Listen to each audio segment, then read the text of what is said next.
Hello and welcome to Portent Kast. My name is Lila. I'm your game master and host for this campaign for Call of the Dawn. We're an all non-binary and female Dungeons & Dragons actual play show, and you are tuning into episode 22, our final episode of this storyline with the Moonbear Minimums. So let's get into a final introduction, starting with Carolee. Hi, I'm Carolee, and I play 47, and I brought my emotional support blanket. Alrighty. And next to Carolee is Cheyenne. Hello, I'm Cheyenne, and I play Mealy, and I have a blanket, but I can't get it out from behind me, so same. Alrighty. And next up is Kristen. Hi, I'm Kristen, and I'm not ready for this. Oh, and I play Fern. And next to Kristen is Lindsay. Hi, I'm Lindsay. I play Annie, and I have Soup. Yes, Soup. And next to Lindsay is Star. Hi, I'm Star. I play Rhea, and I stole an emotional support blanket. And finally, we have Vicky. Hi, I'm Vicky. I play Rowan. I nearly forgot my name then. My emotional support blanket's gone missing somewhere. I don't know where it's gone. Alrighty.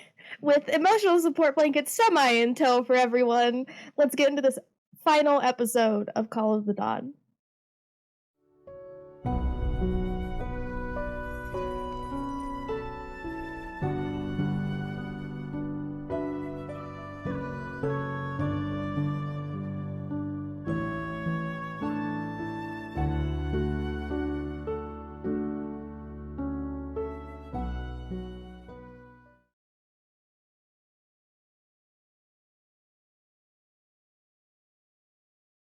After preparing for a few days in Mellowick, you laid a trap for the Ire in the rolling hills of the Operith Fields. Mealy spent an entire day building and chanting a ritual circle that prevented those you chose from teleporting to and from the circle. You laid in waiting until the next morning to call upon the Ire. While waiting, you saw one of the 7 floating islands of the Hiram Institute exploded and crashed into the side of the Issel Mountain Range, causing a bright wildfire to occur. Rowan and Alder began flying their way over until they were attacked with lightning and decided to turn back as you waited for dawn. Then you made the call, luring the Ire into your trap. Once she arrived, a fight ensued, brutal, some of you near unconsciousness, when 47 made one final hit. Radiant energy incinerating her, but it wasn't the last of her tricks. She sent a clone, a duplicate of herself, and then sent each of you a message that rang out in your ears as you saw 4 different dragons beginning to fly over the hills in your direction. Gold, red, blue, and black scales shine in the afternoon light as they race towards you. What are you guys doing? Fern's going to jump off the tower that he's on and, take that fall damage. Okay, and be like, make an athletics or acrobatics check. Come on, Fern. Come on, Fern. Athletics. Ooh, that's a 9. Okay, you take 8 points of bludgeoning damage as you hit the ground. Not a very graceful descent, excuse me. Yeah. He's too panicky with dragons. He's like, oh crap, we're screwed. They're flying closer. Is it possible I might recognize these dragons? Make a history check. Oh, yeah, that's gonna go very well. That's an 8. Despite you knowing dragons, you aren't sure if you've known these ones, but the colors are familiar to you. In your tribe, you did have similar colored dragons to the ones that are flying towards you. I'm gonna just take Alder up a little bit, just to say hey. Okay, are you going to meet them, or are you just hovering? Hovering, if dragons can hover. Yeah, I mean, just loud flapping. What are the rest of you guys doing? Also, I'm gonna probably panicking just a little. I'm gonna go hide in the woods. I'm just gonna go to the woods, and I'm gonna hide behind a tree. Rhea begins darting towards the woods to try to find a space to hide. what is 47 and Mealy doing? I think Mealy's gonna try to heal as much as she can right now. Okay. Trying to figure out. 47 could use some of that too. I don't know if you could use something. Yeah. But 47's gonna go be in the trees too. Maybe they don't know we're here. Yeah, I'll go with them so I can go heal in the trees, I guess. Okay. My healing the trees. Is Annie also darting in that direction? Yeah, if Rhea went, then Annie is as well. She's also going to cast Aura of Vitality, so that's an AoE healing spell to be able to try and help herself and others. Yeah. Okay. So yeah, you guys all begin darting towards the trees as Rowan and Alder take flight, getting ready to meet these 4 dragons that are quickly approaching.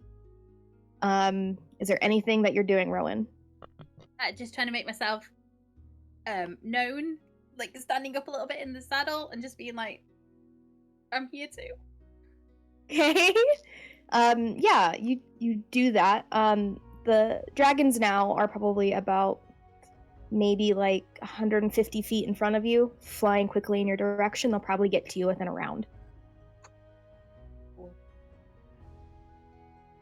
How much healing do we get? Well, you guys currently are just starting to dart towards the woods. I'm doing this round by round. Oh, I see. Okay. But yeah, so that ends the first round. You guys are getting towards the trees. You can roll for whoever you're healing, Annie. I'll roll for Mealy first, or second from me. Okay. And that will be Mealy. You get 5 points of healing. Okay. You guys continue darting that direction. The dragons are now racing to meet Alder and Rowan in the sky.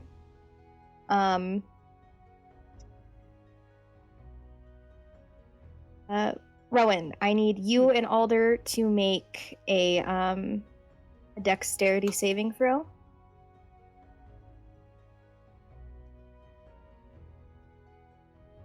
Please don't die. Yeah, no, that's gonna be terrible. So, Dex. Okay, Rowan got an 18. I'm just swapping over to Alder. I don't think Alder passed. No, he got a 7. Okay. You see as the gold dragon, almost leading this charge, releases this barrage of fire breath towards you, and you take each of you take 66 points of fire damage. Nice. Okay. Yeah. And you okay. can see as the other 3 dragons, their breath weapons are beginning to build in their throats. Okay, cool. So Alder's plummeting because he's gone down. I'm on 11 health. So they're not friendly. I'm gonna shout as we're going down. And as you're going down, you immediately recognize these 4 dragons, but you do not recognize their riders. Good to know. The other 3 dragons, they begin fanning out, and they are kind of like leaving trails of lightning, of acid, and fire in their wake, as the gold dragon just continues heading above you and straight towards kind of where everyone else is running.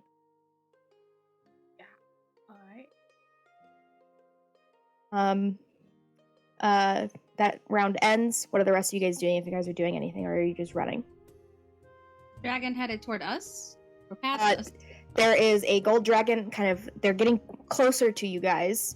They're still about 100 feet away from you guys as a group as you guys are running.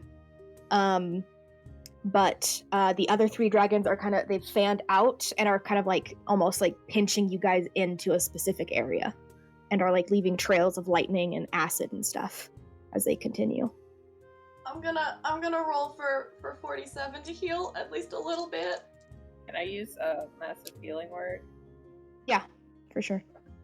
Do we have 47, any? that's 11. I don't have this. Does anyone have a spell, the sneaky spell? Maybe we could hide. He's a sneaky boy, but he don't got no sneaky spell. Annie has. I have passed without a trace. But that would add like a +10 to all of our stuff. Could- Fighting. I would also need Rowan to come to us. How far is I got it.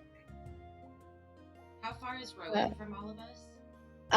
Rowan is about almost 200 feet back now at this point. Okay, so As you there's guys no have been way of running. casting like levitate or anything on Alder.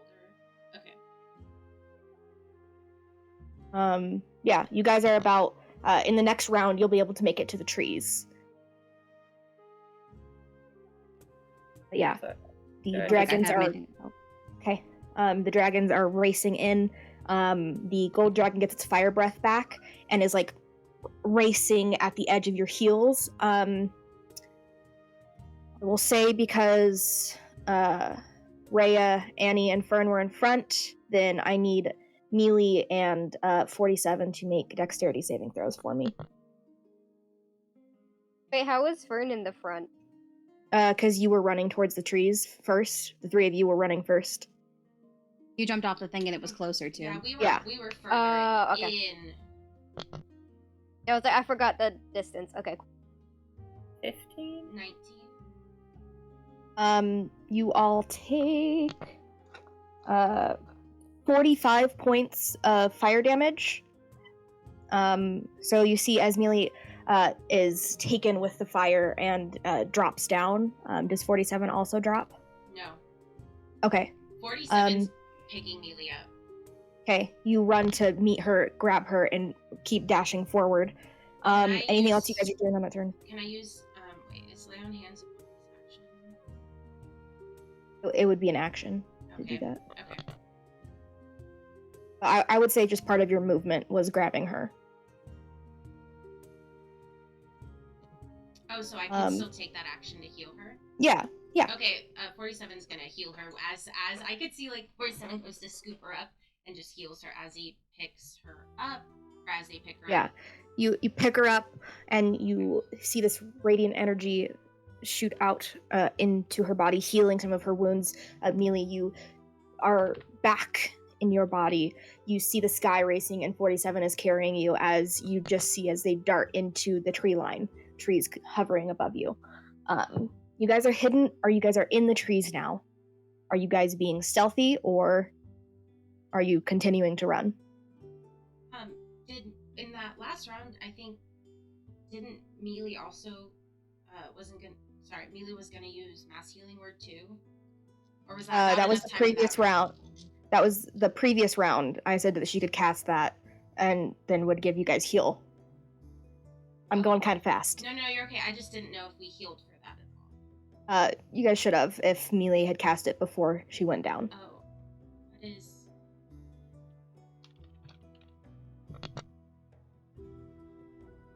How close to the dragon are we? How close is it to us? The gold dragon, let me look at its fly speed real quick. It would be 30 feet within you guys now. Okay, I'm gonna cast darkness on its nose so that it can't see.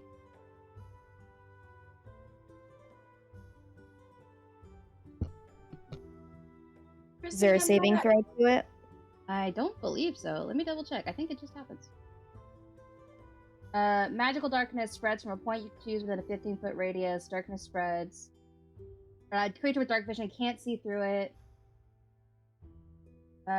It emanates from the object and moves with it, completely covering the source with darkness. Nope, no saving throw. It just happens. Okay. You see as this puff of darkness shoots out towards it, covering its head and neck. It almost roars outward as the other three dragons begin swooping in towards the forest. Annie, are you? Did we do any? Are we hiding? What are we doing? Yeah, so I'm gonna cast Pass Without a Trace for us. Well, on me. And so I would say that we need to start trying to stealth.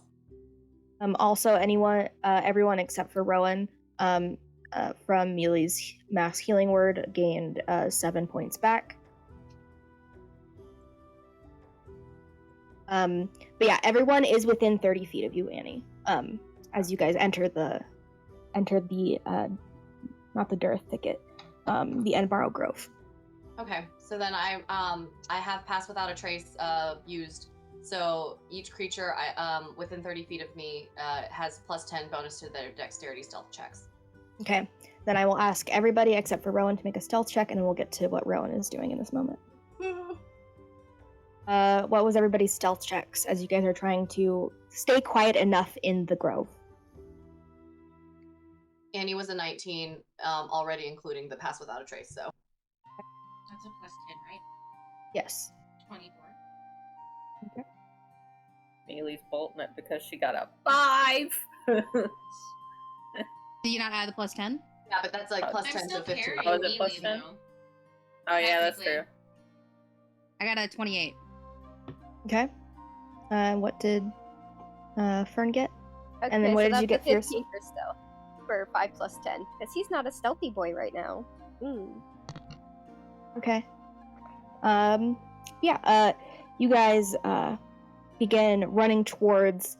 You guys, as you guys are running, aren't taking as much precautions. You guys are stepping on twigs, and the only people that really are truly hidden is Rhea. You are sneaking within the trees. You don't feel like you're getting the gaze of the dragons, but all 4 of them, the golden dragon right behind you guys, and the other 3 making their way to like kind of pincer you guys into a small enough area. The trees are burning around you. They're the ground that's being corrupted by the black dragon's acid breath is slowly melting away as you guys are running forth and continuing. What is Rowan doing in this instance as the 4 dragons are chasing after their newfound friends? Trying to heal my friend, Okay. but I don't have any healing, so I'm hoping like a medicine check or something just to see if I can. Do you not have cure wounds? No. Did we I not? thought you- I don't know if I- we choose. I thought- I thought you took cure wounds. I can take. I took cure wounds. Yes, I took cure wounds. Definitely. Let me just not look up cure wounds. It's 1d8 plus your Bloody it. wisdom modifier. What's my wisdom? Thank you. Never know if it's a D8 or a D4. I can do the whole thing. What's my wisdom? 10 points. Okay. You put your hands on Alder, almost tears forming in your eyes. You've seen him go down for the very first time. And you're kind of almost, yeah. You put your hands on him and you see that energy spike. And you wait for a second, and then you hear his lungs inhale. I took a breath with him. I totally wasn't holding mine. Turns his head towards you almost in like a lethargic kind of way, and just like kind of just groans, but in like an acknowledging like a thank you. I'm just gonna headbutt him. Okay. What are you doing in this instance? Because you've had a few rounds. I'm staying still. I don't think I can go against those guys, so I'm just gonna wait and see what happens. Okay. Alrighty. You guys, the rest of you guys are continuing through the grove. You guys are being directed in certain ways. As you guys are running forth, you see this blue crackling energy begin to dart in front of you guys. Are you guys continuing straight, or are you guys veering? Veering, I guess. Do the dodge. Dodgy, I guess. I will ask Rhea and Annie, since you guys are kind of leading the pack, to make I think it is, let me double check, another dexterity saving throw, just to try to keep out of the way and veer quick enough.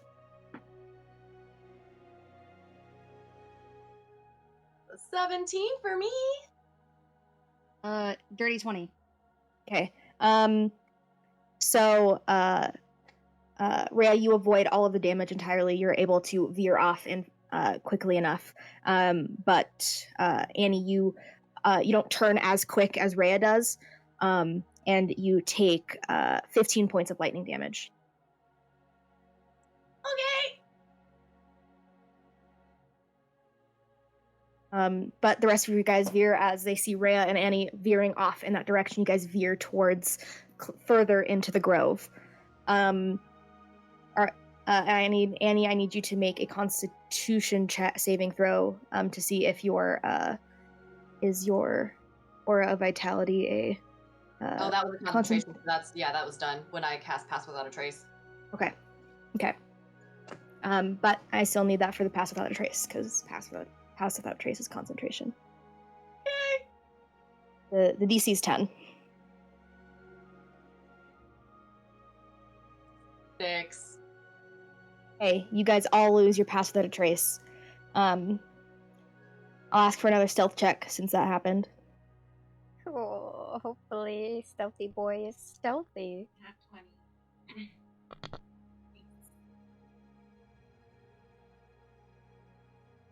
I'm assuming I'm being carried, but I still got an 8, Mhm. so. Okay. Yeah, that's still a 15. Okay. I got a dirty 20. Cool. And what was yours a total of for 47? 22. You see as 47 almost begins to like very quietly making sure that they're planting their feet from their heel to their toe first to make no sound as they're running and carrying Neely along. But you lose the Pass of the Trace, and the rest of you guys are huffing and puffing your way through the forest. It's nearly almost unaudible around the sounds of the 4 dragons roaring against the forest, but you guys continue. Rowan, you see as they are now 400, 500 feet in front of you in the forest, they're just causing breath weapon after breath weapon at the forest. It's beginning to light a blaze. What are you doing? Is there anywhere in the opposite direction that's kind of looking safer? Would Um, known from traveling? Yeah, definitely from your point of view and what you've been like kind of catching as you've taken up flight with Alder, there you can go back kind of towards the way of Mellowick and kind of like veer around if you would like, or you can kind of just go off in that direction for safety. Gonna do something really stupid and try and follow the dragons because I'm gonna try and help if I can. Okay, you begin darting up. What is Alder's flight speed? I think it's 40. It's going to take you a few rounds, but you continue going forth. We're doing it slowly, sneakily, trying to not pay attention. Okay. Draw attention. Are you flying or are you kind of like on the ground? I mean, the speed's the same, so probably try on the ground. My natural ability is forest, a natural explorer, so... Well, currently right now you're in kind of like what would be considered grasslands. The forest is in front of you. But there's trees. We can head towards trees. Yeah, once you get to trees, you'll have all of the ranger abilities there. Yeah, you're currently in grasslands. Towards the trees. Okay. And inching towards the trees, I'll ask both you and Alder to make a stealth check. Mm-hmm. So, 17.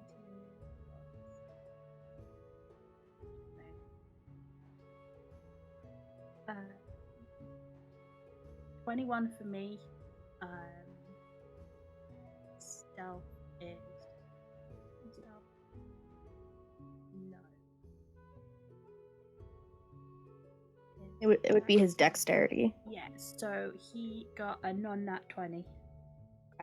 Okay. You guys are kind of staying kind of in like the crevices between the hills meeting and making sure you guys have as much cover as you can as you begin inching towards the forest. It'll probably take you at least maybe like a minute before you're there within rounds, especially if you're going sneakily. Mm-hmm. But the rest of you, you guys are continuing to run. You're beginning to lose breath. It's hot here. The flames erupting around you, the wildfire beginning to spread. Anything that you guys are doing? Are we still 30 feet around each other? Yes. Annie's gonna create wall of fire as a circle around us. Or no, because that can't be moved. It can't move with you. Okay, never mind. Just kidding. I think I'm gonna... Orsa's... the bat has been in my coat, in my like thing. I'm gonna dismiss Orsa since I can do that. I don't want Orsa to get fucked up. with like their very low hit points. I How, haven't. how far in the trees are we right now? Like, are we pretty much in the middle, or is there like an edge? At this point, the only edge that you guys can even remotely see, which is very unclear at the moment because of all the flames, is where you guys came from. Okay. So there's nowhere for 47 to dash to like a clearing or anything. Okay. You don't see any clearings around you. They're leading us somewhere, and I don't think we can get out of it. Wait, if we stop where we are and try to hide again, the forest is kind of on fire with like lightning and poison, all that shit's gonna come to us. What are you guys doing? Can Annie cast summon elemental? Just to like kind of at least try and block some of the damage being done. I want to do an air one to try like with like wind and air to be able to block some of their attack, maybe ish. Are you trying to attack their attacks from you? Because they aren't going towards you guys. They're like getting you guys to go in what you assume a specific direction. But they're just damaging the forest around you, and it's gonna quickly envelop the grove. I could like move the fire in the forest in front of us, but I wouldn't be able to move the other stuff, like the lightning and stuff. Right.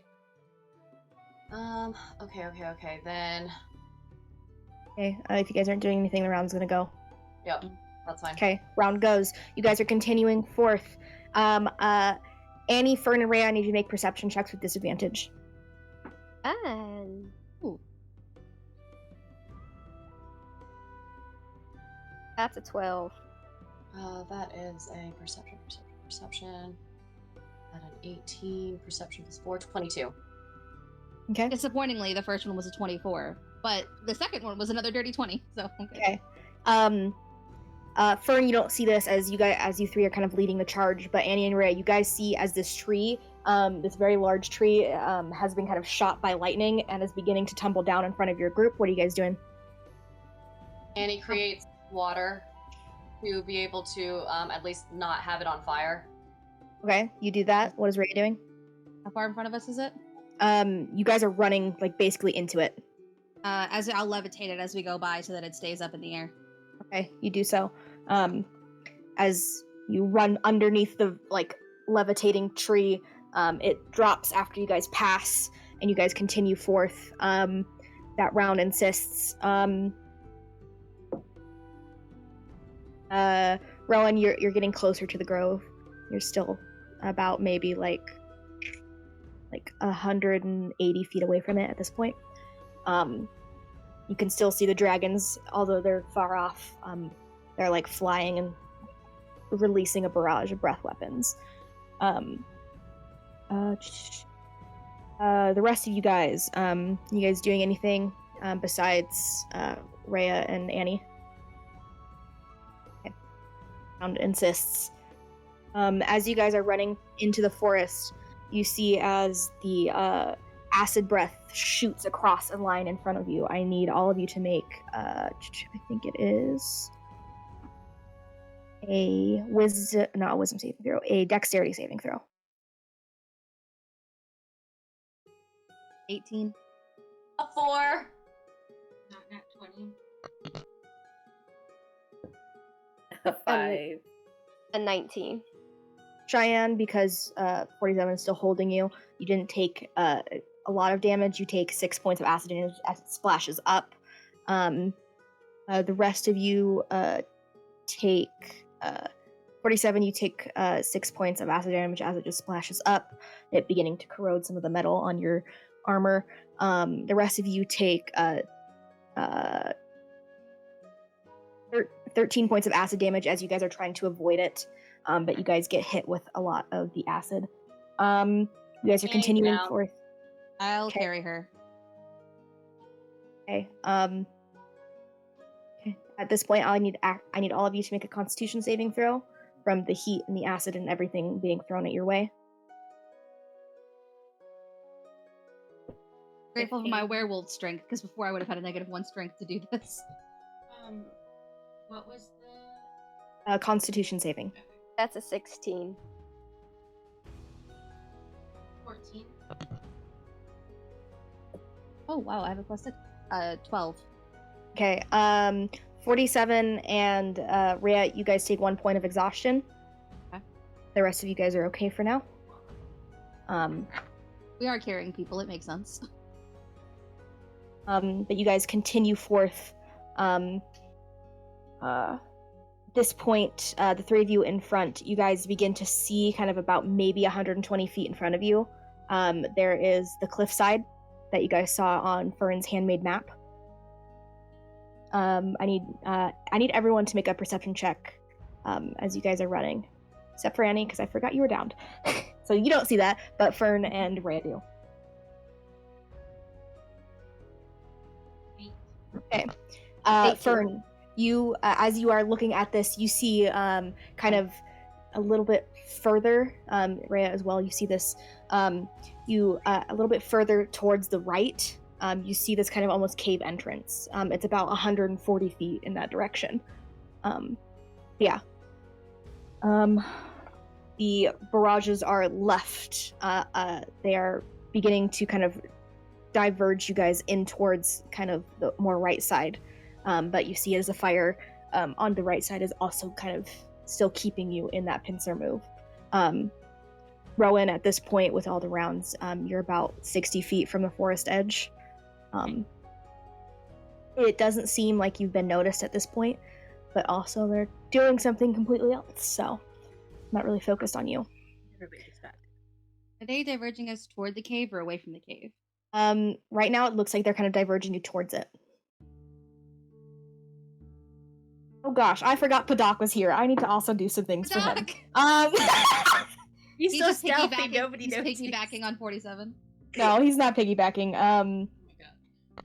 His little monster, his little like creation, definitely would have been killed by all of this happening. I'll say he takes like 20 points of damage from all of the stuff that's happening. But I think Padak will healing word Annie. Actually, first, I need Annie to make a death saving throw. Fair. I don't get anything, they're just straight rolls, right? Just straight rolls. 5, so that's a failure. Okay, it's a fail. There's only 1 round since she dropped. Okay, so Padak, as he's seeing you guys, as Rhea's carrying Annie, cast healing word. At first level, he doesn't have a lot. But you heal 5 points of HP, Annie. You're back up. You're being carried by Rhea. Anything else anyone's doing? Okay. You guys are inching closer towards the forest edge. You can see now as the fire line of like acid breath has gone up towards the cliffside on your left, and there's a fire kind of starting at the very like ending of the cliff to kind of divert you guys towards the cave entrance. Are you guys diverging? Okay. We don't really have a choice unless we're taking all that damage. Yeah, you guys do that. You guys run in that direction. That round ends. You guys run into the cave. 47 melee. Kind of at the very edge of the cave as that round ends, and you can see as the dragons, all 4 of them, release their last barrage at the edge of the cave entrance. I need 47 and melee to make dexterity saving throws. Can 47, as a bonus action, rage? And so that they can reduce damage if needed? Yeah. Totally.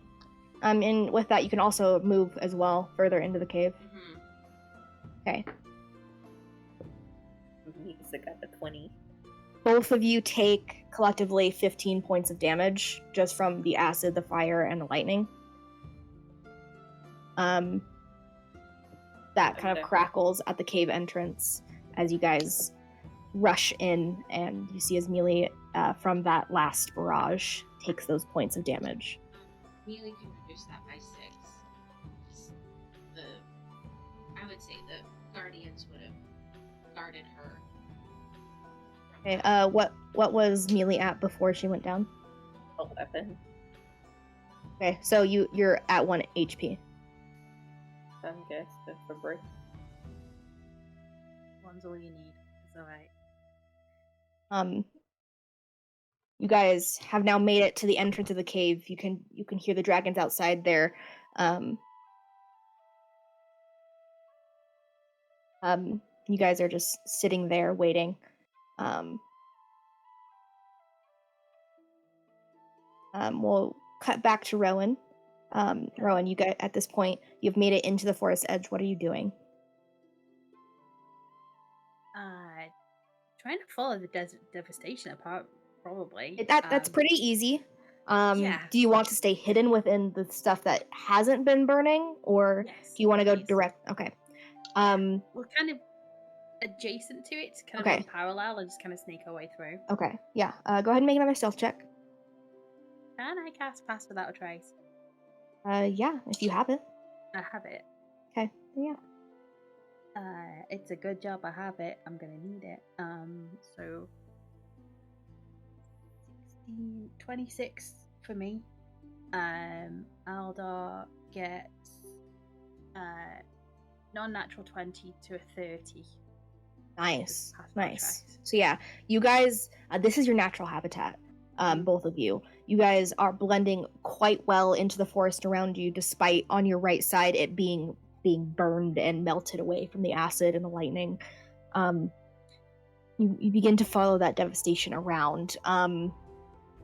It's not long before you do see the 4 dragons are kind of there's 2 of them kind of on the cliffside releasing barrages as the flames and things go down, and then the other 2, one of them is flying up in the air, and then the other one is on the ground, kind of just if someone should come out of the cave entrance, hit them with their breath.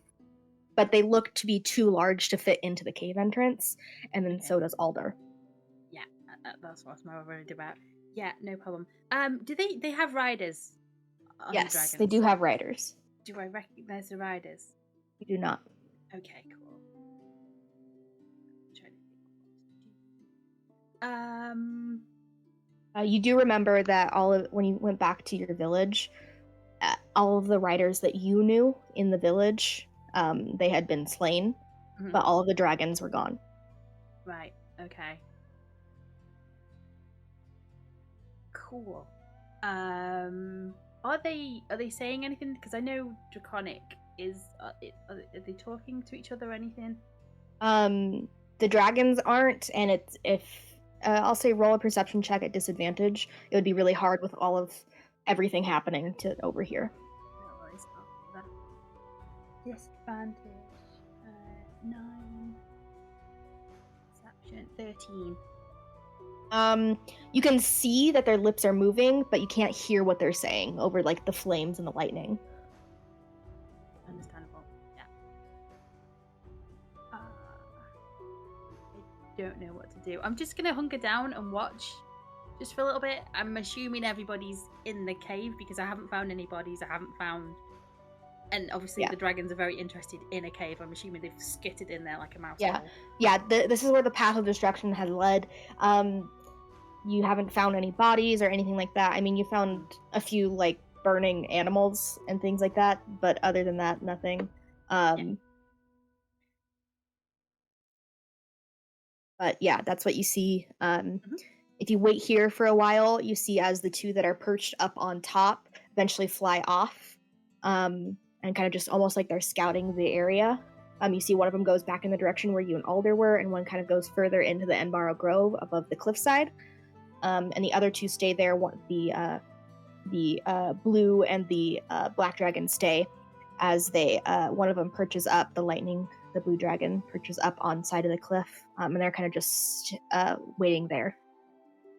They stop the barrages, or is it still continuing? Yeah. Okay. Cool. But the black dragon, who's kind of like in front of the cave, is almost like prowling it, like pacing back and forth like a hungry lion.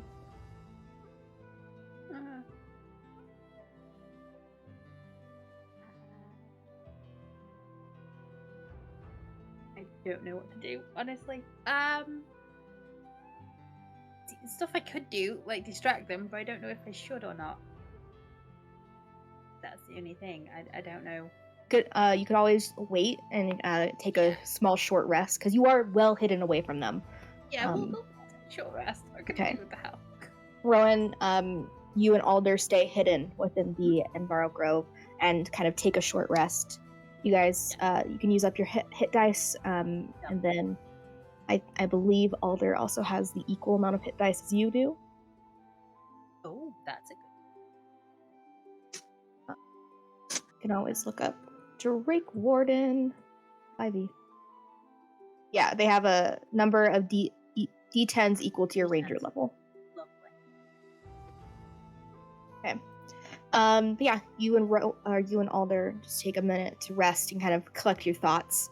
The rest of you guys, you see this barrage of just lightning and fire and acid smoking down at the entrance of this cave. What are you guys doing? It's chilling in the cave. Annie does cast Mass Cure Wounds, though, so everyone gets healing. Okay. And that is going to be 4, 6, 7, 8, 9 plus spell casting 8, so 17 points of healing for everyone. Okay. Including Padak. Okay. I think we shouldn't head too far into the cave. I think we should be out here far enough that the dragons can't get us, but hang out far enough that we can get a rest. Because I think if they want us to go into the cave, there's something in the cave. We should not go fully into the cave yet. I can make a small little dome for us to be in. It would protect us from literally anything for 8 hours. Do that! That would be amazing, yeah. Okay. Could Okay. You, Yes.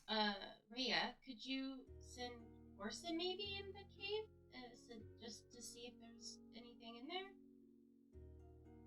Yeah, do that. Of course, I banished Orsa, but I bring Orsa back. Little bat in my hands. Doo-doo-doo. Orsa is a little bat. It's perfect for a cave.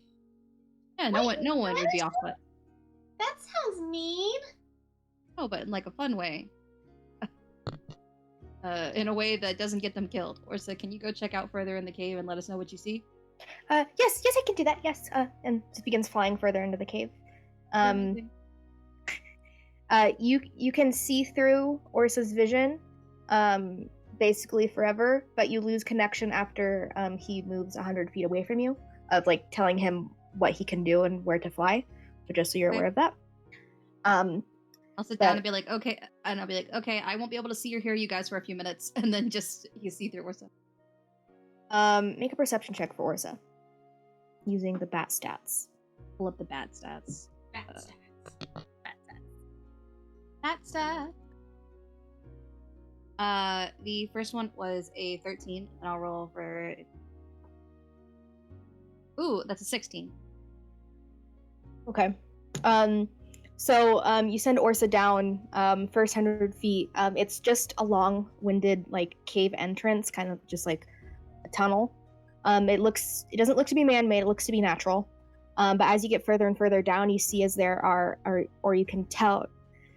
You don't see it, but through his echolocation, you can tell that there are beams and torches as you get further and further down, almost like a mining cave.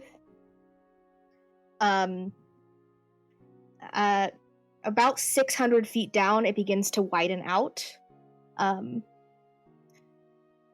Orsa, you can tell that there is some sort of cliffside to his right, and the edge kind of continues forth. And I'll at this point ask for a stealth check for Orsa.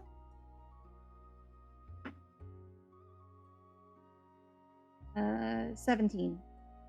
Yeah, he doesn't look like he's someone's familiar, just looks like a bat flying around in the cave. Doesn't keep too much mind to anyone that's in there. You can also sense that there are a lot of rock pillars kind of at the cliff's edge, possibly for you to hide behind. And then it gets to a point where they're flying over an empty space, and you can also hear faint water rushing within that perception check. It's just a wide open cave.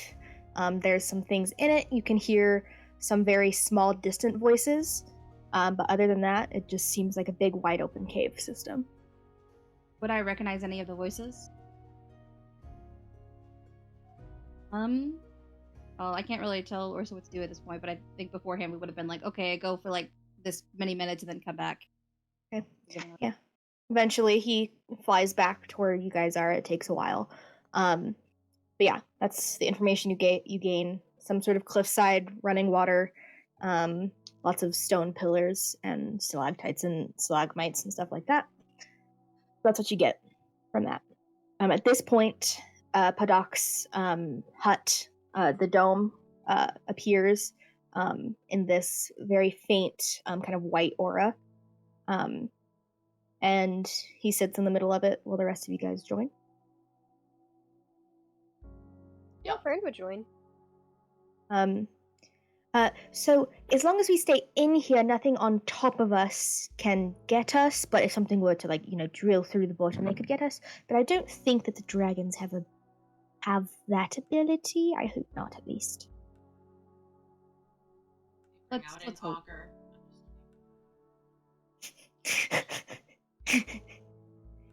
But yes. Where did the dragon rider go, Rowan? Oh shit! Did we see right now? the dragon go down? You saw the dragon go down, yes.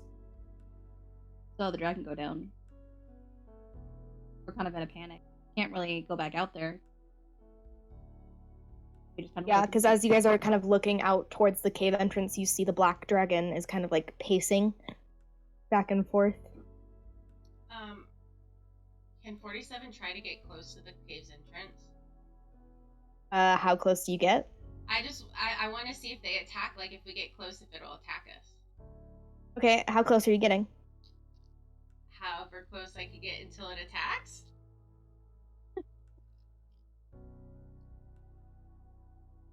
Okay. You get within 20 feet of the cave's entrance, and you see as the black dragon stops and looks towards you, and you can see building in its throat is its acid breath. I take one step back. Okay, it's still billowing in his throat. Hi. Okay, I need you to make another dexterity saving throw. Has it been time? Okay, I'll still do that. And I also have advantage on it.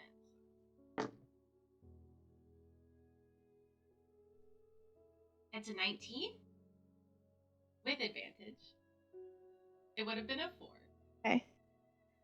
You take 24 points of acid damage. It was halved. Yeah. And it kind of just lowers its head and growls towards you. Sorry, the dogs are barking. How what was far that? away is this dragon? You're not with 47. Sorry, the dogs were barking, so I had to mute. Sorry, Kristen. But from 47 is about 30 feet. 47 is 21 feet away from the cave's entrance because they took one step back. But the dragon is about 10 feet beyond the cave entrance, kind of just looking in. So. And you guys just saw this barrage of acid hit 47, it beginning to melt some of their metal away, and then it hits the dome and it just slides off. So, Fern could snipe the dragon from inside the dome. You could try. Heck yeah, I'm gonna try. Okay.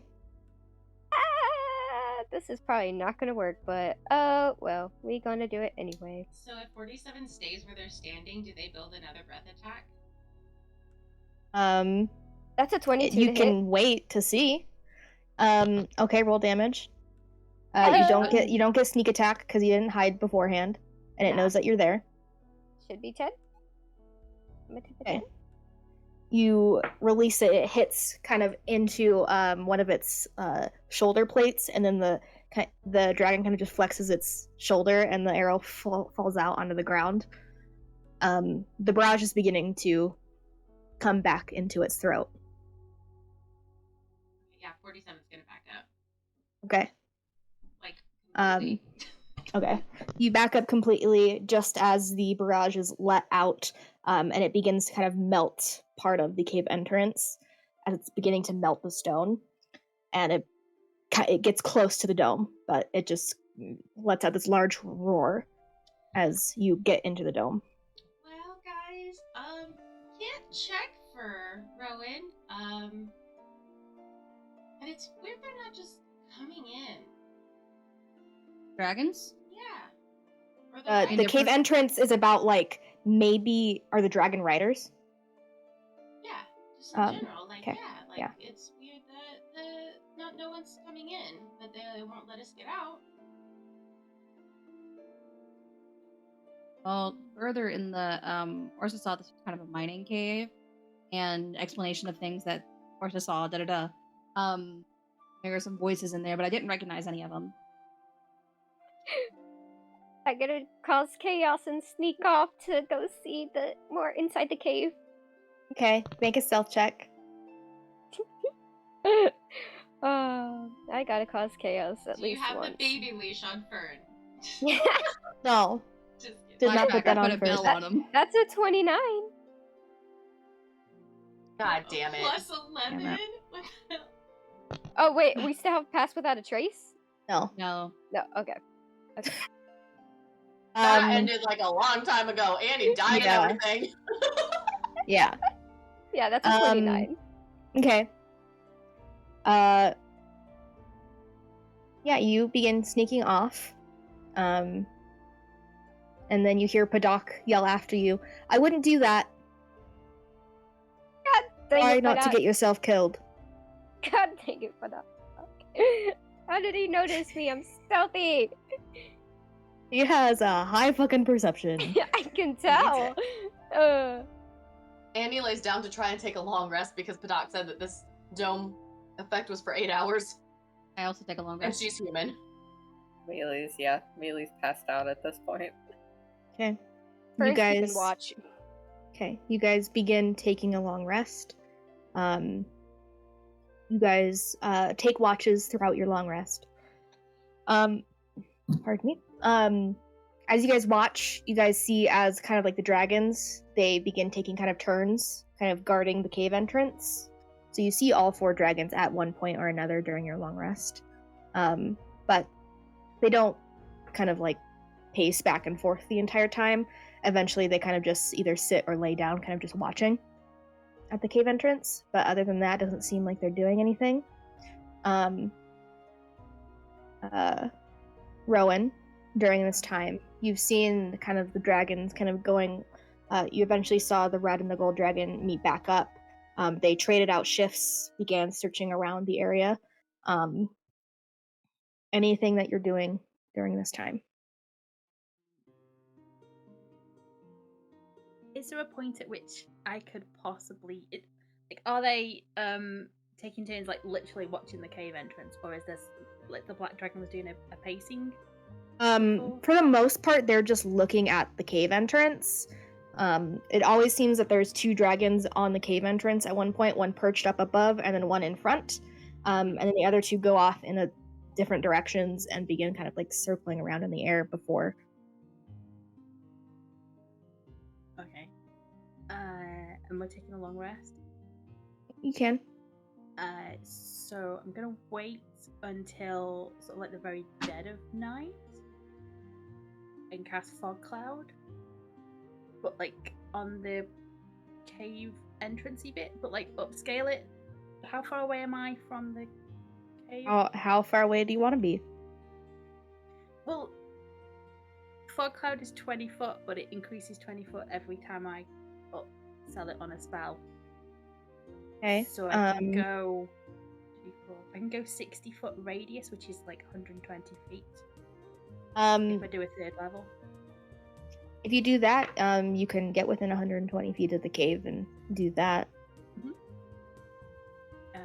I need to speak to Albert first, though. I'm just gonna big enough, so it's boy, and I'm gonna go into the cave, say hey, check her okay. I haven't heard anything back. Why am I going Irish? I haven't. Sorry. Oh my god. Totally different character. Sorry. I'm gonna go check cave, see if they're okay. I need you to wait here in the forest where you're safe. Whatever happens. I know. But you're not gonna fit in there. So I need you to be quiet. And we'll see what happens. I'll go get them. Okay. You do that. He reluctantly agrees. Very, very hushed, but also very loud, kind of like breath out as he kind of just like lays down, kind of like an annoyed dog does.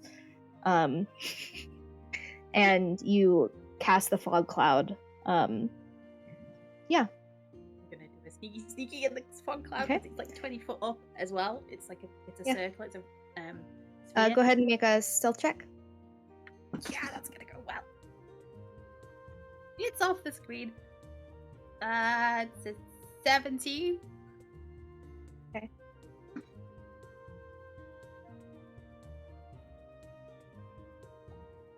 Okay.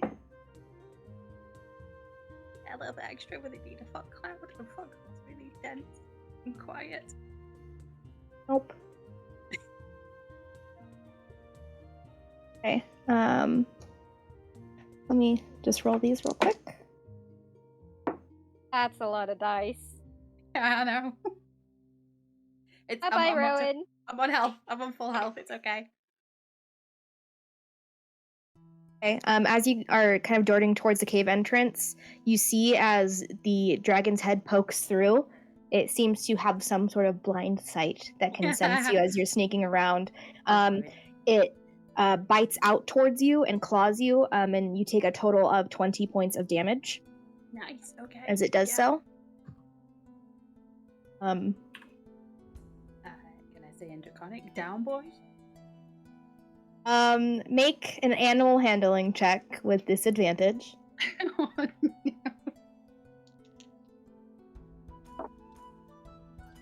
Okay, I am proficient in animal handling, which means it's a total of 16. Okay.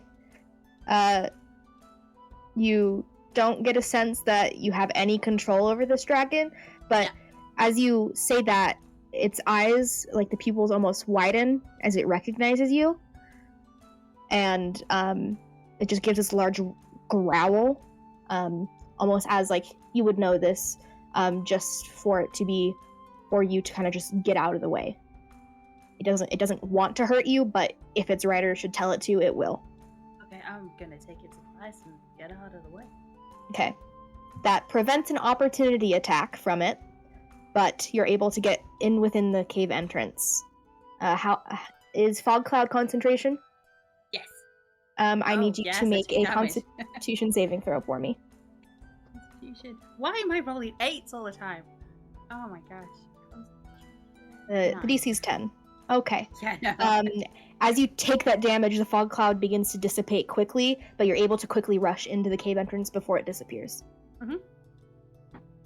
But you're in the cave entrance. At this point, I would say all of the elves have taken their trances, and you guys are up, kind of keeping watch. You guys watch as kind of Rowan slips into the cave entrance, puts himself up against the wall, and begins kind of sneaking towards you. Just like back against the wall, just like Yeah. Sideways. We're alive. Rowan, Ah, you were alive too. come join us in Padoc's magical hut. Okay. I have no idea what one of them is, but sure. Yeah, you see as you kind of approach, you can actually Is you don't have dark everyone's vision. head out? You don't have dark vision, do you? Okay, you don't see this. Okay. Yeah, you don't see us at anything. all. No. Oh, Hang on. I'll just lift my hand up and light it on fire, I guess. And be like, this Okay. way. You see as Rhea lights her hand on fire, the dome illuminates, but everything outside of it still stays dark. But you see this light aura of like a 10-foot dome, kind of surrounding the group, and you see everyone. You actually don't see anything. You don't see into it.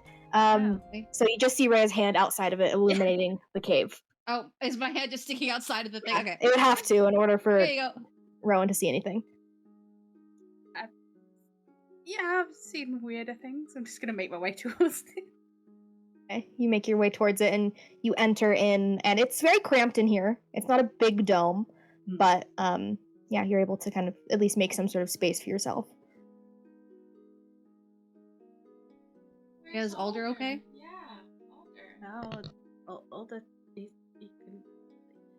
There's a reason why the dragons ain't attacking us. It's because the cave is too small. Oh, I thought you meant they were scared of Alder. It's like, oh. That would have been my second thing, but no. Alder's. They're outside. Oh, so they're okay, because, I mean, yeah, we saw them fall. Yeah, that was not my greatest landings. But we're working on it. Padak and Annie are just sleeping in the cave. There's an open place later in the cave. Maybe we could ask Padak to make Alder very small to get them in the cave, and then when we get to the open area, they just get bigger. That's a great idea. Tiny dragon. They made 47 smaller in the fight we had with Fake Ire. Be able to do that? They're asleep. Yeah. Amazing. We look over at sleeping Padak. He is snoring like no other. How small? Wow, he sounds like my mom. How small did they make 47? Half of your size. It's half, okay. Yeah. So 47 for the first time was like 3 foot tall. That's kind of cute, though. That's adorable. Yeah.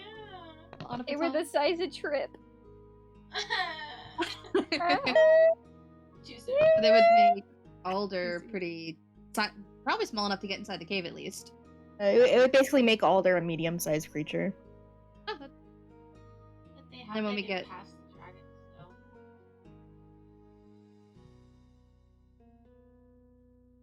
Alder flies at the cave full speed, and we just hope Padak can cast it just in time. Oh my god.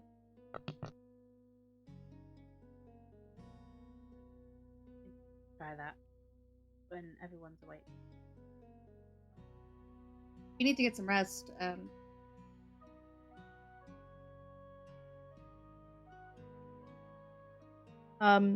You guys continue finishing your long rest, and eventually, basically at like 2 in the morning, everyone finishes their long rest.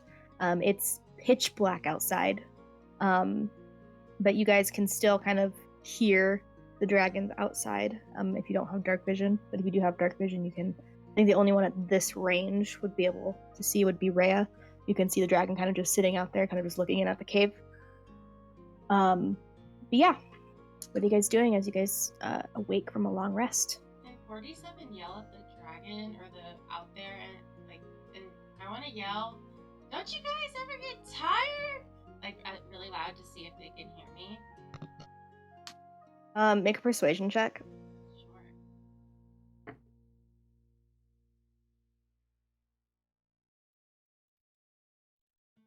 Persuasion. That's a 21. Okay. You hear the dragon kind of just groan in response. But you don't hear what the dragon rider says, or if the dragon rider's even there. I hear what the dragon said, or not? Because I can translate. It was just a groan. It wasn't like a draconic anything. I've got a bad idea. If anyone would like a bad idea. Tell me your bad idea. Everyone screams like they're being murdered, and then I disguise myself as the Ire and walk out and say, "Good job, guys," and then we all leave. Yeah. 47 just like. I don't think it would work, but it was an idea that I had that I felt people should know about. I was like, wouldn't it work better with melee since it would be a lot easier to disguise her like that? Could do. I just have They have the hat too. I have high deception. Oh yeah, fair. I'm good at deceiving people. I think that like, I don't know. I want to know what's in the cave. Yeah. I was about to say, should we go further into the cave? I think we should, but should we try to get Alder in here first? I feel like that. Yep, we should do that. Okay, but Doc, here's what we were talking about last night. Oh, yes? Can you know how you made 47 smaller in the fight with the big ire? Could you do that to Alder, the dragon? I could. They would need to be kind of close by. How close do you need? I would need 30 feet. Okay. Okay. Rowan, And I don't know if we want that dragon to face off against your dragon. No, we can help it. Alder's probably not fast enough to get past them in time. Are that would they? I could pass without a trace on you, and you and Rowan, and you guys could go out and get Alder that way. As much as I would love to help the dragon, there's 4 dragons at any given point that could just incinerate us. I can just distract the dragons. Counterpoint. I don't know if I trust you guys enough to deal with dragons. The only person I would trust would be Rowan, and it didn't seem like those dragons liked them. Counterpoint. You turn the dragon small. It only reduces like strength-based things. So they could still the throw up breath on us. weapons, yeah, they could throw up fire, acid, and lightning, and it would still do as much to us as normal.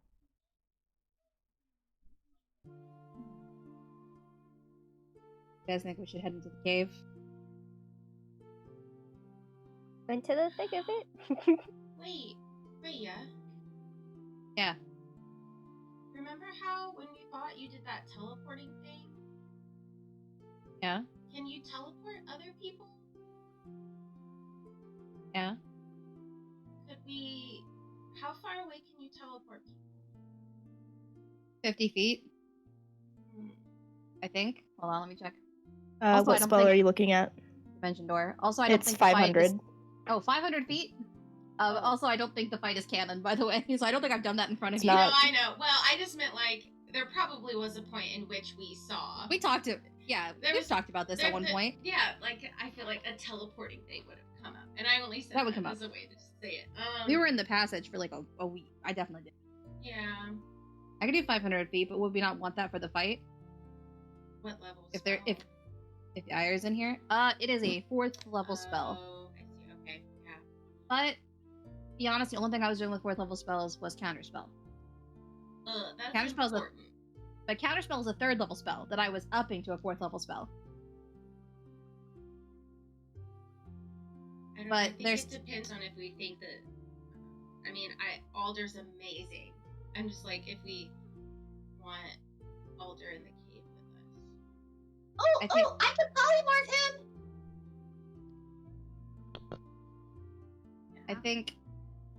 I think they let us here because fight something or something. I don't waste our quote unquote waste. Alder is amazing.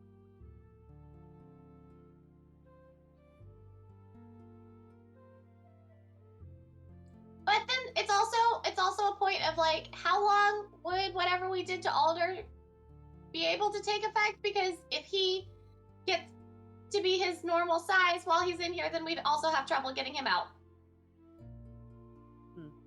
There's a big clearing further in, or like a open area, but I don't know how big it is. Like, I don't know if it's big enough. Or We could go find out. So let's leave Alder safe where he is now, and then try and figure out what to do. Okay. You guys begin making your way towards where Orsa had found the opening into the larger cave.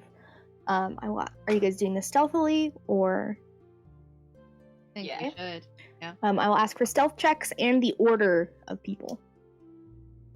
I think I might have the best dark vision, so I'll stay up front so I can see further in. 47 will be back. Very back. Okay. There's Rowan, Fern, Annie, and Mealy. I'll go second, and that was a 21. And you'll go third, I guess. That's fine. Okay, Padoc will kind of be in the middle. Nat 20, bitches. Nice. Nice. Rowan will stand next to Okay. Doc. For Doc. Alrighty, and then Mealy is between Rowan and 47. I got a 24. Okay, I got a 16. ready? Nat 20. 19. Where's Annie in the order? She's right in front of you.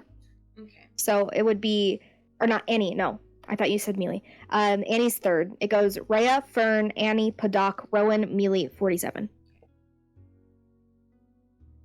You guys continue forth. You guys are able to sneak pretty well into the cave, not making much sound. And if you do, you're able to kind of counter it with any sort of natural cave sound, like Oris's bat squeaks or things like that. You're able to mask things pretty well. About 600 feet as you guys continue forth, you guys see as the cave entrance in front of you begins to open up wider. Rhea, all you can see currently is just the cliffside. You can see where it kind of juts off, and there's a lot of like stone pillars that are shooting up towards like the ceiling, but don't necessarily meet it. That you could maybe hide behind, but that's all you see at the moment where you guys are. Also, I lied. I accidentally did a perception added. I actually only rolled a 21. Okay. What are you guys doing? I tell them what I see. Hey guys, here's what I see. Place is Goes down the line. By the time it gets to 47, it's like all jumbled. Here's what I see. There's a bee in my tree. Yeah, that's what you hear, 47. Oh, that's really good to know. I don't think that's what she said. We just stay close together, I guess. As you guys get to where like it begins to widen into this cave, Rhea, all that you can necessarily see is where the cliff ends. It goes down, like you're not sure how, but you don't how long it goes down. But you can begin to hear the rushing of water. You also notice that there is some sort of like about like maybe a 25-foot hole in the ceiling where the moonlight shines through. And then you also see kind of across the way from the cliffside, there's another cliff starting. You can see what looks to be like wooden stakes that are kind of like lined up to be like kind of like a fence. But yeah, that's what you see from where you're standing. Kind of look around and be like, why did they bring us here? See if we see anything interesting. I will say all of you can make a perception check, though those of you who don't have dark vision have you can't see anything.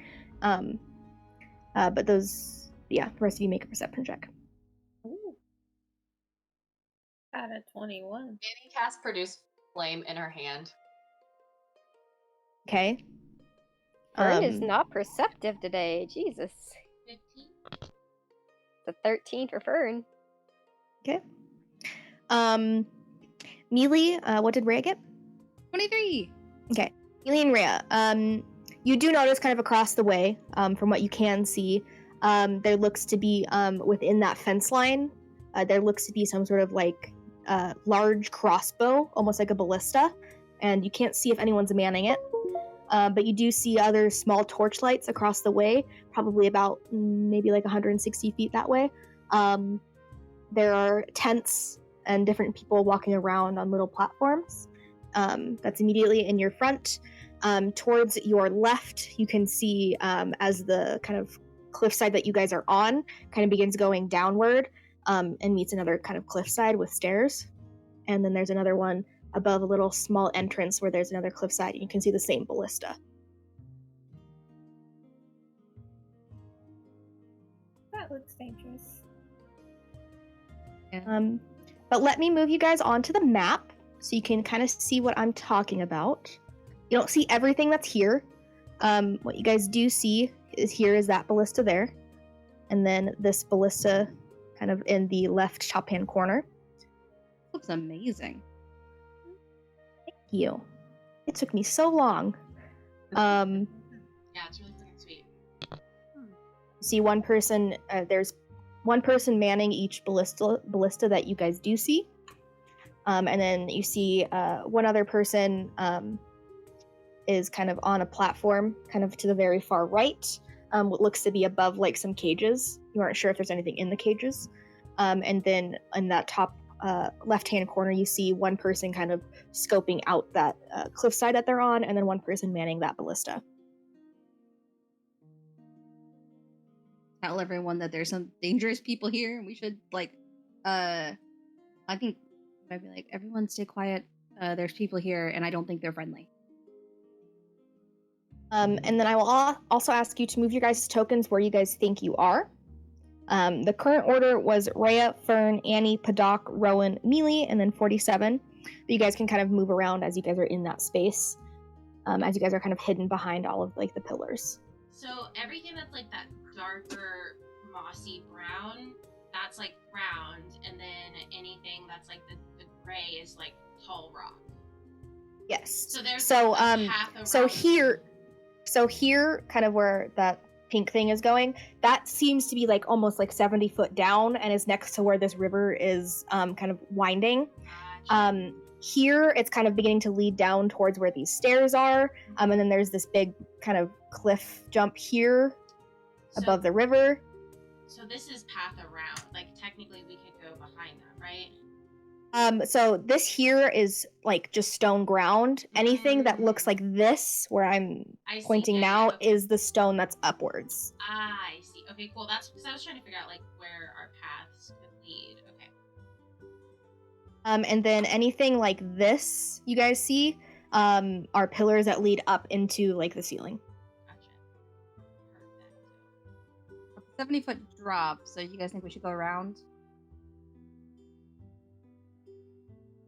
Yeah. I think it's important for us to be key. I'll cast without a trace on all of us. Does anyone have Featherfall? We could use rope. We could tie a rope off and. Do we want to go down though? Where do we want to go? I think it'd be less. They would less suspect us to go down. Yeah. At this point, Rhea and Mealy, you guys notice there is a person on that lower edge coming out of a tent.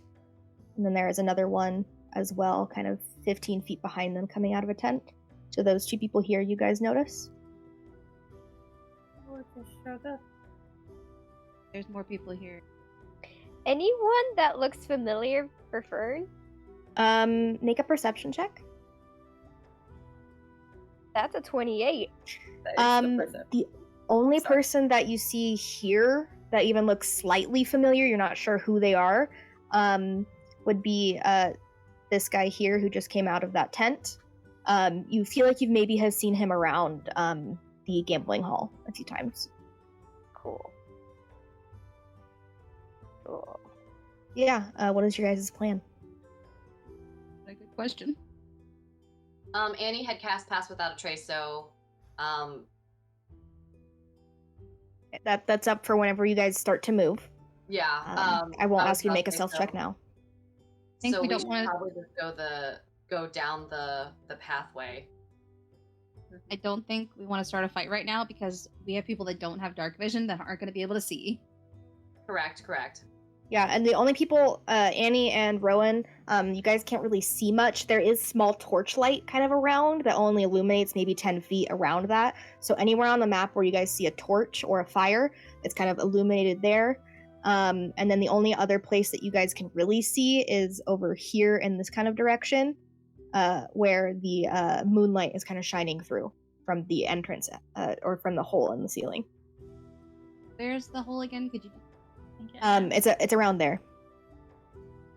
I'm the not most seeing you- anything light up when you do that. Sorry, it's not doing that. It's not doing anything. No. Go. Does that work? There. Yes. Okay. I was just on the wrong layer. But yeah, it's around there. The most immediate thing you guys can see, let me go to that. You can only see kind of around that kind of space here. And then very little of the tent and the rowboat that's underneath there on that lower floor. But as you guys begin to try to decide your plan, we're going to take a quick break. Heck yeah. Yeah.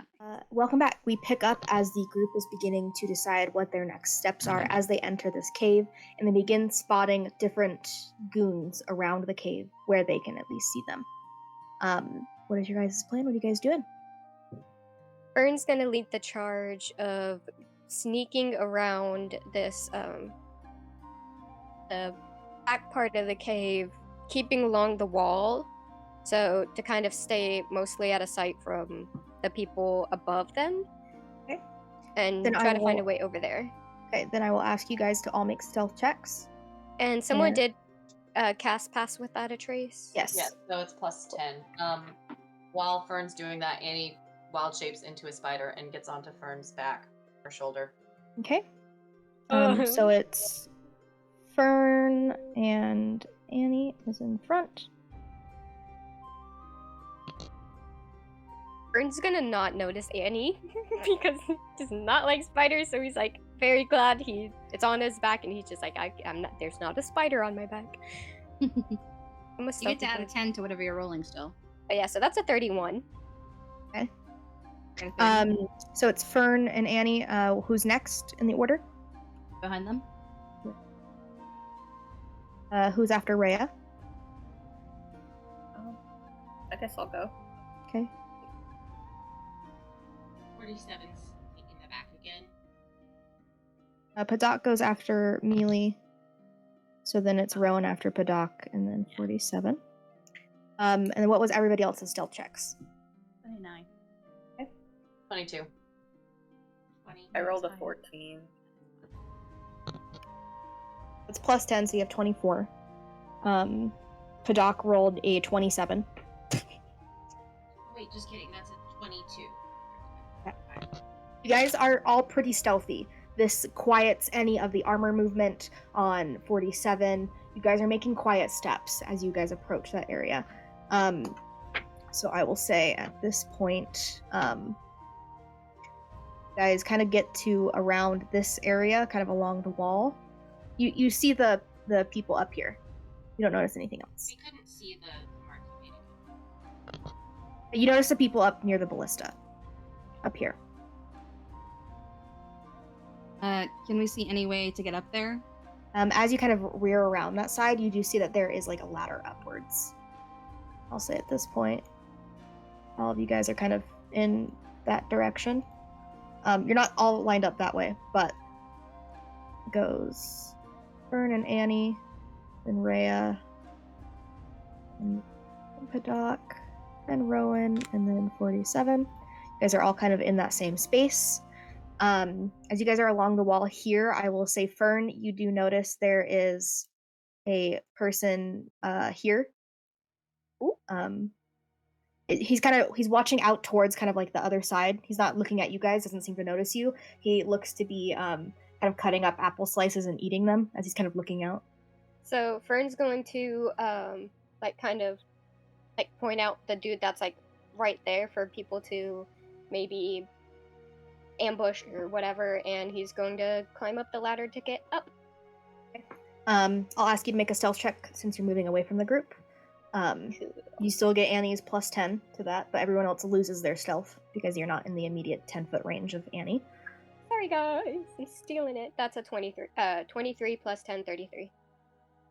And then you would have also noticed kind of around that guy, there is those large stone kind of offshoots on the cliff, and then there's like a small 3-foot fence on the very far side that you guys, you and Annie, begin making your way upwards towards there. As you peek over, the guy who's immediately right there isn't looking at you, he's looking up at the guy at the ballista, and they're kind of chatting, kind of talking about kind of what the plan is, seeing when you guys will arrive, because they seem to know that you guys are coming. But you guys do also notice, sleeping in the tent, there is a guy sleeping underneath the tent in a cot, so there's a third person up there as well. That's what you guys notice as you guys peek over the edge. 47 is watching the guy below, and going to ready if they notice anything happening over there to jump on them and bash them with the Morningstar and Divine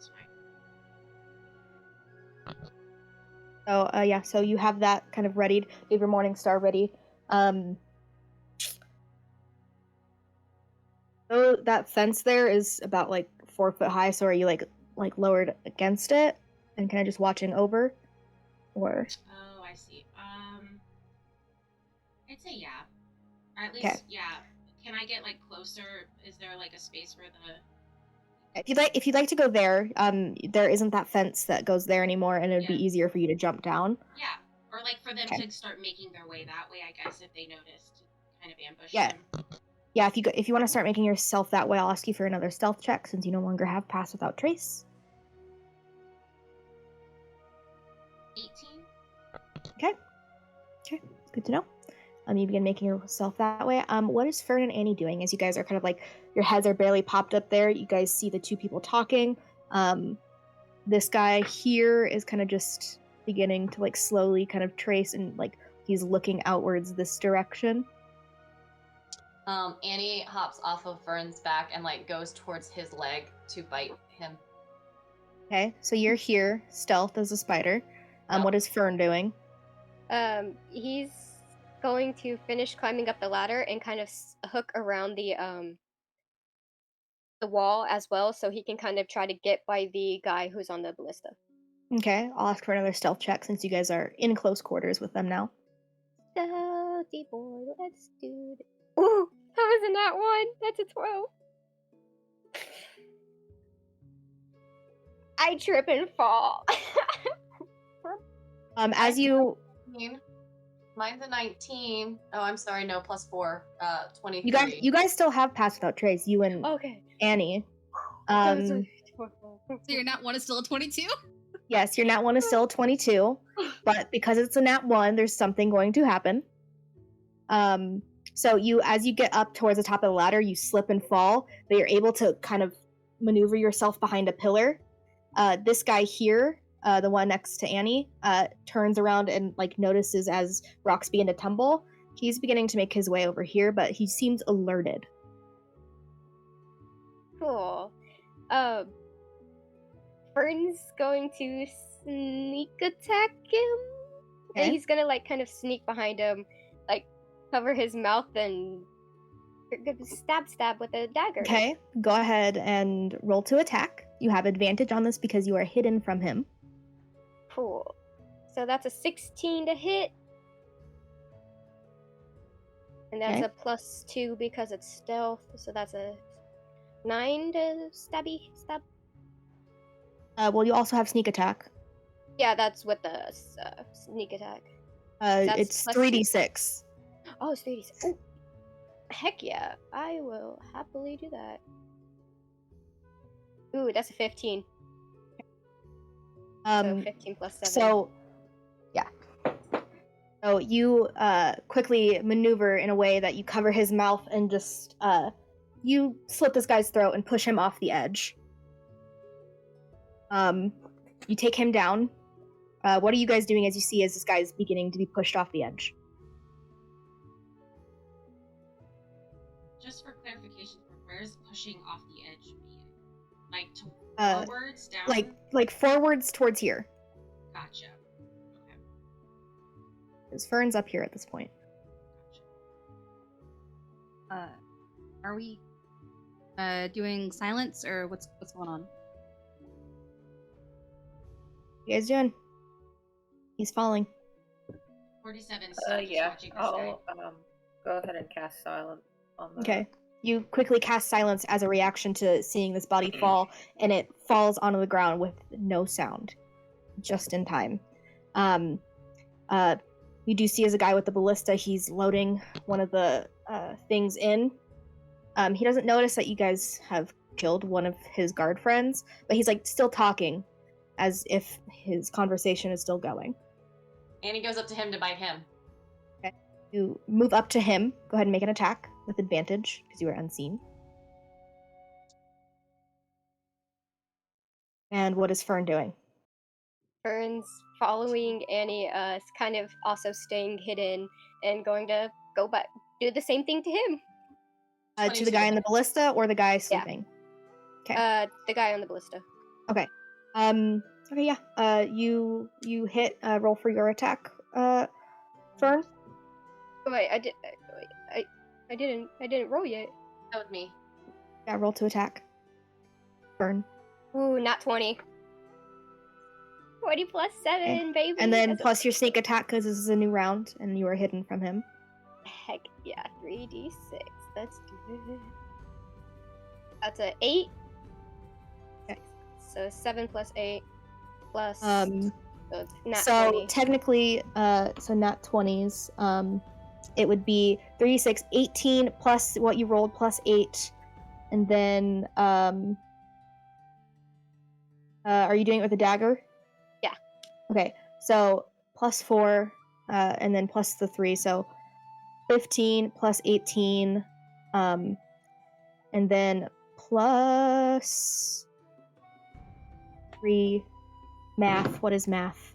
18 plus 18 is 36. Is 30. Yeah, 18 plus 18, I think, is 36. Yes, so you do 36 points of damage, as well as, what did Annie's damage do? Annie did 1 piercing damage and 3 poison damage. Well, does he need to make a saving throw from that? If he's still alive, yes. Okay. He would have failed the saving throw anyway.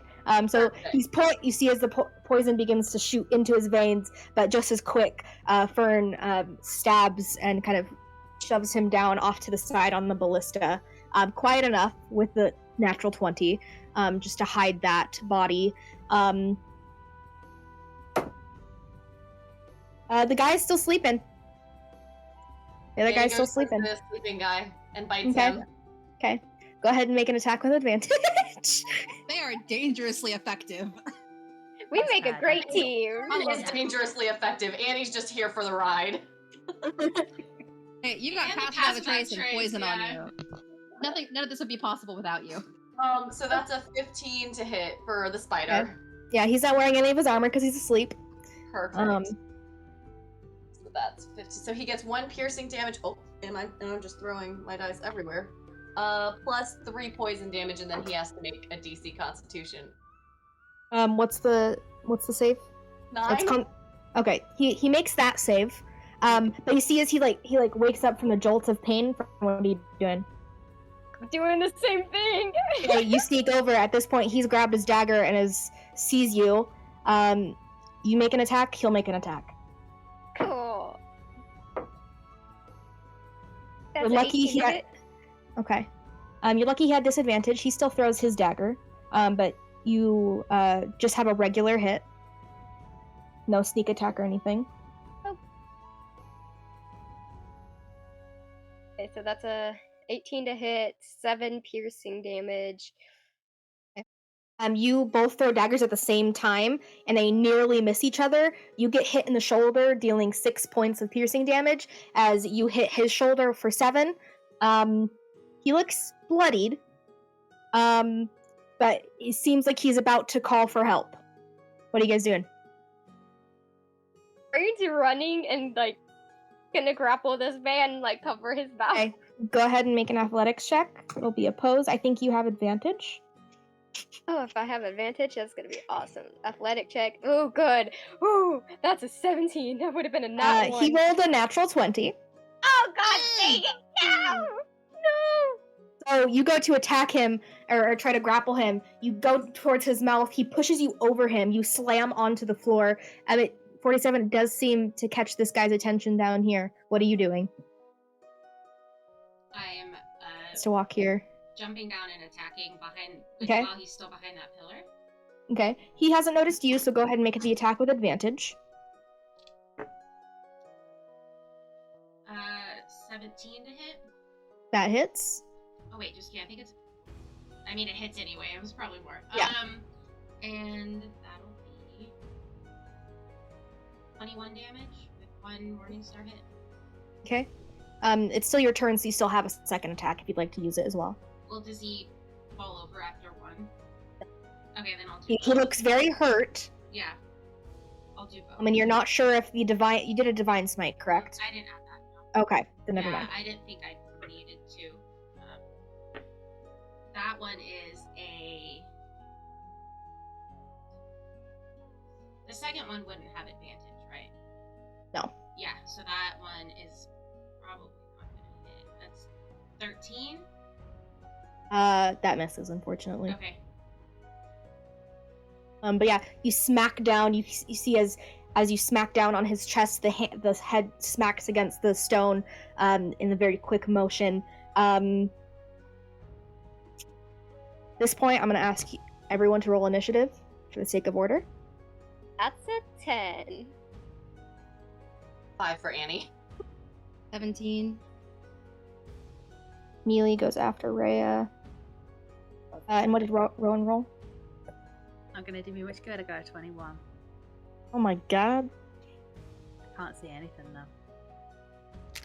I mean, there's still, like, the torches illuminate some spaces, but for the most part, I you need a can't bloke see. to go in between me and the torch though, so I can shoot him. Yeah. Okay. So yeah, at the top of the round, Rowan, Hello. you can see kind of like shadows being moved up there where Fern and Annie are, and you can hear the beginning of a struggle up there. You just saw 47 bap down on this guy within the faint torchlight. What are you doing? I'm casting Pass Without a Trace for us lot down here. Okay. You cast Pass Without a Trace. Anything else? Holding an arrow just in case this guy that 47's attack decides to come running up this way. Okay. Ready? Well, your action would have been to cast Pass Without a Trace, so. I'll ready my bow. I'm not doing anything, I'm just taking it off. That brings it to Padoc's turn. What is he gonna do? He's just gonna. Doc is gonna move over this way just enough to where he can see that dude. And he is going to cast Firebolt at him. So he's that definitely hits.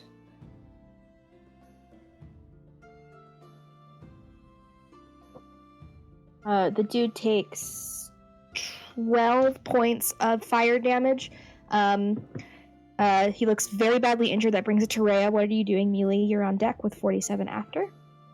2 sorcery points to bonus action, dimension door closer to the other 2. Their guy is less injured. Okay. Back at full and then back. And then I'm going to Place yourself where you are on that map. I gotta roll up to do it. Where's the alive guy? This guy that Annie's on? It's this guy over here. Hello, sir. Well, let me see I'll do probably... Annie is over here. Where did Fern go on the map? Fern disappeared. Oh, Fern there is- he... Oh, because he was on him. I'll say, Fern, you're kind of behind him on the floor prone. I'll do like right here because I have range spells. Okay. And then I will gonna firebolt this guy. Okay. And I'll go. You guys have low initiative, right? Okay. Yeah, mine's 10.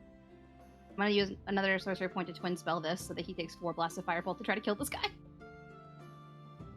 Alright.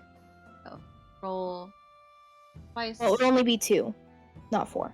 Oh yeah, sorry, 2, but it's 4d10s. Sorry, my brain is constantly an Eldritch Blast. So the first one is a 19 plus 9 to hit. That hits. Second one is a 16 plus 9 to hit it. That definitely hits. Cool. Then we're gonna do 4d10. I don't know, pray to Alara. Oh, that's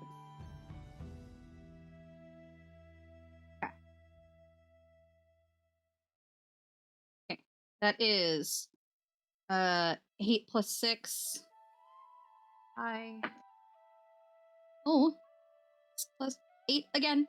28 points of fire damage to this guy. Yeah, you cast this firebolt and you see as it begins to burn him, kind of like you did with the ice troll, but with actual fire this time, and he slumps on the ground in front of you guys. That brings it to Mealy's turn. What are you doing with 47 on deck?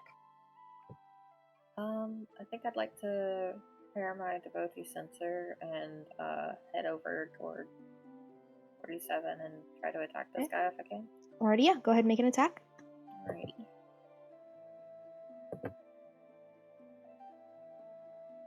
It says stuff. I'm not really sure which one to look at. I'm assuming it's 9. Yeah, it's the 9.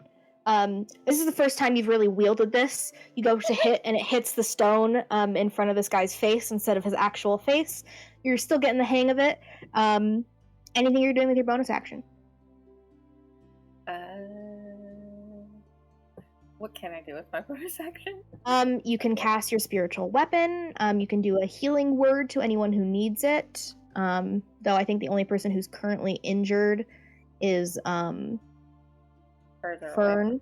Fern, which he's too far out of the range of that spell. Yeah. Should I just kind of go? I look at 47 and shrug. You see as Mealy for the first time wields this large flail and goes to smack this guy, but you still have the sense of proudness in you as it's your turn. 47 bonus action high fives melee. Okay. And so this guy's down now, right? He's not dead. He's very low on hit points though. Okay. 47's gonna attack and then high five melee then. Okay. Cool. You leaving it hanging. That's a 15 to hit. That hits. Okay, good.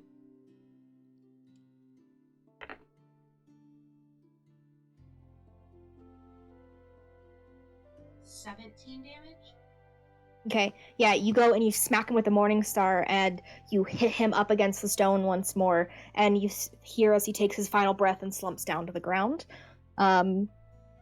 The current guys that seem to notice you are dead, though let me make a perception roll real quick. Now 47 high fives. Are we all in Pass Without a Trace right now? Since yeah. I was gonna say we definitely did like that best friend high five where Mealy's like jumping up to 47. It seems that the spells that you guys are casting to keep yourself quiet don't alert the other people around. Though Mealy and 47, you do notice another guy over kind of behind the second ballista, and you see arming a third ballista over here is another man. You see those two here. This vantage point, you wouldn't see anyone else. Yeah, you wouldn't see anyone else. But they didn't take notice to us, you said. They didn't take notice to the immediate, because of the silence, like the Pass Without a Trace that you guys are all under. Gotcha. Okay. They are still keeping a vigilant eye out because they are expecting you. Fern's going to get up and hand Rhea the Dagger of Darkness and say, "Give this to Rowan," and then Blind sight, yeah. Oh yeah, blind sight, yeah. They would have to be attuned to it to get that effect, which takes an hour. No, never mind then. He's just gonna get up and dust himself and be. Thanks. I whisper, onto Fern. I whisper, you guys are dangerously effective. Thank you. Not the first time. And I'm gonna ask Orsa to fly further into the cave and see if what's further down now that we can see this area. Okay. Where are you directing him to go? Just like directly straight in front of you, or kind of more towards where the river is? I think follow the river to see like where it leads to, if it leads way out. Okay. So upwards towards this direction, there is just a very small entrance kind of below this cliffside where the water is coming from. It's maybe like a foot high. But you're not sure how deep it goes in the water. Down this direction, closer to where you guys entered the cave, it looks like there's a small tunnel that, through him flying quickly, seems to dissipate similar to that. So there isn't a way out with the river. Unless you guys wanted to swim and maybe try that way. But again, you weren't sure how deep the water is, where it'll lead you. I think I'll ask him to just have a look around the map. Just like if there's Basically, I'm trying to see if they can sense how many people there are and if there's a way out anywhere around, or if this is just a place that we're stuck at. Okay, so yeah, he goes around. It seems to be just a large cave here. There are smaller offshoots, but looks like they lead to dead ends. Roughly, based on what he can find, other than the people that are within the cages, the other people who are walking around freely, there is about 7 more. There are 2 more in this direction, kind of around these tents. There are 3 here. There is 1 over here as well. And then there are, from what he can tell, there's another one over here, down closer towards the river. Well, I'm gonna tell Annie and Fern this stuff and be like, guys, I don't think there's a way out of here. They got dragons out the entrance. Probably almost like 20 people here. We can handle it. You sure? I mean, I got this big old machine. I'll figure it out. Just keep stealthy. If you want to stay here because they're not up here, I think they'll be less likely to find you. Can I take Annie for stealth, and we'll head different ways? Please do. The spider is bugging me. Actually, it's an arachnid, but okay. Well, arachnid, whatever. Good job, Annie. She's like, but please get off me. Annie waves one of her little legs, then jumps onto Rhea. Okay. I step on her? No. Call back. I've got her on my little shoulder. Yeah. So you do that. Annie's now on your shoulder. What are you guys doing now? Fern's going to the big old machine and kind of staying stealthy. So it's like just, ooh.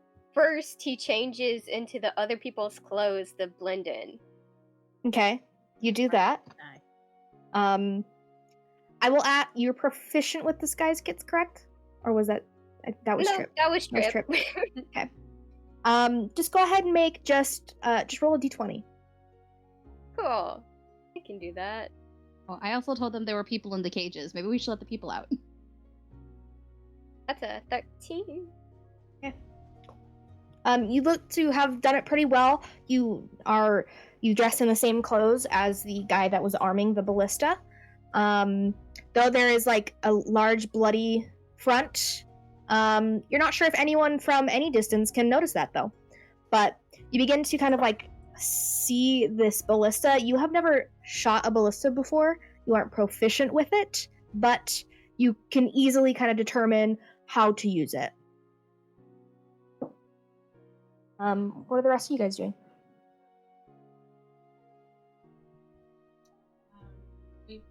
I would go back up with Rowan, knowing that Rowan can't really see anything, and discuss kind of what the plan is now with the dock. And is Rhea coming back over here? Yeah. Because we want to talk about it. I'll leave Fern here. Okay, I will ask the two of you, or I'll ask Rhea to make a stealth check.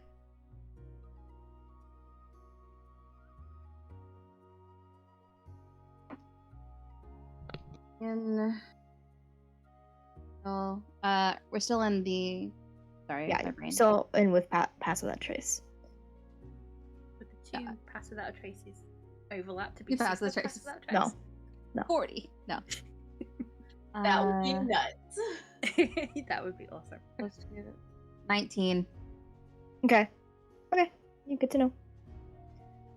You narrowly think that you're going to catch the attention of one of the other ballista people, as he's kind of looking that way, but you hide behind this pillar here before he does. As you're climbing down, you're able to wait until he looks a different direction and sneak back towards the group.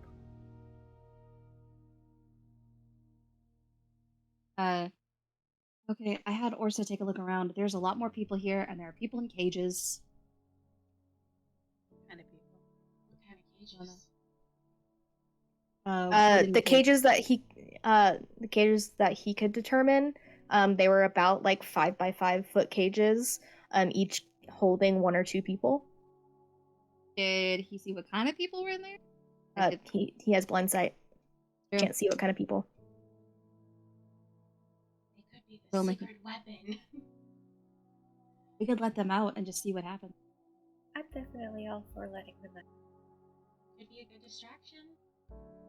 Absolutely. Yeah. But then that would also mean that we're setting them up to die, maybe. But Yeah.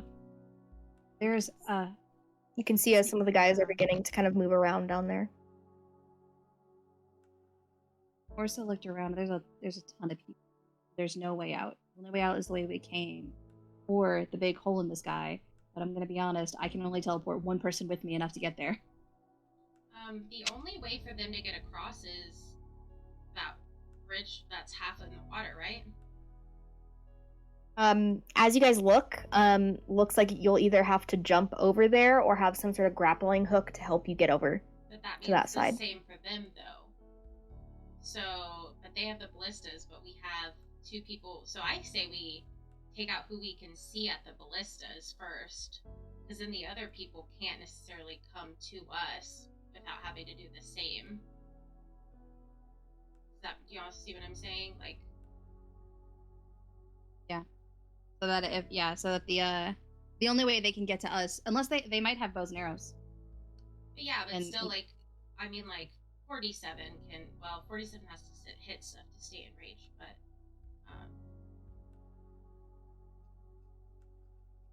I think.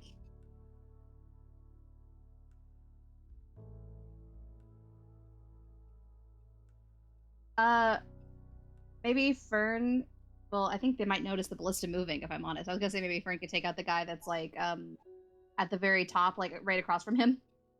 Oh, Fern was definitely like aiming for like people, but he's watching the group down, so he doesn't like set off a like domino effect. So he's just watching you guys to see what the plan is, so he doesn't jump the gun and cause chaos, even though he wants to. And I will say, Fern, the only people you can currently see is this guy down here, and then the 3 that are over this way. Everything else is kind of obscured from like the cliff sides and any rock pillars and things that they have. Cool. Okay, so I can't see the group from down here.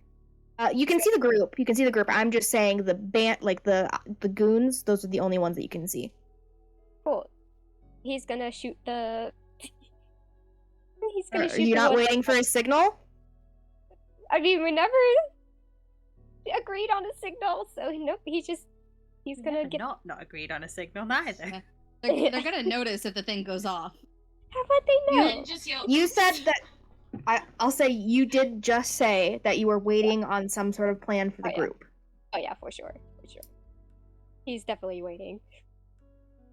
Could definitely cast silence on it. I don't know. Something. Good. I think I'm worried zoned out about. when you were describing the water bit with the rock and the broken bridge. What was that? Sorry. I zoned out when you were talking about the Okay. rock and the Um, bridge.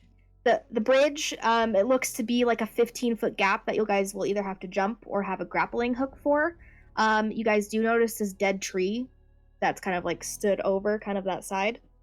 Where's the tree? Right here. Oh, I see. Cool. Possible to mend the bridge. You'd have to be able to touch it to mend the bridge, and even then it kind of looks I like can it's touch it. pretty destroyed. I still think we should use the fact that they can't get to us to our It's advantage. kind of a natural point that the ballista can hit. So if we funnel them to that That's what I point, was thinking of, like we could funneling, hit yeah. them, and the ballista could hit them. Mm-hmm. And then everyone else could take care of the people who are shooting from far away. Yeah, it's I think idea. funneling them is an idea, yeah. if we caused a commotion there to happen. Oh, Oh. bye. Oh.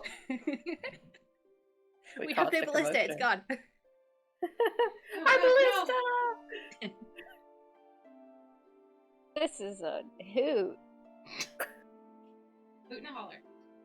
Ugh. Hoot nanny. I mean, Stop. I could totally, like, just make not a distraction, but I could get their attention. A firebolt would work. Oh, It's true. I have Shatter that I can cast, and then if we're all hiding, they won't be able to see where it came from, but it will put them on alert. I have because they will have just got shattered. What about the illusion thing that I definitely can't pronounce that starts with a T? Thaumaturgy? Yeah. Thaumaturgy? There is We don't. I that. think we want to try to get them sneakily the best we can before an all-out fight starts. Yeah. Okay. I didn't know if it mattered. 47 can't do much of the sneaky sneak from far away, so. I'm worried about using 2 high-level spell slots because if we have to fight the Ire, but I don't know if we're gonna fight her. Well, that's why I was thinking fireball. And then we hug. Thaumaturgy. Yeah. I just throw a rock. 47 is going to. I want to pick up a rock, Okay. but like throw it in the water. Not necessarily like it would be like, oh, there's like a natural rock maybe falling or something. Okay. I want to pick up a rock. 47. So base 47's getting like frustrated with all the planning. And I want to sneak to this bit, like this bit, since they're tall, and throw rock into the water and then duck down. Okay, I'll ask you to make a dexterity check. Okay. Okay. Just dex, flat dex. Yeah, just flat dex. Yeah, that's a 13. Okay. You don't hear it splash into the water, but you hear it kind of hit rock and kind of tumble down. Mm-hmm. Those of you who can see, which 47 can't at the moment, looks like these 3 guys are moving kind of in this direction to kind of just see what's happening. And you see as the guy who's arming this ballista moves the ballista towards that direction. I've got an idea. I don't disguise myself as the Ire, but I can disguise myself as one of the guys that we killed.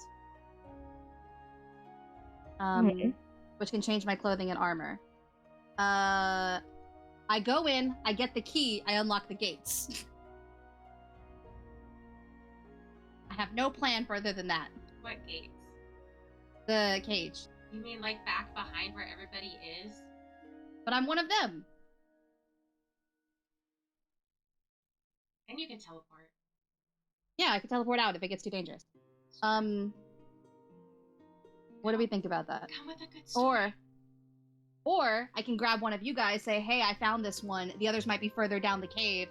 But I couldn't find any. Maybe go check. Volunteers tribute. I have a high deception. What are you guys doing? I like that Yes, plan. Like that? Okay. Whoever does it, okay. Do I want to grab Mealy and be like, hey, I got her? I say be the guy who was it that 47 killed because they were the closest there. Okay. I'll look at his dead face. Okay. I want you to just roll a flat d20 to see how well this disguise is, because you did not see him alive. You only see him as death. I think I should do one of the other guys that I saw alive. I'll do the sleep guy that I saw alive. That be okay? Okay, but still you need to roll. Okay. Damn! 19! Wait. 18! Okay. It looks pretty accurate, yeah. Yeah, what are you doing? I'm gonna grab Mealy. I've still got Annie on me so that you guys still have Pass Without a Trace. And I'm gonna also look at Fern and wink really hard so that he knows it's me. So that he doesn't shoot me. And I'm gonna, I guess... Fern, make a perception check. I can't see you! Maybe I shouldn't have said that. Fern can't even see me. It's fine. Oh. Okay. You see Rhea transform into this. You don't see the wink from that far away. That's what, I turn to you, and I'm just like, blinking. I'm gonna grab, so I've got Annie on my back, hiding. Got Pass Without a Trace on us in case we need to be stealthy. And then I've got, Mealy, and I'm gonna go to the end of the bridge, hold onto her shoulder very roughly and be like, "Oi, I found one!" She's just struggling as hard as she can because it actually kind of hurts. I will ask both of you to make separate deception checks. That's about right. You good? I got a good 5. I'm actually hurting you though, so My Yeah, deception is no. +9, so I have to calculator for this actually. This is not surprising. The game. 27. Roll. Right. So, you disguised as this person, grabbing onto Mealy, with Annie on your back as a spider. You shout out to them, unknowing of what their plans are, and say, "Oi, I've caught one of them." I say I found one. I didn't catch one. I found one. Okay, you found one.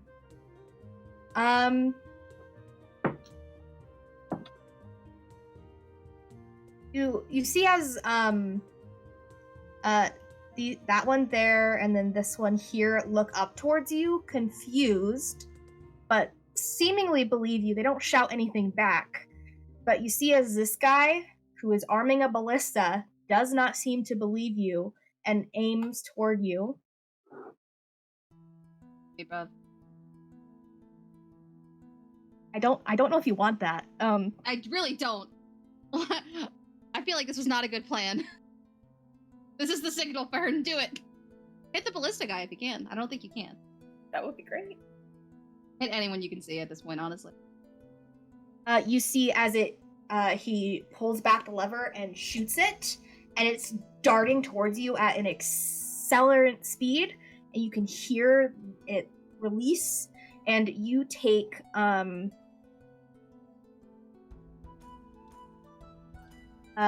19 points of piercing damage. As it shoots you through the belly, I need you to make a strength saving throw for me. Gotcha. 19 points, you said? Yes. Minus 19. Cool. And a strength saving throw. Hot damn! 19. Okay. Yeah. You stumble back 5 feet, but you aren't pinned to the stone wall behind you. Annie, I need you to make a dexterity saving throw as Spider. Okay. Yeah, I yell, what the fuck? That's a 4. Okay. Hell, Richard. You go flying as Spider. I need you to make. You said a 4 as a dexterity saving throw? Yes. Okay. As you go flying, you take 2 points of bludgeoning damage as you fall down at an accelerant speed, so you're out of your spider form. Yeah, I'm just Annie now at this point. And I think you did you have 1 point of damage to yourself. Okay. Really run away like you weren't like we were actually like I was actually the bad guy. And you hear the guy who shot the ballista out at you. Don't listen to her. She's one of them. But I'm a dude. Did you just misgender me? You say that, and we're going to roll initiative as everyone is alert to where some of you guys are. Well, that didn't go well. Sorry, guys. It was a good plan. It really was. I thought it would work. I feel like that was a solid plan. I'm sorry, I rolled a natural 20 for one of them, and I was like, Hate this. Hey, that's fair. I hate fair. this. You Earl can't a do. solid 6. That's But a does 12. the question is, do the other guys believe him? That is the real question. Do they believe him, or do they think he's gone rogue? And you just gotta pretend that. what did Annie get for initiative? 15? Okay. I need to stop rolling that one. What did 47 get? Not 20. 30, 20. What did Rowan get? 7. Me got a 12. And what did Rhea get? 15. What is your dex? And then what is Annie's dex? My dex is 15. My dex is 0. So, Rhea will go first. Alrighty. So at the top of the turn, the layer action happens. The 2 guys arming the other 2 ballistas that haven't been fired. See who they believe more. I rolled a 27 deception. One of them believes the one guy, and one of them believes you. So one of them shoots out, I'll say towards Mealy. That's okay. I rolled a natural 20. Nice. So Bye-bye, Mealy! Rip. Can I already have my running then? From when I was told to run earlier? Dang, alright. Bye. See you later. I'm gonna take a nap. Take a nap right here. No, Trip, we said hi. so in total, you take 47 points of piercing damage. Oh, okay. Barely, but And okay. I need you to make a strength saving throw for me. How do I roll that? Just a d20? Strength saving throw should be on your sheet. 20. Okay. You're only knocked back 5 feet. You're able to kind of steady yourself, but there is this huge 4-foot-long bolt in you, kind of like halfway through. It hurts when you move. But the other one doesn't shoot his ballista. The other one who had fired at Rhea loads his ballista for the lair action, and that brings it to 47. What are you doing? 47 just saw Mealy get hit and is gonna grab her. It doesn't matter. They're just running out there, grabbing her. Okay. She definitely screams. Run out to grab her. Yeah. And is gonna take her back towards Paddock and Rowan. Okay, you're able to get here with your movement. Okay. If you would like to use your action to go further, you can. I'm thinking about, like, trying to attack Rhea to be like, oh god, she just took Mealy. Like, but I don't want to actually hurt Rhea. Bap me as you go. I can deceive really well. Just bap you as I go.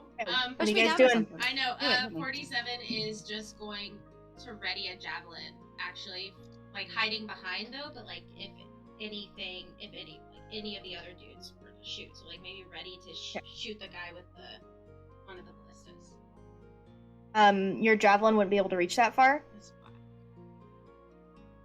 In fact, I don't think your javelin can reach any of them. Is that how far can I guess because it's height and stuff. Yeah, there's height and then everything involved. Yeah, okay. Then 47 doesn't do anything. Basically, they're worried about Mealy. 47 gives Mealy 5 hit points. Alrighty. That brings it to Rhea's turn. Annie, you're on deck. I'm gonna shout out, oh, what the fuck, they're getting away, get them! And see if anyone believes me. Make a deception check with disadvantage. I'm okay with that. Disadvantage 21. Okay. Okay. Is that all you're doing on your turn? No, I don't think they're gonna believe me, guys. I'm just gonna be like, oh, fucking hell. You misgendered your friends? Okay, and then I'm gonna start shooting, I guess. Okay. Who do you shoot? Both guys on the javelins. Hold on, I'm using fucking 3 sorcery points again to do this shit so that I can do it. Twin dispelled and quicken spelled. Okay. What is Firebolt's range? 120 feet. I counted before I said I would do that. Okay. Good. So that's 4 rolls. And I'm going 2 for 2, I guess. So like first one is a 12 plus 9. 21. That hits. Second one is a 13 plus 9. 2. 10 plus 9, 19. Last one. 15 plus 9. All of them hit. Go ahead and roll your damage. Okay, the first guy is getting 4 bolts.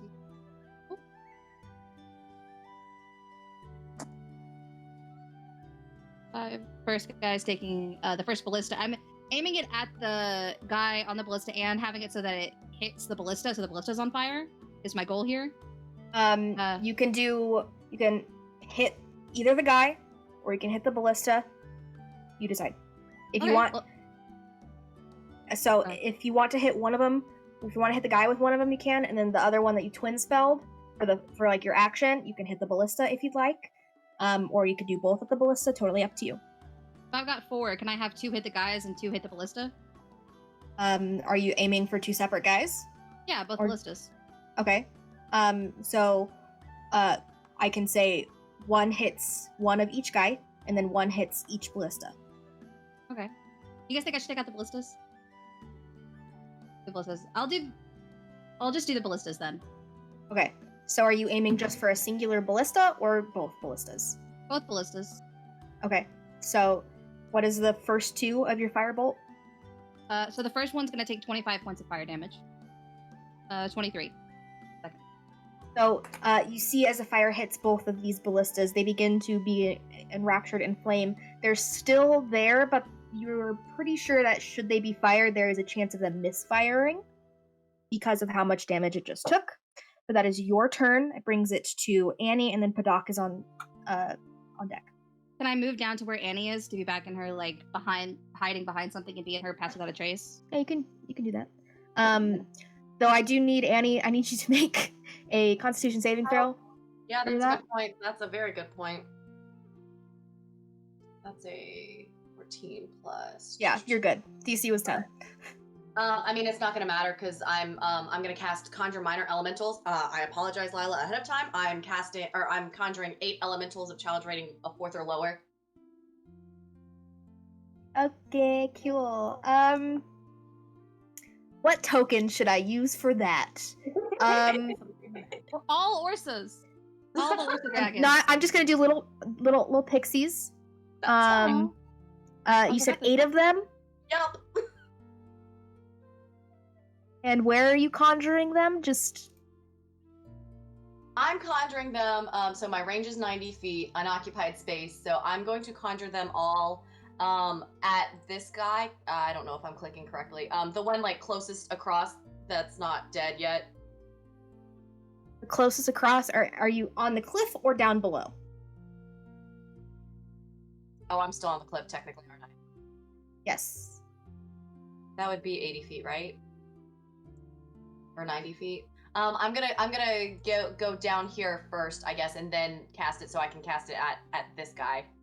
I don't know how to- Down where you are is like a cliffside that's like 30 feet down. But you can stay there and be able to get this guy here with all of them. Yeah. That's the guy that we're going with right now. Okay. Let me move all of these tiny little elementals, Okay. aka pixies. Jesus Christ. They all have to be in an unoccupied space. Great. Only when summoning, then they can just 1, move 2, wherever 3. they want for my command. Okay, yeah. Okay, I'm pretty sure they take attacks, correct? Yes. Okay. I'm gonna say you roll those attacks. Okay. I'm gonna move on to the next person. That's fine. Just let me know the damage and what it rolls. The So- AC you have to beat is 15. Okay, so the spell itself says that you're the one who has the creature stats. Okay, so it's 1/4 or below. Correct. Uh-huh. Child You get a steam method. Ooh. I will send you over those stats real quick so that you can have it. I love methods. Okay, and then and so you can come back to me for that stuff. You said I have to beat a 15. Yes. Thank you. And are they using their claws or their steam breath? Claws like, from there now you on. go. That's fine. Yeah, I think we would just use claws, just so it's easy for this. Okay. We'll get back to you after you are done rolling that. It brings it to Padok's turn. And then I'm Um, rolling 7 others because that one was the first one, right? Sure. Okay. What is Padok going to do? I think he is going to. He's going to use his action to saw the ballista bolt out of melee. He's gonna do that. He saws one end in half, so that on somebody else's turn, the other half can be taken out of melee. It's his action. As a bonus action, he will cast Healing Word at 2nd level.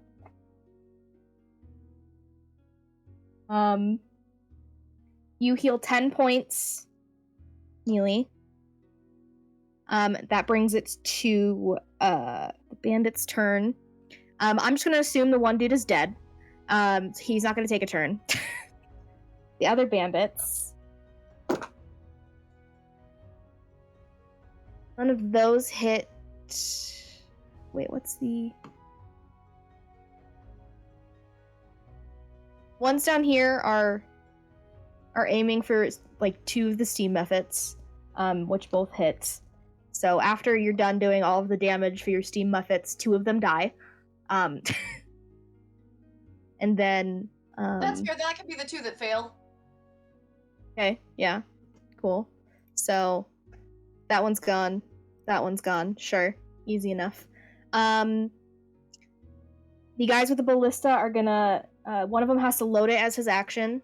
So he doesn't get to do anything, but the one that was able to load it, though his is at disadvantage, and he rolled a natural 1, so he shoots out towards this thing again, and it misfires and it goes into the wall behind you guys. And it shoots in and it cracks some of the stone that's there. There's so many.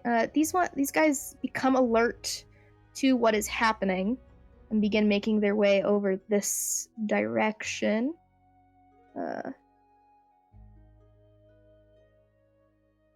Begin making their way over there. This guy is climbing up this way. That's the bandits' turns. That brings it to Fern. What are you doing? As you see a bunch of ballista shots just going out, steam methods being conjured, pure chaos. Yeah, so Fern's going to shoot the ballistic at the... Currently, the only one you can see is this dude here, and these 2 dudes here. Cool. I'm probably gonna shoot the one closest to the other ballista, or the one kind of like diagonal from Fern. Like, okay, go ahead and roll a d20 and add +6 to it. cool. Ah, that was a nat 1. Oh my god. It's your first time using this, so you get ready to aim it, and you shoot it directly over his head. And into this wall over here. Oh wait, that's the ruler. Into this wall over here, shattering that part of the wall. But it skitters off, and you can see sparks kind of flying. If it hadn't been prevalent at this point, there is some sort of fight going down. You've been alerted to any other people who may be there. That's your action. Anything you're doing with your bonus action or movement. Bonus, because I can't. Because since this is a ranged weapon, it doesn't affect my rage, so I can't go into rage. As long as you attack something, you can go into a rage. And be able to keep it up. I thought it was just melee. Melee, not melee. You just have to be able to attack something or be hit by something to keep your rage up. But you did also see that it took them a while to load the ballistas. So mechanics-wise, it'll take you an action to load the ballista. Cool, so I'm probably going to do rage. That way I can have that bonus act. Okay. Cool, so you rage as your bonus action. That brings it to Rowan, and then Mealy, you're on deck. Cool. The hole in the... First of all, I'm going to move closer. The hole that the moonlight's going down, how big is it? It's about 25 feet. And how big is a wingspan? Alder's wingspan is about 40 feet. But you can try to call him this way. I'm gonna try and call him. Is that an action or? I'll say it's a bonus action to do that. So bonus action, call it Elder.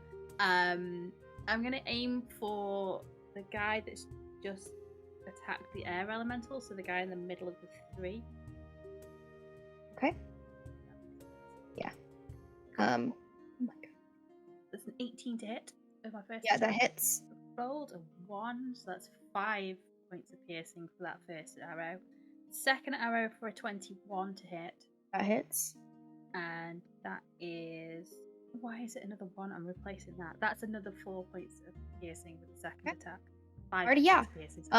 He takes both arrows into the chest, kind of stumbles back a bit, but for the most part seems to take the damage.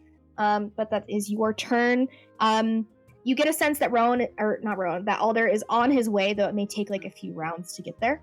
Fine, it's alright. Yeah. That brings it to Mealy. I think I'd like to cast Guardian of Faith. Just to have that around.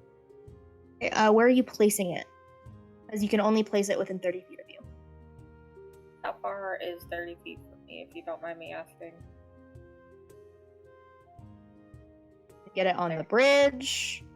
Kind of just in this kind of immediate space. The furthest you can get it is to the bridge. We'll set it there. That's fine. Okay, Okay. Probably should have set it over. But I feel like that's a good spot for it. You do that. Can't really necessarily do anything with your bonus action. You still have the huge freaking ballista bolt in you.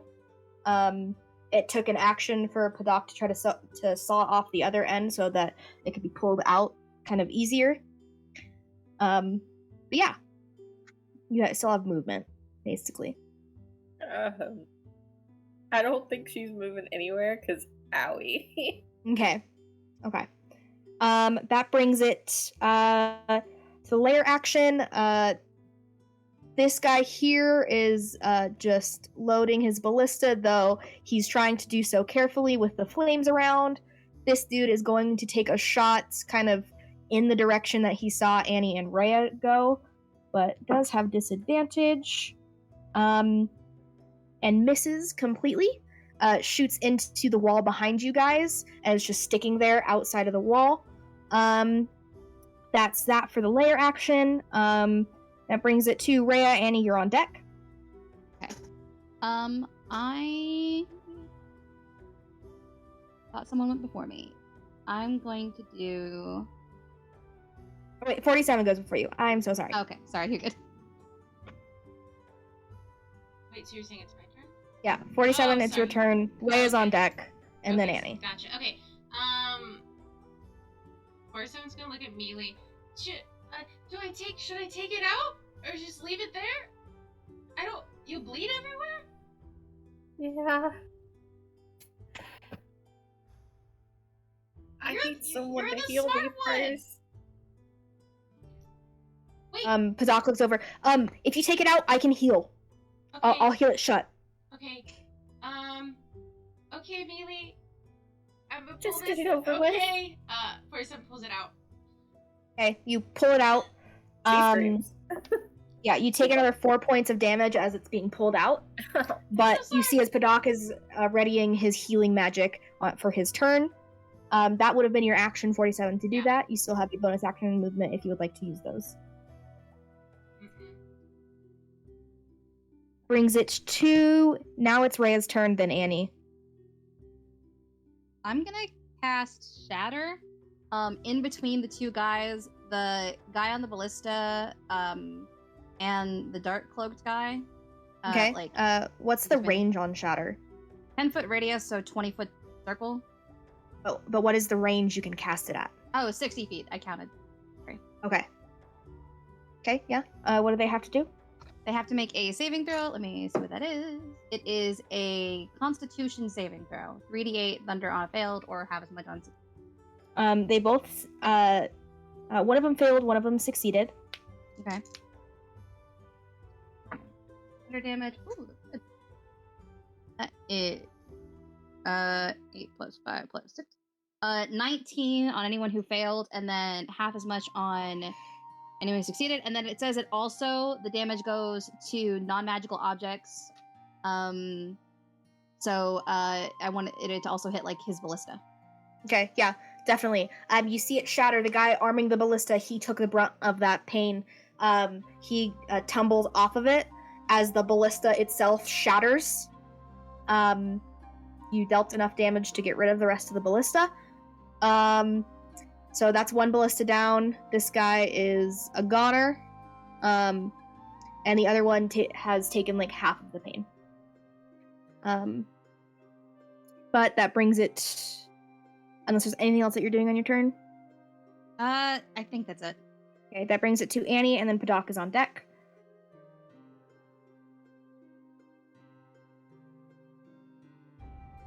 You're muted if you're talking. Dang it! Sorry. Thanks. The two that are on the water line next to the pixies. None of our people are around them, right? Yeah, none of your people are around them. Cool. I'm casting Tidal Wave, starting in front of the pixies so they don't get harmed, and then towards those two. Okay. So they both need to make a dexterity saving throw. They both fail. Perfect. They take 4d8. 2, 3, 4. Move you guys. So 3, 7. So for the one that's still standing, I'm sending all of the steam methods to him. Okay. What is their movement? Their movement is 30 feet. Okay. They can't get directly next to him. Dang. Okay. What They about can the get other to guy? there. What other guy? The one that's above. It would to move up. They'd have to fly up 30 feet, and that would be their movement. Okay. They'll stay right there then. That's fine. Does the tidal wave knock them prone or anything, or does it just hit them? Oh, good point. On a success, a creature takes the water, then spreads out across the ground. Oh no! It just extinguished unprotected flames in its area within 30 feet of it. Oh, I thought. Okay. Sorry, I googled it while you were doing it because I thought it was cool. You're correct. And is knocked prone. I'm sorry. Yes. Okay, so they're knocked prone if they fail. Yes. Okay, so he succeeded. He was able to stay up. Okay. But the kind of torches in that immediate area were all extinguished, so now Rowan no longer has visual on those areas. Sorry, Rowan. But that brings it to Padok's turn. He is going to cast Cure Wounds at 3rd level for melee. 8, 7, 1, 9 plus. You heal 20 points of healing. And then he is going to kind of make his way down this direction so that he can get visuals on other people. And that brings it to the bandit's turn.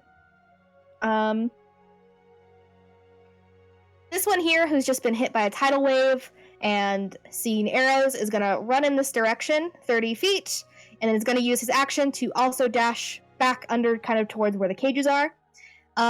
This dude sees him running and hasn't necessarily been able to see everything, but sees the steam methods and is going to shoot towards them. Oh no, what happened with Kristen? She cut out right at the time you said, sees the steam methods, is going to shoot towards them. Yeah. So this dude sees the steam methods, is going to shoot towards them, hits both of them. Those 2 of your steam methods disappear. So those ones immediately.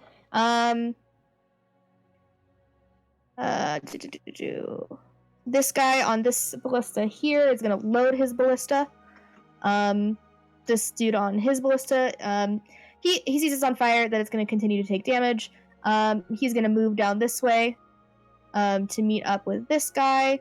All of these guys are closing in to take rank. So that's not where they all end up, but they kind of all get closer in that direction. Okay, that's their turn. Actually, they would have moved 60 feet. All of them would have moved 60 feet, so they're trying to just get some vantage points. He moves there. Moves there. Okay. This is where they all end up. That brings it to Fern's turn. Rowan, you're on deck. Perfect. Okay, just gonna... Since I'm still in rage, I have 2 actions, so I can load and reload. Load and shoot it. That's what because you're enraged, you get 2 attacks. You do not get 2 actions. That is a fighter thing. Cool. So he's gonna load it. Okay, you load it. That's your action. Don't have anything for a bonus action, I don't think. Okay. So I think that would be my turn. Okay, that's your turn. You lose your rage because you didn't attack or get hit. That brings it to Rowan. Amelia, you're on deck.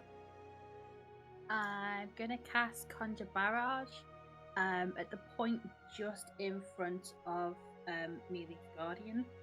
Okay. It's a 60-foot cone.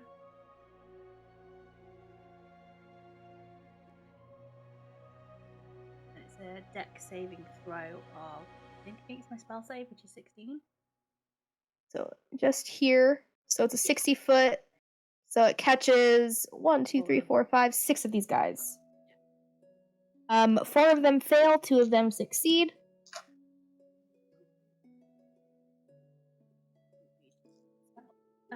Oh, great. Ones again. Thanks so much. Wow. Cool. That's 6 points of damage. Okay. Or half of much on a successful one. So 6 and 3. I'm so glad there's a 3rd level spell.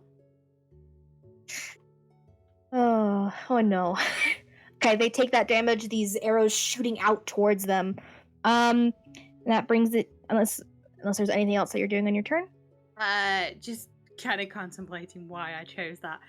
No. Just kind of shrugging his screen without the pincushions now, so great. Okay. That brings it to Mealy. What are you doing? So how many points did Padak heal? I kind of 20. 20, okay.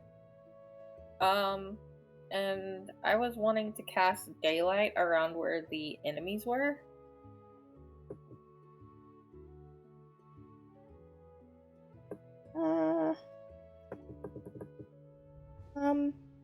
Okay, what level spell is Daylight?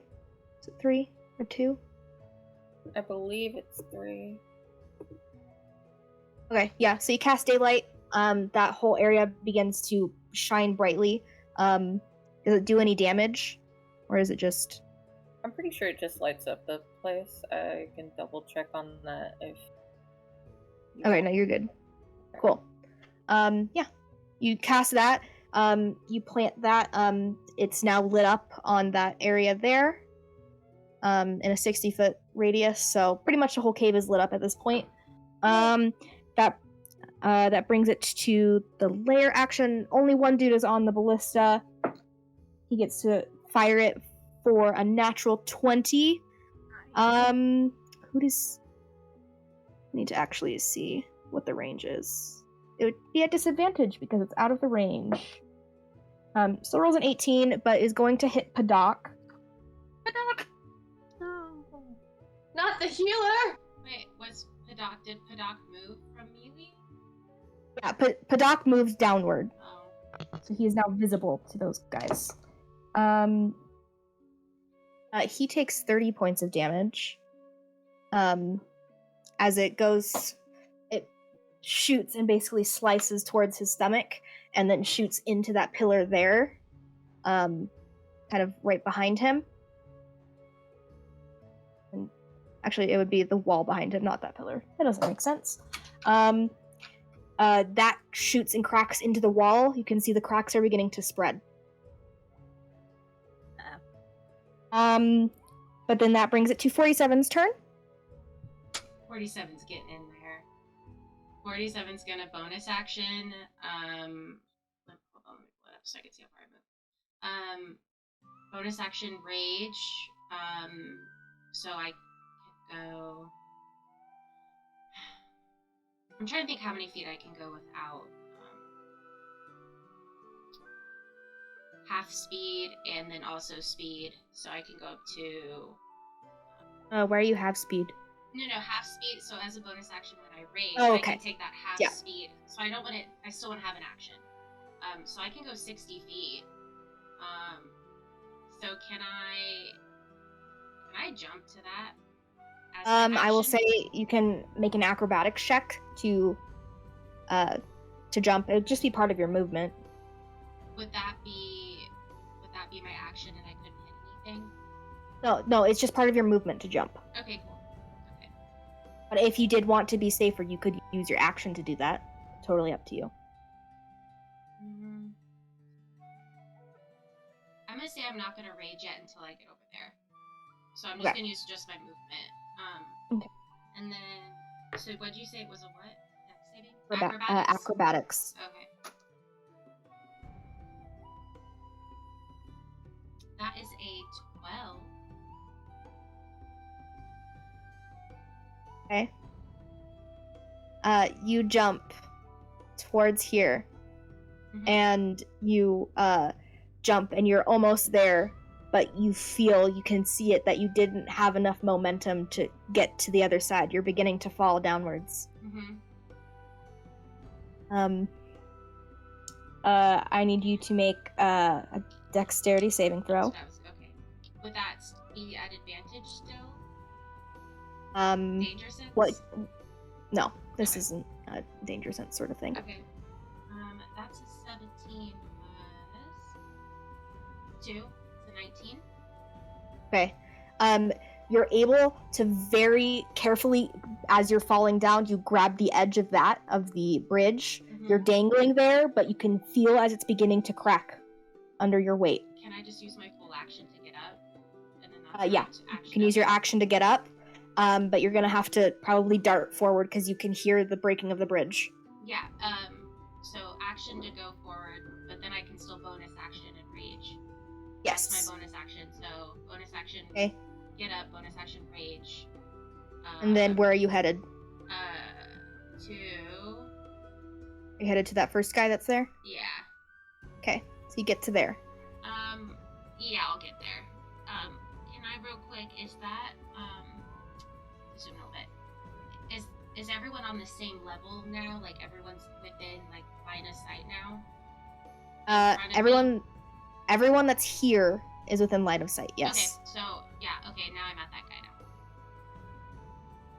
now. That's your turn. That brings it. Brings Torea's turn, and then Annie, you're on deck. I am going to do a wall of fire in a circle, and the circle is a 20-foot radius, so it's 40 foot wide. And I am going to circle in the 3 guys on the far right, so that it gets rid of the ballista and gets the guy at the cages. Okay. What's the range of wall of fire? It is. Let me pull that back up. It is 120 feet. Well, yeah, that's where I'm putting it, so it's a 20-foot radius. So you could get it to, like, you could do a line here. Well, if it's a circle, I can center the circle there, right? And then have it hit around it. Because it says I can center the circle there, right? Yeah, okay. And then what is the radius of the circle? It's a 20-foot radius.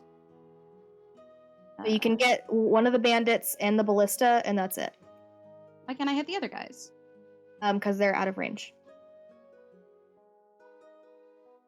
They're just out of range. All right, and right here, where the 120 feet is, you have. Oh wait, no. Yeah. He's just out of range. Well, I'll get those 2 guys then, and the ballista. I think it's good to get the ballista out. And they have to make a dexterity saving throw. What's your DC? 17. Neither of them succeed. Go ahead and roll the damage for that. 22 fire damage.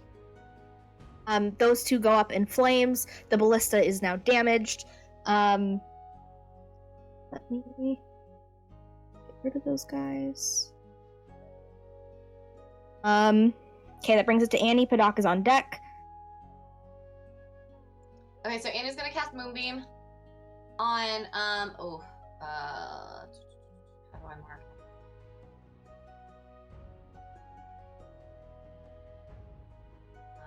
Show to others. Right here, so that it can hit both of these 2 guys. Okay. And so they must make dexterity saving throws. Constitution saving throws. They fail. Perfect. They get 7 points of radiant damage.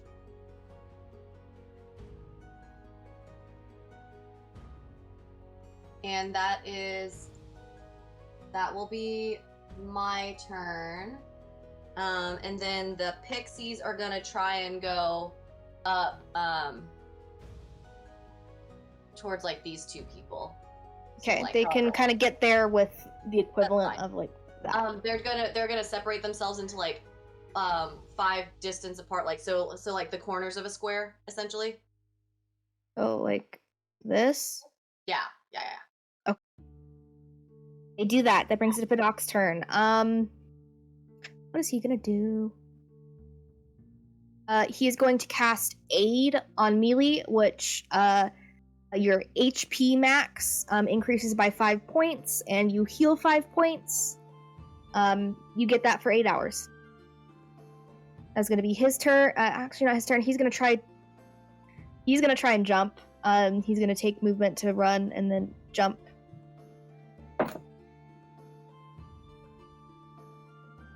He barely makes it, and then uses what's left of his, not the saber tooth, the rest of his movement to get to there before that edge of the bridge collapses into the water.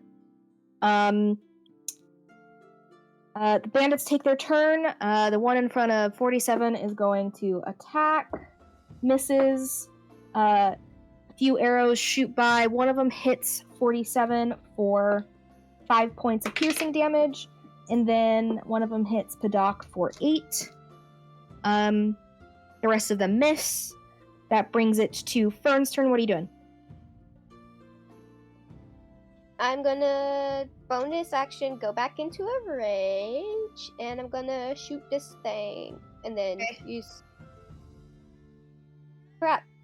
It's a double attack. Never mind. I'm just gonna shoot this thing. Okay. Go ahead and roll to attack with a +6. So just a d20 +6. That's god dang. That's an 8 + 6. You're not used to this. Nope. You shoot and it misses. That brings it to Rowan Amelie's turn.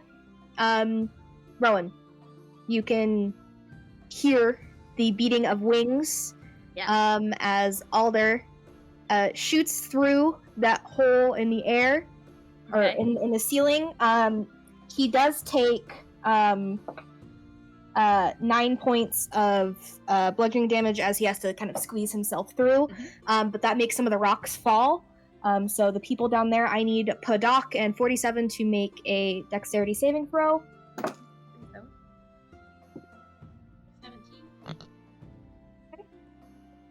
17. All the bandits fail. Padoc fails. But 47, you succeed. You take 5 points of bludgeoning damage, reduced to 2. As rocks kind of fall in your direction. 47. 47, because you're in rage. Padoc takes 10 points of damage. He's looking hurt. Can I reduce that or no? Yeah, you could do that.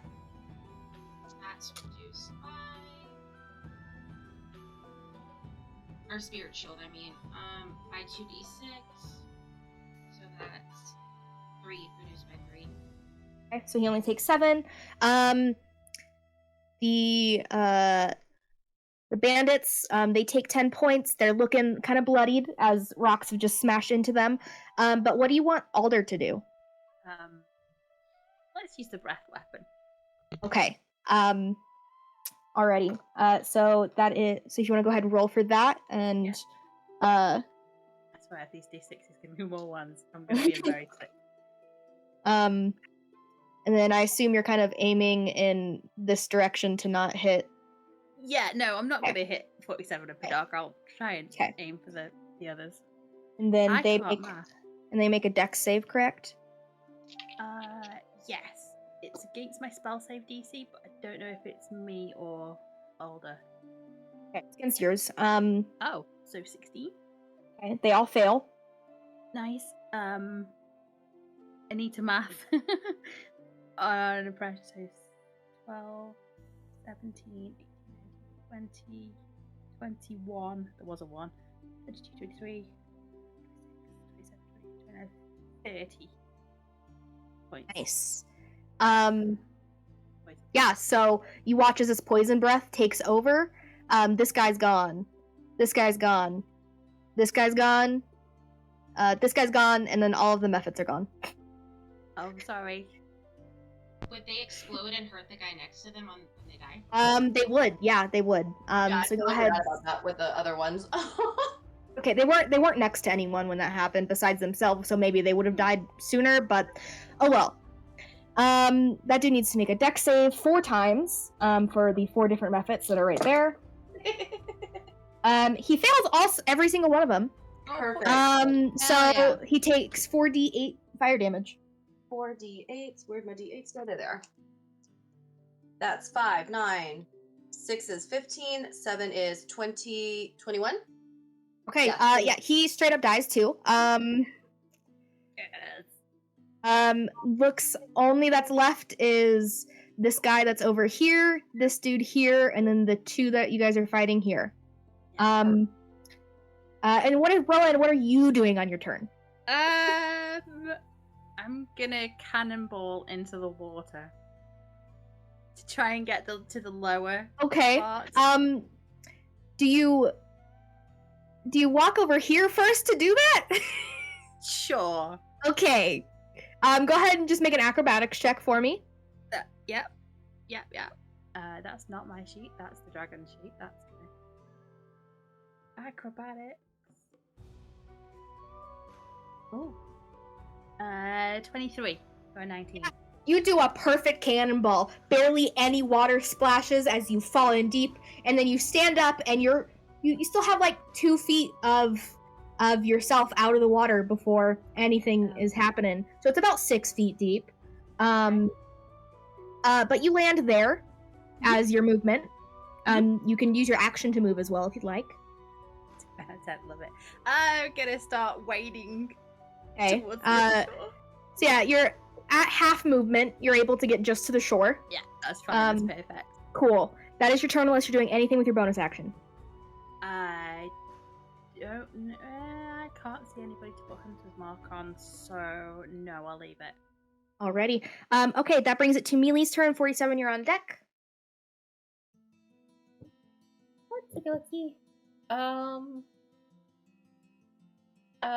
How far away is the guy that's up? How far away are the other 2 that are the furthest away from me? Furthest away from you? Yeah. One's 160 feet away, and then one is 105 feet. Can I use Guiding Bolt to do the one that's 105 feet? Yeah, for sure. Awesome. Go ahead and make that attack. Yeah. And at what level are you casting it? I'm just doing it at 1. Okay. That's what I got. 27, 20 radiant damage. You straight up incinerate this dude. Yeah. He goes up in a radiant flame. There's only, it looks to be 3 guys left that you guys can see at least. That brings it to 47's turn. What are you doing? Actually, Mealy, are you moving anywhere?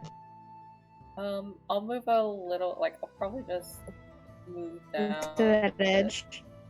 Yeah, to the Okay. edge. Now it's 47's turn.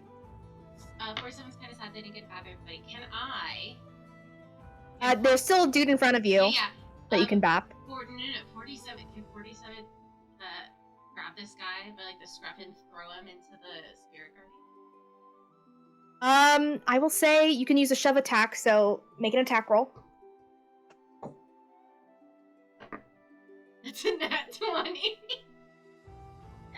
Yeah, totally. You grab the guy by the scruff of his shirt and just slam him to where he lands in front of the guardian. He takes, I think he has to make some sort of save. He totally fails it. Takes 20 points of damage, and as you slam him into the bridge, the rest of it collapses with him, and he falls down and hits the rocks that are below, finishing him off. And then you still have the dude that's right, kind of right in front of you, above you. Yeah, 47's gonna bap them next. Throw this guy, throw them, and then in succession concussion, like run at the other guy and hit them with their Morning Star. I love it. I love it. Yes. That is a 29 to hit. Yeah, totally. Okay. And you only get one attack Yeah. Still because you use one of your attacks to shove. Yeah. Mm-hmm. Yeah. And that is max damage on that. That's 16 plus 7. 24, 25 with my rage, extra rage damage. You totally bap him to death. Yeah. And there's only that one guy that's over here that hasn't had any participation in the fight. That brings it to the end of your turn, and you guys hear a familiar voice. Yay. Yair. No. As you see as she appears kind of on top of this Show off. right here from an invisibility, and she is going to cast Dominate Monster on Alder. Nice. Is he a monster though, Oh, or is he just a giant puppy? The audacity. So I need him to make a Wisdom saving throw. Oh yeah. my Okay. God. Yeah. Okay. It's probably not gonna help. It's a 17. It's not gonna do it. Mhm. She's too powerful. Oh, you guys watch as she just says, hello, and just waves her hand, and you see as Alder's eyes turn purple, and he gets low and aggressive. Okay, so that was her. I don't even Okay, think that was- that 20 would have helped. Correct. What is his whiz? +2. Yeah, that 20 would have been the only thing he could have rolled to save. Yeah. But yeah, so that happens. Can that be counterspelled or was that a bonus? It's too far away it- for me to like it's count too it. far away. reaction? Okay. But that happens. And she's just gonna saunter down 20 feet. I just kind of just saunter down. That's the end of her turn. That brings it to Rhea. What are you doing as you see the Ire just appear and take control of Alder? Lila, your microphone is blaring a little bit too. It Oh. is, yeah. Yeah, I turned you down, but it's still doing it, so it's like a. There's a thing. Let me look in settings real quick. Might just be the enthusiasm. Maybe. Yeah. It was an exciting moment. It was an intense, exciting moment. Okay. Is that any better? Talk loudly, real quick. Hello? Yes. Hello? Yeah, that's good. Okay. Yeah. Okay. I am going to. She's so far away. Okay.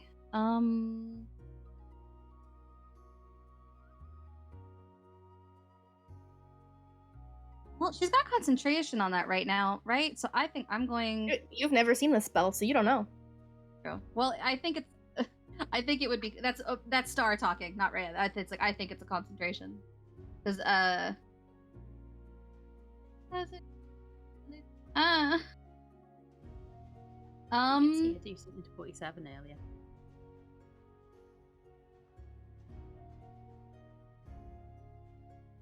a fireball at her, I guess. Okay. Yeah, let's do a fireball at her. Alrighty. Make a dexterity saving throw. And I'm gonna bonus action Mantle of Flame. She fails her dex save. Hell yeah. Okay. Glad I have a high save DC. And then it's 8d6 fire damage plus whatever the stuff from my Mantle of Flame does. 5 is 5 plus 3 plus 4. 6. Makes Then 12. Plus 3 plus 4 plus 2. That's 6 of them. And then 2 more. Plus 4 plus 27 points of damage plus 5 for Mantle of Flame ability. 32 points of fire damage. She takes the damage. She kind of just like brushes her hair as it's like slightly being singed. Very rude. I want to and is talk. You took the puppy, and then I'm gonna jump into the water, I guess. okay. Make an acrobatics check. Whee! Okay. Went in, the water's lovely. Acrobatics. 17. Yeah, easy enough to do. You get into right there. You still have about half of your movement that you can swim. Okay, I'll go. I'll just get like a right on shore, I guess. Okay, cool. That is that. That brings it to Annie. What are you doing? I'm taking my action, so let's see here. The moonbeam originally was like right here, so I'm moving it. I can move it up to 60 feet, so I'm moving it on top of her, so she takes damage. She has to do the Dex saving throw. Constitution saving throw.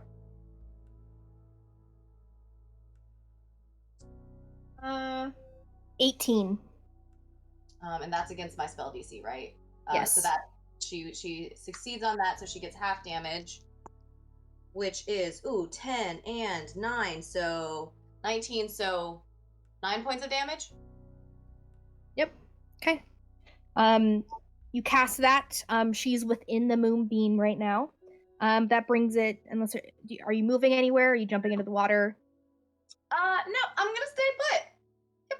Yep. Has she had to roll for concentration at all, or would this not be a? I've been rolling. Oh, okay, cool. Sorry, I just wanted to. Sorry. Good. That brings it to Padoc's turn. He's gonna cast haste on 47.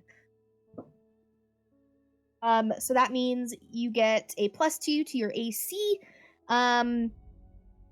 You have advantage on all dexterity saving throws, and you gain an additional action on each of its turns. That action can be used to attack with one weapon attack, dash, disengage, hide, or use an object.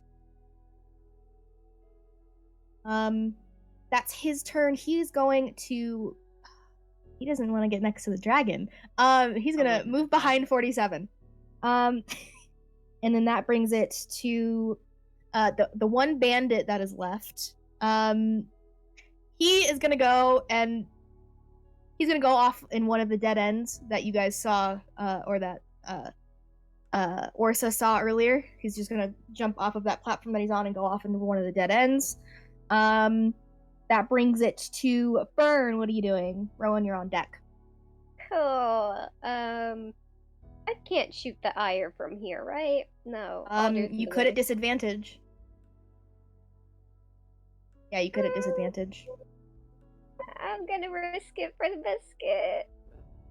I'm gonna risk it. Okay. Believe in you. Come on. That's a 17. Well, it would be 12 plus, so it's a disadvantage, so 12. it'd be 12 plus 6, which unfortunately doesn't hit her. God She kind of waves it away, kind of to get out of the line of her. What else are you doing on your turn? Any movement? Can he jump into the water from here? Yeah. Sure, that's what he's gonna do. Yeah, go ahead and make an acrobatics check for me. Acrobatics. Where did it go? Jesus. Character sheet went bye-bye. Acrobatics is not my forte. Okay, easy enough. You kind of land there, and you can still kind of swim to shore. Cool. Yeah, gonna swim to shore. Kind of trying to avoid Alder, so like sneaking around the back if I can. So yeah, that ends Fern's turn. That brings it to Rowan. Mealy, you're on deck. I'm going to hop out of the water. Rowan's gonna stick to the underhanging rock that's at the bottom there, and just kind of like scoot his way round to where the cages are. Okay, are you using your action to get over there as well, or? Yeah, why not? We'll do the whole lot. I can't shoot her yet, so. Okay, so you get kind of right underneath where she is, but I'll ask for a stealth check as you're going by.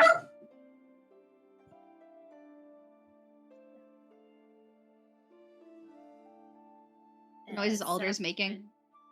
17. Yeah, that's definitely Alder. He's making sharp chihuahua barks. The biggest puppy. Biggest puppy. I did say he was a puppy. 17 on the stealth. Okay, yeah. Yeah, but as you approach, you can see from the brief torchlight here, looks like there are, in the immediate range, looks like there are 4 people within the cages, and then there's one person tied up not tied up, chained to the wall there that's on the bed. They don't seem to have noticed you, or they either are dead or are in a very heavy sleep. My God, Alder is making so many noises. He's upset about the dominate monster thing. The Aya just hasn't got the technique to control him.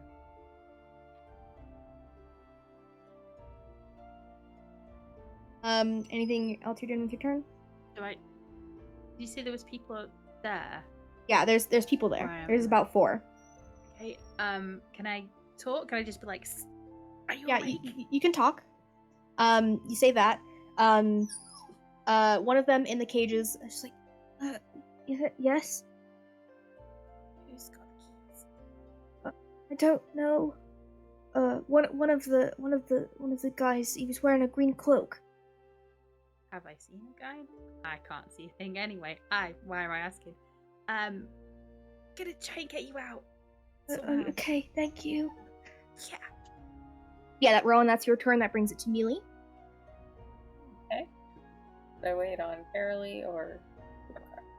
I want to try dispelling magic on Big Boy Puppy Dragon. Okay. Casting Go at ahead. 4th level, so. Okay. Let me just look at that real quick. Sure.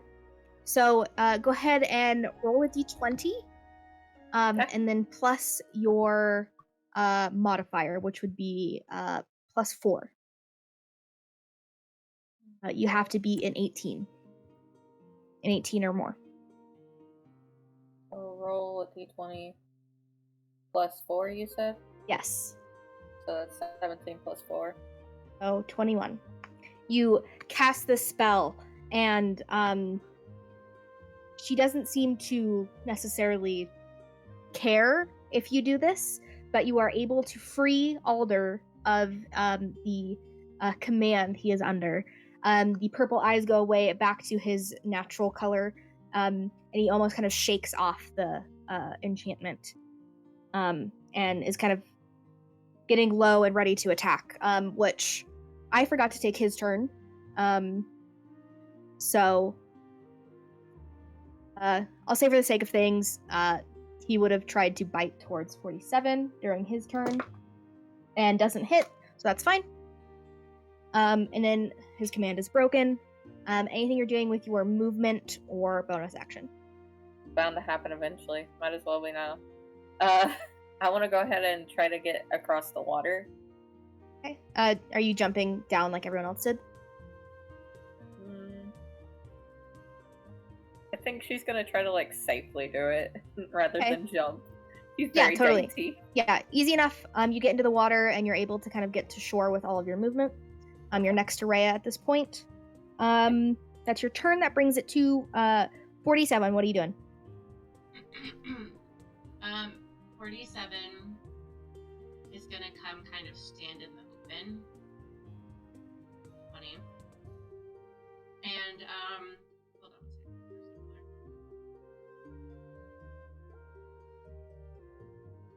second. Is gonna come and stand in the open and be like, actually, can I use my? I'm just curious. Can I use my divine sense?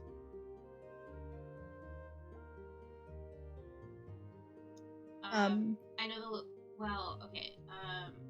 Basically, I just want to know if any, because you can feel good and evil and stuff. Okay. So, as you do that, you do have one sense of undead, kind of near where Rowan is. I'm in danger. Okay. You only get one ping off of that. Nothing on the ire though. Nothing on the ire. Okay. The 47. What are you doing? Yeah, I'm gonna go. Probably. Oh gosh. Off ruler. You were here, so it took 20 feet to go there. Yeah. And just kind of stand in the middle, and warning star ready. So reading one action. For if anything attacks. And says, "So, we doing this, Mom?" The moonbeam is around her, so she can't see you. I still say, we doing this, Mom? And you hear her chuckle, and she says from behind the moonbeam, yes we are, 47. Yes we are. Oh, she knows your name. That's so nice I of her. said, oh, you know my name. Okay. That's really nice that you took the time to remember that. Okay. Does that end your turn? Yeah, I have action ready to bash. I don't want to get too close to her. Not yet, at least. I'll use the last of my 5 healing on myself as my last action. So I have 3 actions. No. You have an action that you can use, which you use to cast Divine Sense. Oh, yeah. That takes an action. I see. Yeah. Because Yeah. then it would have been 2 weapon attacks, not Yes. specifically. Okay. She walks out of the moonbeam. Does that do anything, Annie?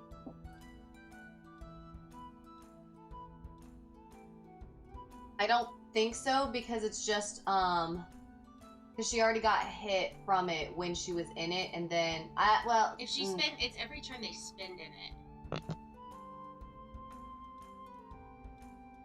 I think it might be when they end their turn there. On each of my no, not that part. When a creature enters the spell's area for the first time on a turn or starts its turn there. So yeah, she still needs to throw a dex saving. Okay. She succeeds, but go ahead and roll that damage. That is 10 plus 3, 13, so 6 damage. Okay, she takes 6 damage. And as she walks forward, you see this lightning energy begin to crackle in her hands. I need you to make a dexterity saving throw, and I need Alder to make one as well. Counterspell. The counterspell? Counterspell. Do you have to see her? I don't think so. I'll wait though. Never mind. No, I'll wait. I'm gonna counterspell when she counterspells shit. I don't know, man. Y'all do your thing. I'm not gonna do that. No, you can do what you want. I'm just asking if you have to see them to cast counterspell. Within 50 feet of you casting a spell. Yeah, can I not? Oh, but I can't see her because I'm lower, right? Yeah, you can't see her because you're lower. Got it. You're good then. I am too low for this. Okay. My bad. What was Alder's dex save? Okay. 17. Where is her thing? Okay. 47, you succeed just barely. Oh, wait, no, it's not. It's 21 because I get a +5. Sorry for saving throws. Okay. So you both luckily save. I'm really good at the wrong thing. 28 divided by 2 is 14, so you both take 14 points of lightning damage. Let me do that real quick. That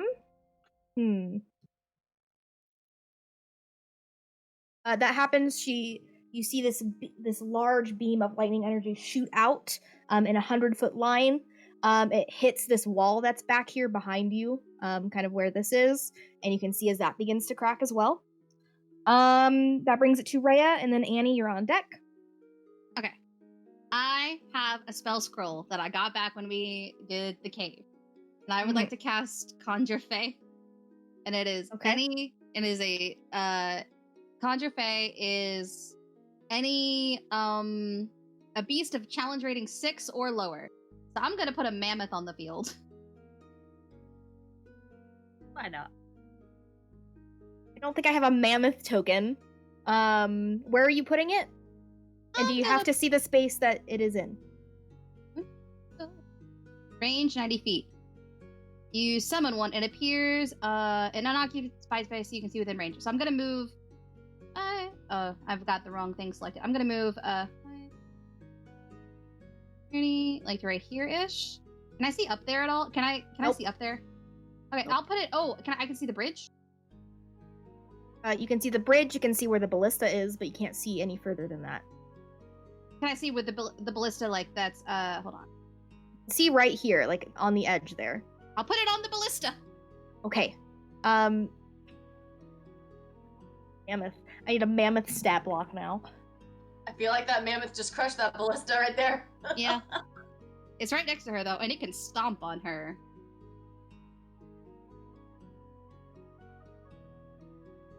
It's a huge beast. Okay. So the closest thing I have is a polar bear that I'm gonna make a huge beast if it'll let me change its size.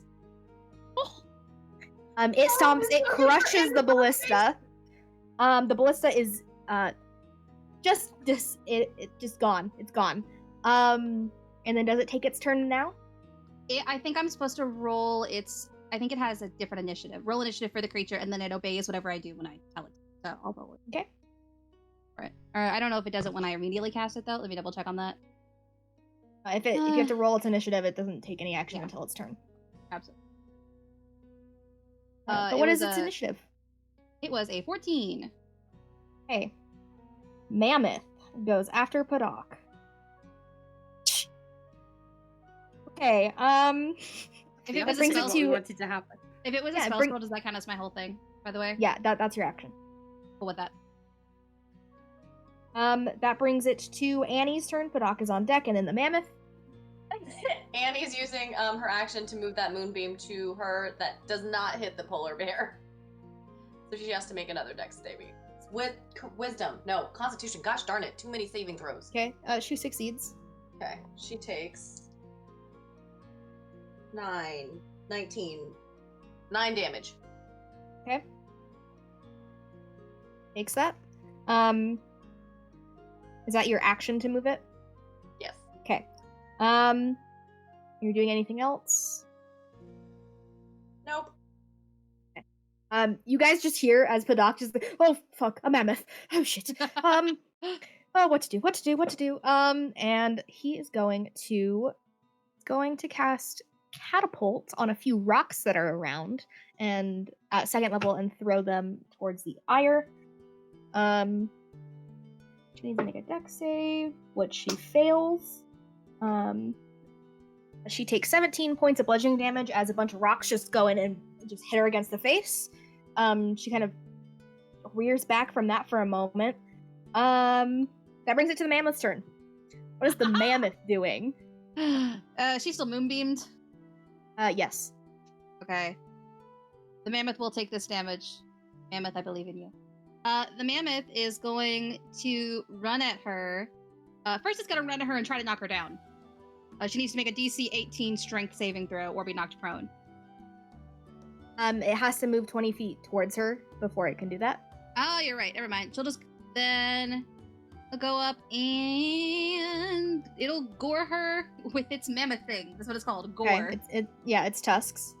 Tusks. Yes, the tusks of the mammoth. And then it's Okay. kind of hit. Well, to hit. That is a 25 to hit. Okay. That happens. Wait. Let me see something real quick. I don't like those words from the DM. Never mind. You're good. Continue. That's how much? 4d8. That's 2d8. Another. Ooh. That is plus 7. 28 points of piercing damage. And then it's basically just gonna go up, hit her with its tusks, and then back up. So it's like it's gonna take a running charge, and it's gonna back up toward, here, right here. Can you see that arrow? Yeah, right there. Okay. and then she's going to, as a reaction, is going to cast a spell at it. What is she going to cast? what saving throw do I have to do, by the way, Annie, for the moonbeam? Constitution. Constitution. Got it.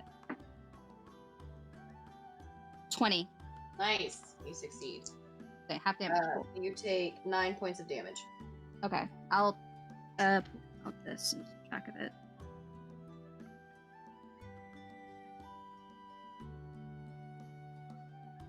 Was 9 halved or was 9 the total? 9 was the half.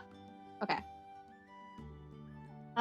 You see as 6 fire beams shoot out towards the mammoth, it takes 23 points of fire damage as she uses Scorching Ray.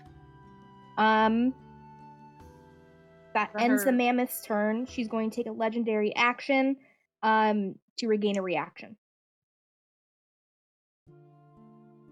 And then that brings it to Fern. What are you doing? Feels like it's been a while since I did my turn. So where can I go from here? Because it looks like it's all up from here. Yeah, it's all up from here. You can either go to the ladder that's over on this side, or you can make an acrobatics check to climb up. I'm gonna try to acrobatics. Okay, go ahead and make an acrobatics check for me. Say skeptically. Ooh, that's a nat Cool. 20. That's a 23. You get up there with ease, and then you can take the rest of your movement to move up the ladder to here, if you would like. Sure. Okay, that's your movement. Anything else you're doing with your turn? You have an action and bonus action. At this point, you don't have any view of the ire, but you can see the huge mammoth and the dragon. Cool. Okay, so I guess I can use my action and reaction to move further, closer. Yeah. So you can move 70 feet if you'd like. So you can straight up move to be next to the ire if you want. Just basically point in a direction where you want to move, and you can move to that space. Because if I'm gonna be stealthy about it, because I don't think you'll lose half of your movement if you want to be stealthy about it. Yeah, so I want to go probably behind these rocks over here. That works. I think. Yeah. You can move to there with that movement. Cool, perfect. And make a stealth check for me. 18. Cool. Jesus, if you roll a natural 20, you get a 31 stealth. Yep. Holy shit. Hey, boy. That's your turn. You used all of your movement, action and bonus action to dash towards there stealthily. That brings it to Rowan. Mealy, you're on deck. Cool. Okay. Just having a quick look at the cage. Is it a padlock or is it a lock or? It looks to be like a lock on the actual door of the cage. Okay. Go find the keys. I take it if I rattle it, it is actually locked. Yeah, it's locked. Yeah, no worries. I'm gonna say to whoever's in the cage, sort of like, oh well, I'm gonna go and try and find the keys. Okay. Yeah. There's some more people, probably. I'll have a look. Yeah, I can feel the stomping of something up there. Yeah, you're probably safer in the cage, really. Probably. Yeah. Okay. Don't ask. Anyway, yeah, you go begin searching. Go ahead and make an investigation check. Okay. And I'll say at disadvantage because there's very little light here. Yeah.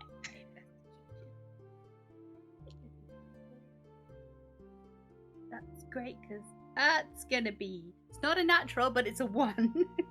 Okay, lovely. Yeah, you can't find any of the keys on the immediate bodies around you. Okay. I'm just gonna keep going further and further. Okay, yeah. You are taking turns. What is Alder doing? He's gonna try and bite the owl. He's gonna like multi-attack against the lady. Okay, so he moves over that way. Yeah. Just Cool. try to attack her. Go ahead and make those attacks. 17 to bite her. That doesn't hit. Oh. And then 2 attacks to claws. Which are lower than that, so no. Yeah, she's very agile and just quickly moves out of the way of all. They're kind of expecting the attacks. That brings it to Mealy's turn. What are you doing? 47, you're on deck. Is there anywhere I can get up to where everyone else is up here with the dragon and stuff? You could climb the cliffside. It would take most of your it would take all of your movement to do that, plus an ability check. Or you can see there is like ladders over this way that you can get up with. I'll take the cliffside. Okay.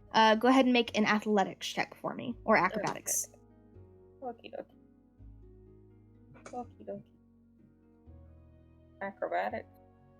Or athletics, whatever you'd like. Okay. That's a 21. Yeah, despite the huge hole that is in your stomach, that's barely healed up, from that ballista shot. You're able to get up here. That takes all of your movement. And that you see a huge fucking mammoth and a dragon. And then 2 of your friends. Alrighty then. Well, she just looks around and obviously gets heated when she sees the ire. I don't have a bonus action, right? Yeah, you do. You still have an action and bonus action. Okay. I guess I'll go ahead and summon my spiritual weapon. Where do you summon it? Does it not usually get summoned near me? It's just, I think it's in an unoccupied space within 20 feet of you. I'm just... Oh, okay. Just near me, I guess. I Okay. don't know. It's kind of just waiting until it can hit something. Anything you're doing with your action, you can do a cantrip if you want to do damage, or you can move forward. Let's go ahead and do a Sacred Flame. Give that a shot. She fails, so go ahead and roll your damage for that. Cool. Takes 5 points of radiant damage, and that brings it to 47. What are you doing? Gonna dash to her. It doesn't have to, but just goes as fast as they can to her and literally hit her with everything they have. Okay. Go ahead and make your attacks. Technically, I've lost my rage, so I'll have to use another rage. So bonus action rage again.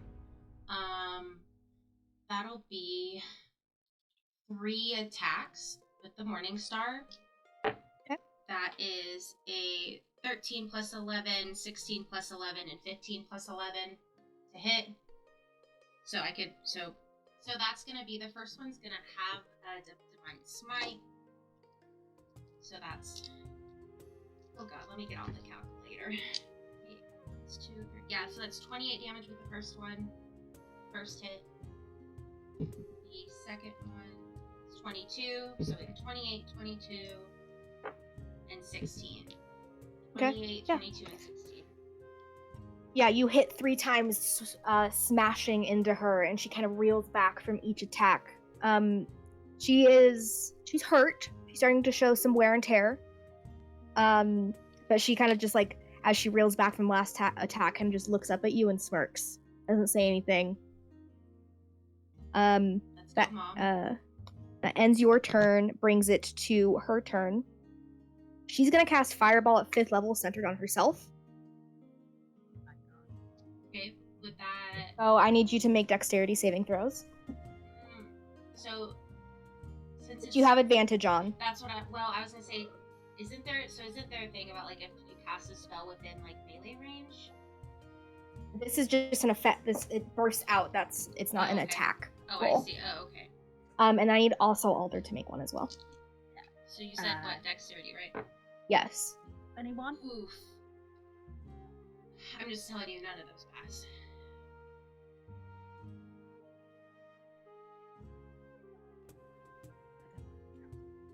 I don't either, but That's a lot of counting. yeah. It's 10d6. Yes, it is. Well, she can't kill me, so there's that. I have more health than that. Can she not? Nope. Oh yeah. Nope, I have more health than that. But also means she has the damage to herself. But she has the health to do that, which is spooky. I feel like I've been here before. You take 42 points of damage, 47, which for Alder is reduced to 21. She only takes 21 points of damage herself. And then she's going to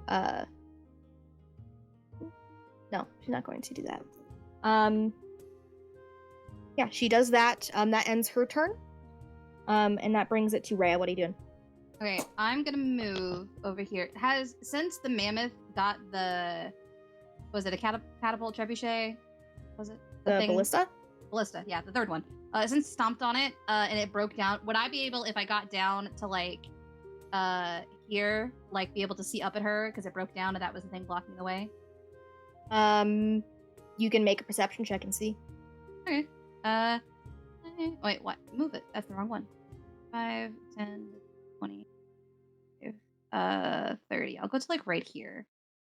And then I'll make a perception check. Great.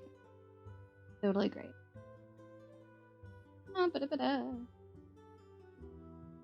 14. Yeah, you can't see her, but you can see Alder. Okay, hi Alder. I want to look at the person in the cage, the people in the cage that Rowan was talking to. With that perception check, you don't necessarily see who they are. You just see 4 different figures kind of just laid in a cage, and you see Rowan is kind of searching around different bodies trying to find something. Okay. I'm gonna prepare a spell as I'm gonna be like, hey, what are you doing? Rowan. Okay. Can I respond, or do I wait for my turn? Yeah, you can respond. Oh, I'm looking for the cages. Oh, okay, that's smart. And I'm gonna do shatter because I don't need to see anything during shatter. Okay. Let me see, where am I at right now? Hold on, sorry.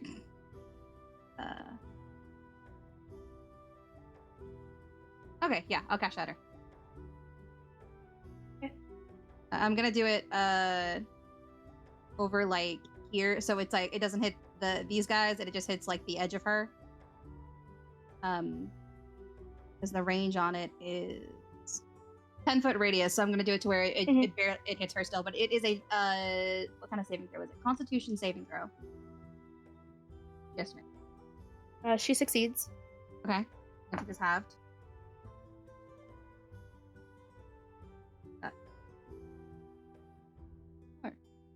And how many is that? 3 d.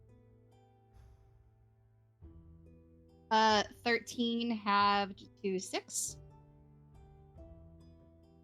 Ready? Yeah. She takes that damage. And then she's gonna use a legendary action to Misty Step. Which is just gonna Misty Step up here. Screams in fear. She still hasn't noticed you, so yeah, she uses that. That brings it to Annie's turn. What are you doing? Moving the moonbeam with her. Okay. Did Make she that even construct hit? save. When she started her turn, was she hit? Yeah, she would have. That's a good point. Okay.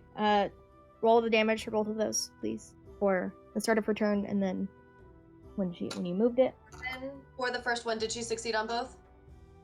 She failed on both. Ooh, yes. Okay, so 11 for the first one, 9, 14 for the second one. Okay. Yeah. Does that bring you move that? Are you moving anywhere? Any No, bonus still action? here. Okay. At this point she clocks you are the one who has made that.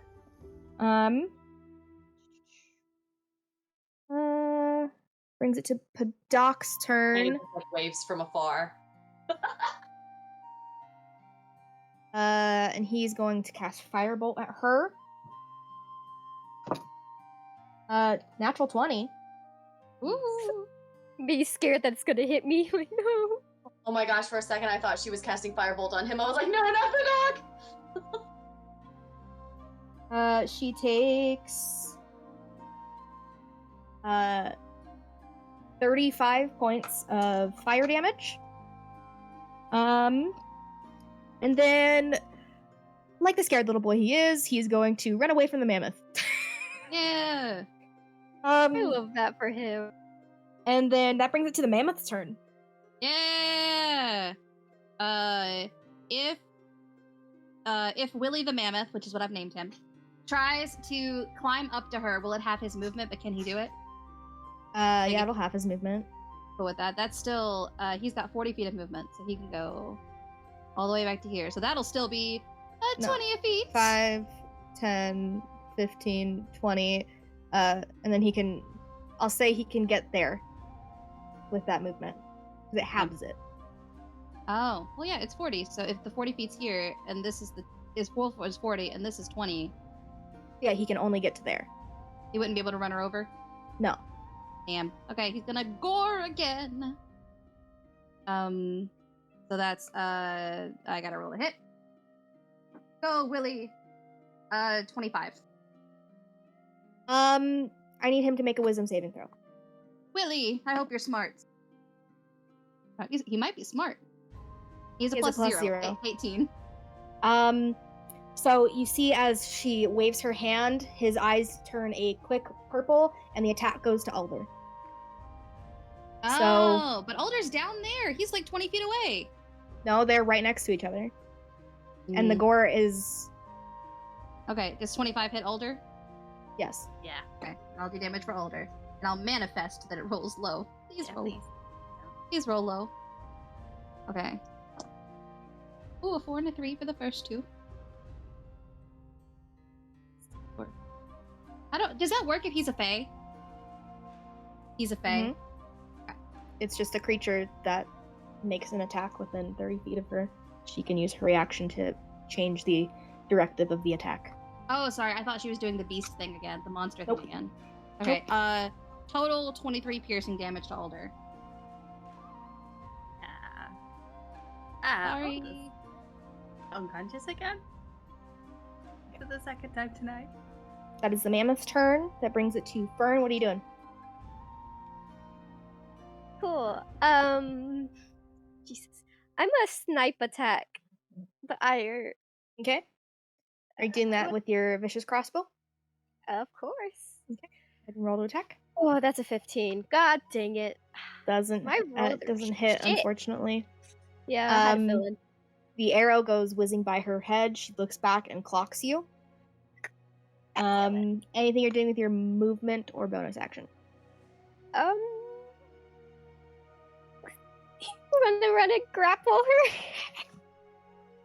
her. You can't grapple her this turn because you used your action to attack her. Crap. I can't get too close because of the moonbeam. We're just gonna do like the western stare off. Okay.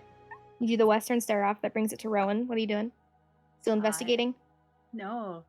Okay. Something's going on up there. I got it. I gotta go. I'm gonna try and like scoot up as much as I can. Okay. Go ahead and make an athletic or acrobatics check. I keep changing the sheet. Oh, I'm proficient enough there. We get 12. It takes both your action and movement to get up here. Yeah. But you're able to get up onto the cliff side. Yeah. You have a bonus action left. Oh no. Okay. Brings it to Melee's turn. What are you doing?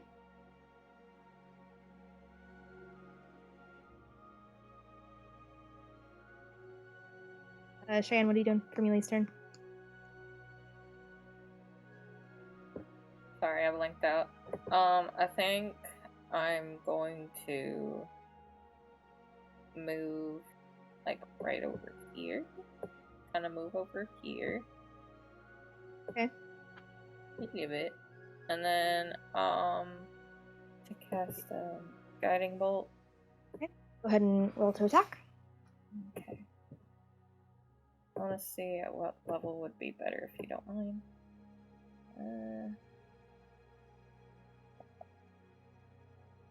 Oh no, I went too far. Okay, yeah, I'll just do it at 1. Alrighty. 12, 10. Yeah, unfortunately it doesn't hit. Kind of shoots out and hits the rocks behind her. But that brings it to 47's turn. What are you doing? 47. Is this a way up? Yeah. Okay. Yeah, 47's gonna fully move. 35, 40. Is that like...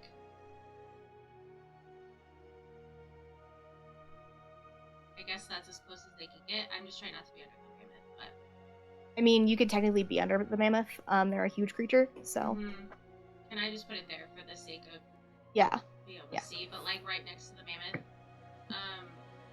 That's a full 40. Does that put me within melee range of her at all? Mhm. It does? Okay.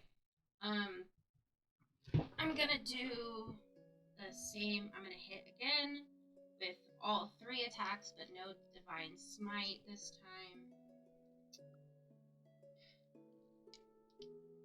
time.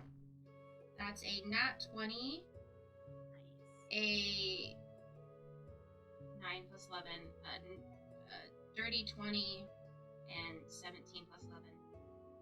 Yeah, all 3 of us hit. Okay. All 3 of us hit. So for the nat 20, it's your 2d8 from your weapon. So that's 16, Plus and then 7. roll another 2d8. Plus 2. Yeah. For that Roll another one. 2d8. Yeah. That is 12. Okay, so that's 28 plus 7. Plus the 2 for rage would be So 30 I'm plus eating 7, it. so you have 37 damage Okay. So for that one. for the nat 20. Yeah, the next one is 12, 13 damage. Okay. For the next one, and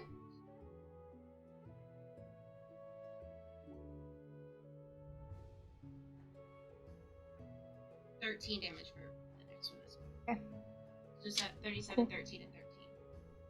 Alrighty, yeah. You go ahead and do that, and as you hit with your final strike, she smirks, and she's going to use a legendary action to summon the Twilight Reaver. Mm-hmm. And is going to put it up to you. I need you to make a Constitution saving throw. Sure. 14 plus 7. Okay. 21. 21, yeah. So you take 42 points of radiant damage, halved to 21. Where does that put you, hit point wise? Do I have to say it? I mean, I'm just wondering if you're unconscious or not. No. Okay, cool. I'm not. Yeah, you see as the purple gem that has almost been muted to this like almost purpley green color, it goes to your chest, and you see this almost arcane purple glow coming from within your chest, siphoning it into the Reaver, and then you see it come around her hands, and it heals her hit points for 21. That is at the end of your turn. That brings it to her turn. Roll a Constitution saving throw. Yeah. Oh, I probably would have. Okay, she fails. Yeah, you would have. I need you to also make a con save. She fails for 14 points of damage. 47 fails. Oh, then It would have Would been that be separate, like- so roll a different set. 11 points of damage. Brings it to her turn. Don't like these cards. I wouldn't either. I'm gonna do another lightning bolt. So I need both 47 and the mammoth to make dexterity saving throws. Yeah. Oh, okay, they're just her spell cards. Oh, I also need Rowan to make one as well. That's a 14. That's a fail.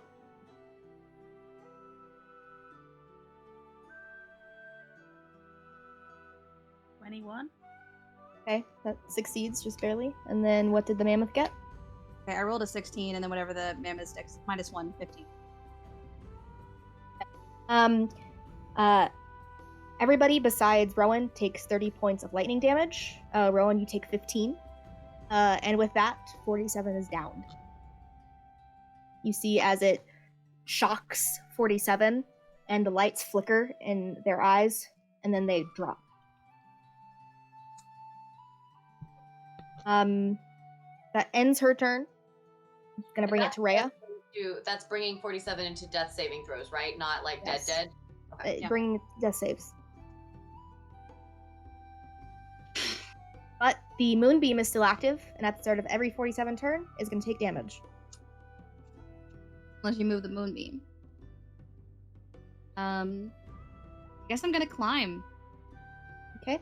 I gotta get up there. I don't want to waste a spell slot. Yeah, you do. You move over there. Go ahead and make an acrobatics or athletics check.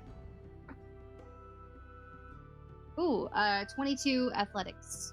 Yeah, you're able to get up there with your movement. What are you doing? Oh no. I am going to. That's my full movement to get up here, right? Mm-hmm. Okay. Then I am going to, I guess. And you see for the first time, you see the ire, and then you also see 47, a lump of metal on the ground. Oh. Nice. I see she has the Twilight Reaver, which she didn't have originally. Okay. I'm going to just firebolt her. Okay. Natural 20. Okay. Go ahead and roll that. So it's, looking at your level, it's 2d10, so that's 20 plus roll another 2d10. Okay.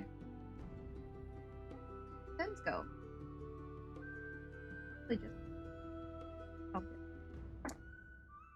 Ooh. Okay, so the first two are 2 8s, so 16. Plus a 9 and a 5, and then I have another 5 because I do extra fire damage because I have Mantle of Flame still on. Did you So- twin spell it? No, you said roll twice because I rolled natural No, 20. so it's 20 plus the first roll that you rolled for the 2d10. Okay. Okay, sorry. So they were 16, so 36 plus my extra 5 for the Mantle of Flame. Alrighty. So Cool. 41. She looks bloodied. She's starting to look very hurt. That ends your turn, brings it to Annie. What are you doing? Annie is moving Moonbeam just slightly, so that way she's still in it, but 47 and the mammoth, or 47's not. Okay. That is your action to do so. Yeah. That ends your turn, brings it to Padak. Even you, dog. He is going to cast Vortex Warp on 47 and teleport them 30 feet this way. That ends Padak's turn, brings it to the mammoth. The mammoth. Yeah, mammoth is gonna. You know what? I don't think I can select mammoth, can I? The mammoth is gonna rear back 20 feet and then run forward 20 feet to hit her. Rear back Okay. till it's 20 feet away from her and then slam Okay. forward. Go ahead and roll that. Okay. Okay, I'm gonna roll the gore attack and she needs to make a DC 18 strength saving throw. And that's a 21 for the gore attack for the extra part. Okay. She rolled an 18 exactly. Okay, fine. So I'll go ahead and roll damage for that then. For the gore part, not the trampling part. 25 points of piercing damage. Cool. Yeah, she takes that damage. She's gonna use a legendary action. And she casts a spell magic on the mammoth. And the mammoth disappears. Did a good job, Willie. Yeah, that is her legendary action. That brings it to Fern's turn. What are you doing? Oh wait, she was close enough that I could. Well, it's legendary action. Never mind. Cool. So now I'm gonna do my grapple, which he's gonna take the moonbeam damage. Which Okay. I'm scared about, but oh well. It's a con save. So that's a 10. I do not save. That's 12 damage. Cool, okay. Okay. Cool. And then it's a strength check? It's an athletics check. Athletics check. Okay, she rolled a 9. That's a 16. Okay, you grapple her. Pin her to the ground, because we ain't doing more spells. Okay. Anything else you're doing on your turn? No, because I think that Then that brings it to Rowan with melee on deck. Excuse me. I'm going to cure wounds on Alda. Okay. Go ahead and roll that.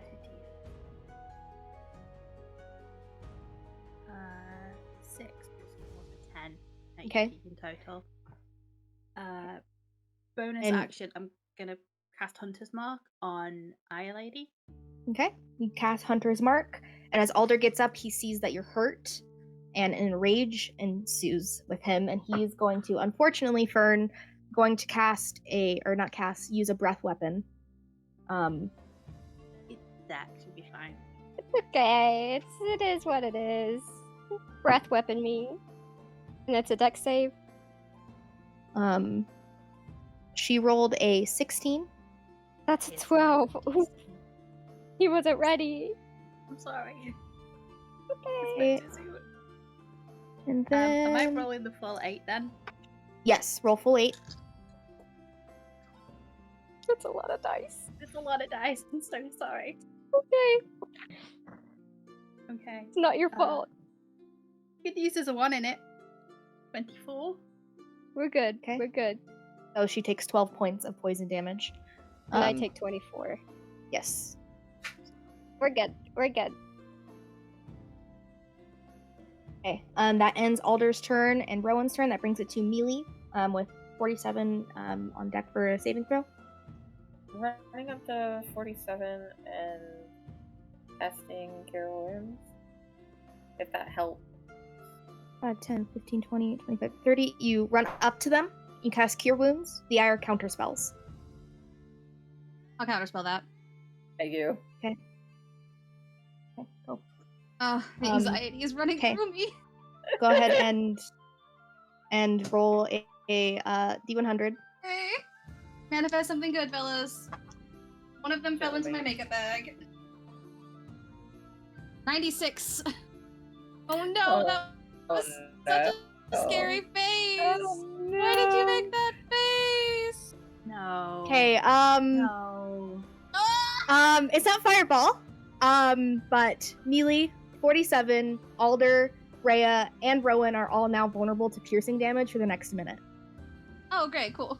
Like we weren't before. Yeah. At least she's not stabbing anybody, and she doesn't know what At happened, least they so it's showed fine that. for now. Yeah, at least this wasn't during the earlier, like, with all the people who were stabbing us. Yeah. Exactly. I almost had a panic attack just I was so I was like, what did I do? Okay. I'm gonna... God. So yeah, that happens, but your Cure Wounds goes through, Mealy. Can I use, like, any more movement to get closer to the ire? That was all of your movement to get to 47. Gotcha. Wanted to make sure. 47. As you lay there, unconscious, awaiting to either come back or to perish, you sit in a almost dreamlike scape. Almost looks like the mural in the temple in the Ethasari, but it's surrounding you. And you see a bright light shine.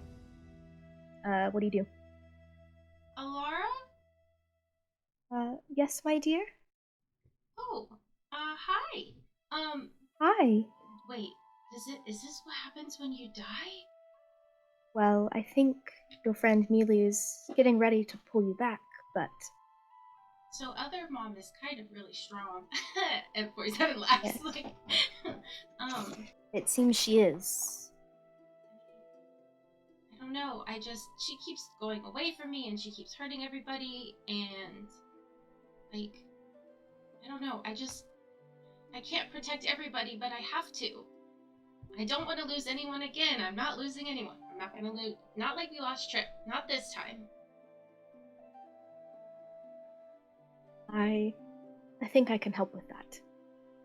Thanks, Mom. Other mom. You hear her chuckle before your life force is brought back to your own body. You see 47's eyes flicker back to their normal shade. If you would like to describe what 47 now looks like. So, 47, I guess Mealy heals them, and they slowly kind of get up on their hands and knees, like one at a time, and 47 just looks the ire dead in the eyes, and these ethereal purple, like sparkly bright, like star wings sprout from their back and wrap around Mealy next to them. And yeah, they're just really cool, shiny, sparkly, star-like wings. Okay. And with that brings it to your turn. What would you like to do? How much health do I have now? Go ahead and roll for Cure Wounds, Mealy. How much health they got back. Yeah, you heal up to 9 hit points. And you are looking the Ire dead in the eyes. Can 47 doesn't know how this work. Can 47 try to 47 I guess wants to try to dash to her, but like can they like fly at her with their Morning Star ready? You begin running towards her, and you push off of one of the barrels that's underneath of this platform, and these wings, whoosh, whoosh, and you are able to fly and go out down for a hit.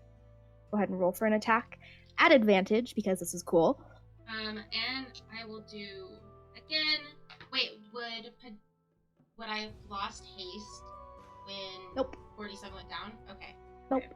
So that's, oh my god, that's too many. I'm gonna have to roll these individually because that's 60 d20s.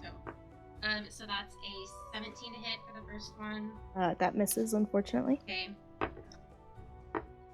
That is 2 19s. That's a 30 to hit. Mm-hmm. And then that's a 26 to hit. Okay. So that's 2 hits. Going to go ahead, Divine Smite that first one, or the ones that hit. 23 for the Divine Smite hit. And that's 21 for the next hit.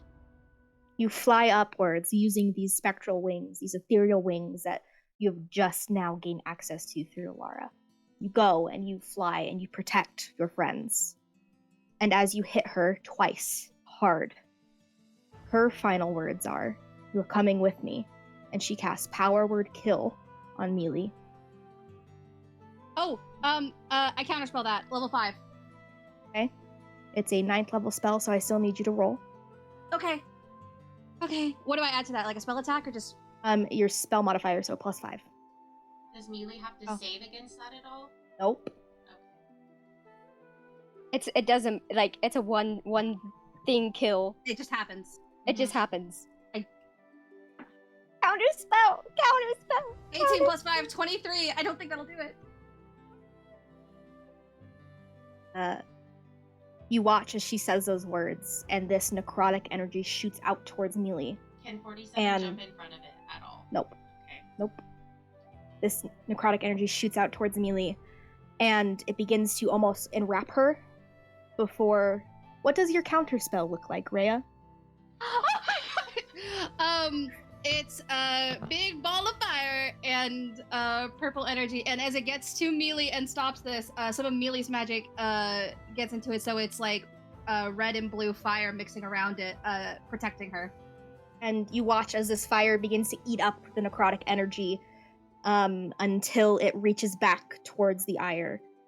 And with one fell swoop, you have slain her. She lies dead on the ground. Bye, Mom. Nice knowing you. Ern's gonna like throw her off. Get off me. Holy shit! You have killed the Ire. What are you guys doing in bare minimums? Crying. Oh my I god! turned Moonbeam off. Hugging. You see as Padak, he cheers, and then begins running towards Alder to go heal them a bit more. Gonna do the same, I think. Annie turns into a whatever. We'll say no, something that can climb. We'll say a saber-toothed tiger, just to like get over to the party like super fast. Easy enough. You make that clearing. You're able to jump over the river, and a saber-toothed tiger is running towards you guys. Oh my god! With magenta fur. Ooh, pretty. I'm literally gonna go over to Mealy. My whole this is Rhea talking, but my whole skin is vibrating too. She's just like, my whole body is vibrating, and then just goes over and is gonna hug Mealy because Mealy's alive, and almost got fucking burned. Bailey just starts crying. Thank you, you saved my life. Oh, don't worry about it. Oh my god. She's definitely hugging back. 47, in the back of your mind, you hear a voice. Alara. You protected them. You've done well. Oh god. Okay. 47 wants to grab the Twilight Reaver and just for the heck of it, use Identify on it, because I took Identify on day one for the whole purpose of identifying the Twilight Reaver if I ever found it. You cast Identify on the Twilight Reaver. It is a what is considered a divine relic, which is like 5 times more legendary than a legendary artifact. Let me go up to it. I just took it just to know that it was it because I didn't want to be tricked. It is the Twilight Reaver. It is a large staff made for Alara, the goddess of the moons and stars. It was made by Moradin and Turnus. They are 2 gods, the god of creation and family, as well as the god of time and creation. It's a tall staff made of Grandilla blackwood that reaches about 6 foot in length. It's light yet sturdy. At the very end of the Twilight Reaver lays the large purple-green encased gem, and it's like encased in like branches, and it kind of glows with this faint energy. Brings your wisdom to a total of 25. Gives you a bunch of different abilities. Gives you a +2 to all damage rolls made with the weapon. Gives you a bunch of different moon-related spells, but there is a curse on it. The curse allows it to siphon energy from like the spell that you were hit with and to heal them with necrotic energy. 47 wants to give the staff to me because this is what we're for, and that's what we Okay. You hop down and eventually make your way to Mealy holding the staff. Mealy, coming out of your embrace with Rhea, you see as 47, the spectral wing still behind them, approaches you with a staff made of black wood with a large purple and green gem on it. 47 puts a hand out to help her up. So we finally did it, Mealy. We did. We did. We did do it. And you look amazing, by the way. Sweet. I can't wait to see if I could fly now. Like, I mean, I don't know if it's to keep them. I don't know. I guess I don't know. I guess we'll find out. Now, do we bring it back to the temple? Yeah, but like we're still kind of in a cave, and there's still dragons outside. And, like, there's that one dude. Yeah. There's also still people in these things. How do we get out of here? We'll figure it out. I mean, we just beat my mom.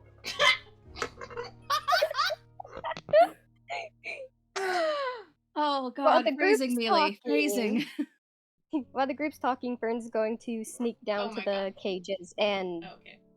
lockpick it and get them Okay. out. Yeah, I will say with enough time, it's easy enough to do that. It takes roughly about 15 minutes to get through all of the cages.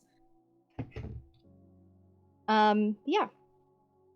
But Fern, as you open one of the cages, you see a drow man, blue of skin, isn't currently, isn't conscious, but looks remarkably like the imagery that you saw of Lucian's brother, or of Lucian, Rhea's brother, before. Fern's going to pick him up and like just carry him to Rhea. Okay. So you guys are having this moment up on the cliffside, and you guys saw as Fern kind of just went down to go open the cages after Annie mentioned it. About 15 minutes later, Fern comes around this kind of pillar thing, and holding someone. Rhea, you turn around. You see your brother. Okay.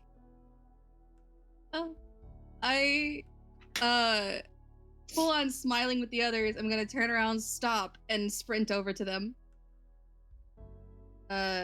Full running. I'm gonna get to Fern and like while you're holding him, just put my hands on his face and try to see if he's alive. I think he's alive.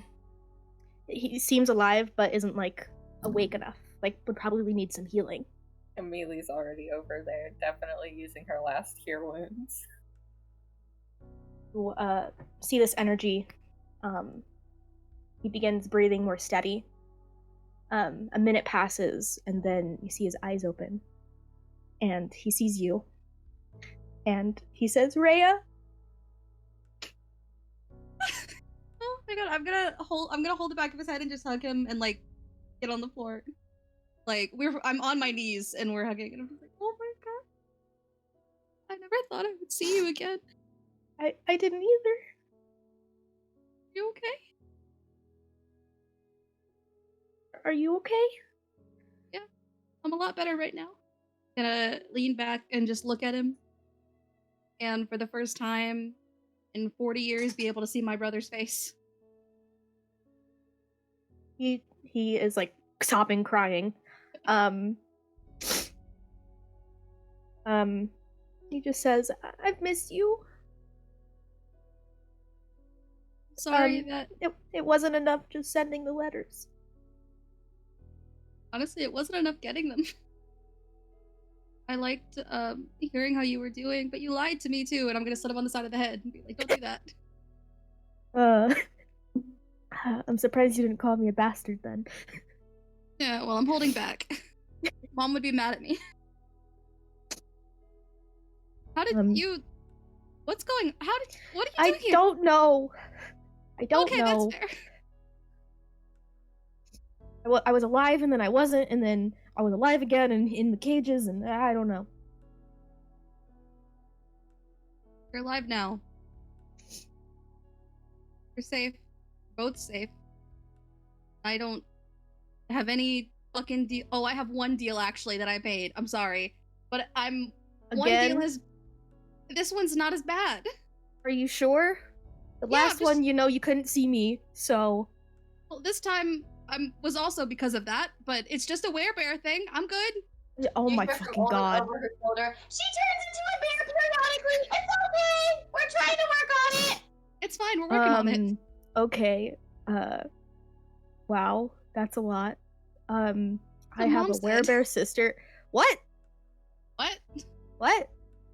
Here, and I hug him again, and I'm just like, shh, it's okay.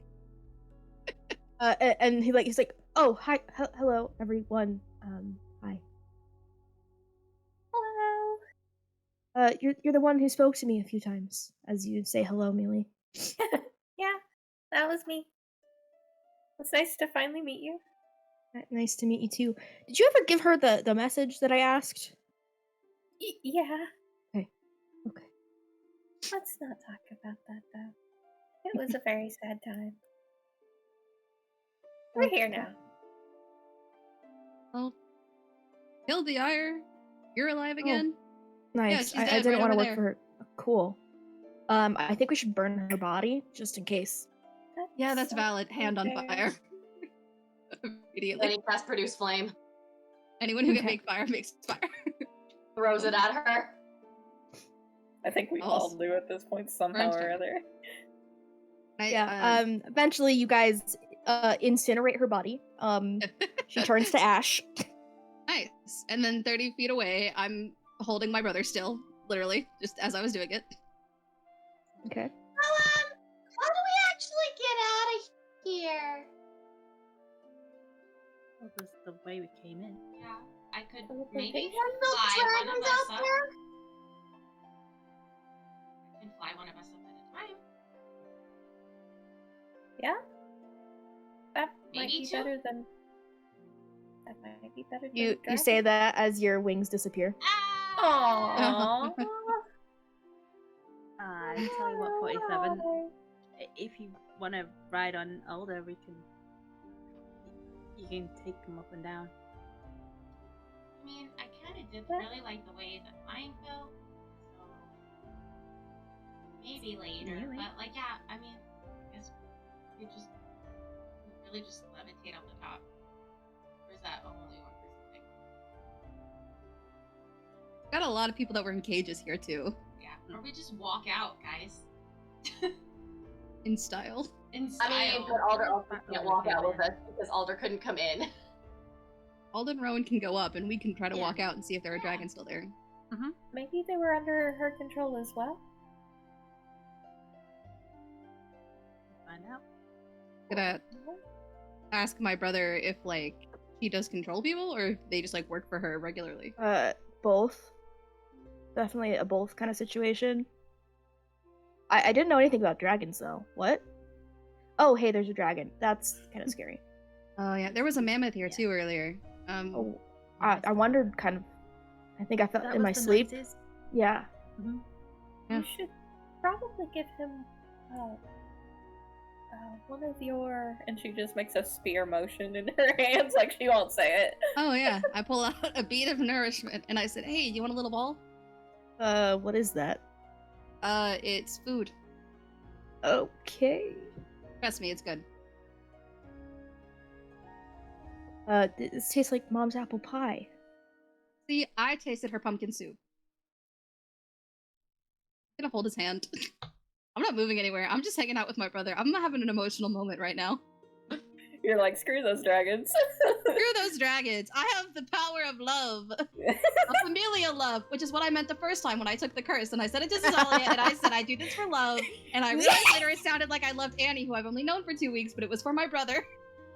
I mean, technically now it's like 2 months. Technically now it's like 2 months, but I felt like I should establish that since I haven't said it on screen at all. Gods. Okay. Do we What is everyone doing? Leaving out the front, I would say. Crying. Oh, leaving. searching the Cool. stuff? Searching the searching stuff. cave Yeah, let's and- Okay. How long do you guys spend searching? I just want to see Like what's 10 in minutes? there. Yeah, like if that. Like, Okay, I just want to like cool. do it. Like, is there anything like dangerously? I'm gonna go get the guy who's still alive. I'm gonna get that guy. Yeah, the cages. We Yeah. need to search the cages. I've got a word to speak with him. Well, all the cages have been opened. Fern opened all the cages. They're kind of just standing around there, kind of just. They've all kind of like slowly followed Fern upwards and are kind of just standing there awkwardly watching this happen. And like some of them are intimidated by the dragon that's there. Yeah. Fern's probably like just like going down to check if there's dragons because the emotional roller coaster is not good for him and he just Okay. gotta get away for a bit. Before you go down there, I'm going to walk away and I'm going to hug you very tightly in an emotional way. Oh, And I'm very gonna startled. say in your ear, you did a really good job. Thank you. I never would have got here without you. Thank you. Oh, Fern's gonna sob. Ah. The first time you've ever seen Fern show this kind of emotion? Just it's been built up and now it's all released. Oh, yep. Yeah. He was He was like, just I'm gonna escape go. emotion, and Rhea went, don't you dare. Don't you dare. And like, Face what's being those tears like a praised? man. Being praised. And then, you know, the emotions of everything, and he just sobs and he just hugs Rhea back. I'm I'm gonna, glad I'll- no one else died. Sorry. And I want you to know that Lucian means everything to me. And you're the only person in the world that I would give anything of his to. Speaking of, and he gives her the knife. No, back. keep it. He's not allowed to do that stuff anymore. Dang it. I froze. Oh, you froze. It's okay. It's okay. An What is emotional everyone moment. else doing in this moment? Okay, there we go. My Discord had a seizure. Cool.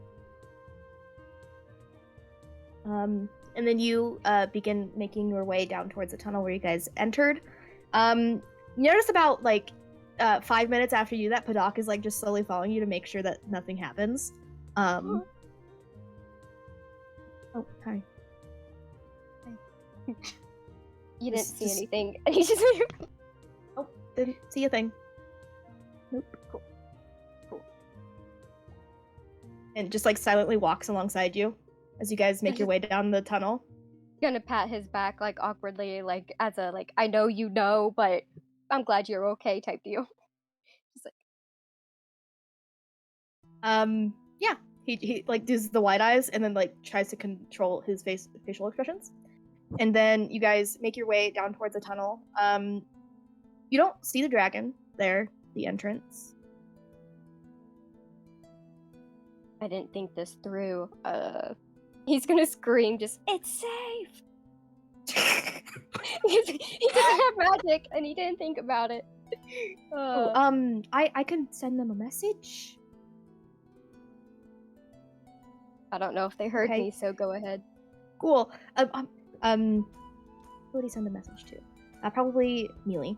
Mealy, you hear, we don't see any dragons out here right now.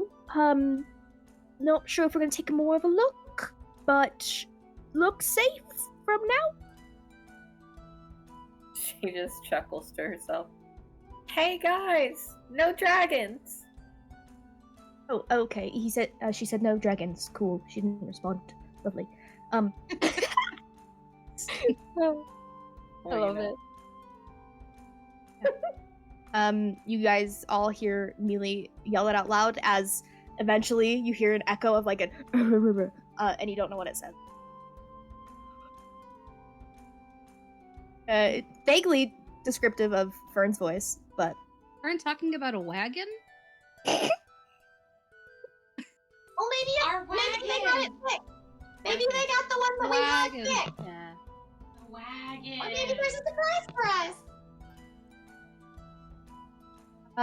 But if you guys collectively kind of go throughout, you guys find a shit ton of gold in chests, like thousands worth of gold. Yes. You find different gems, rubies. You find like 600 platinum altogether, so that's 6,000 gold. Altogether, I'll say collectively, you each have like 7,000 gold. Time for horses and wagons that won't explode on us. Yeah, we gotta treat those horses better.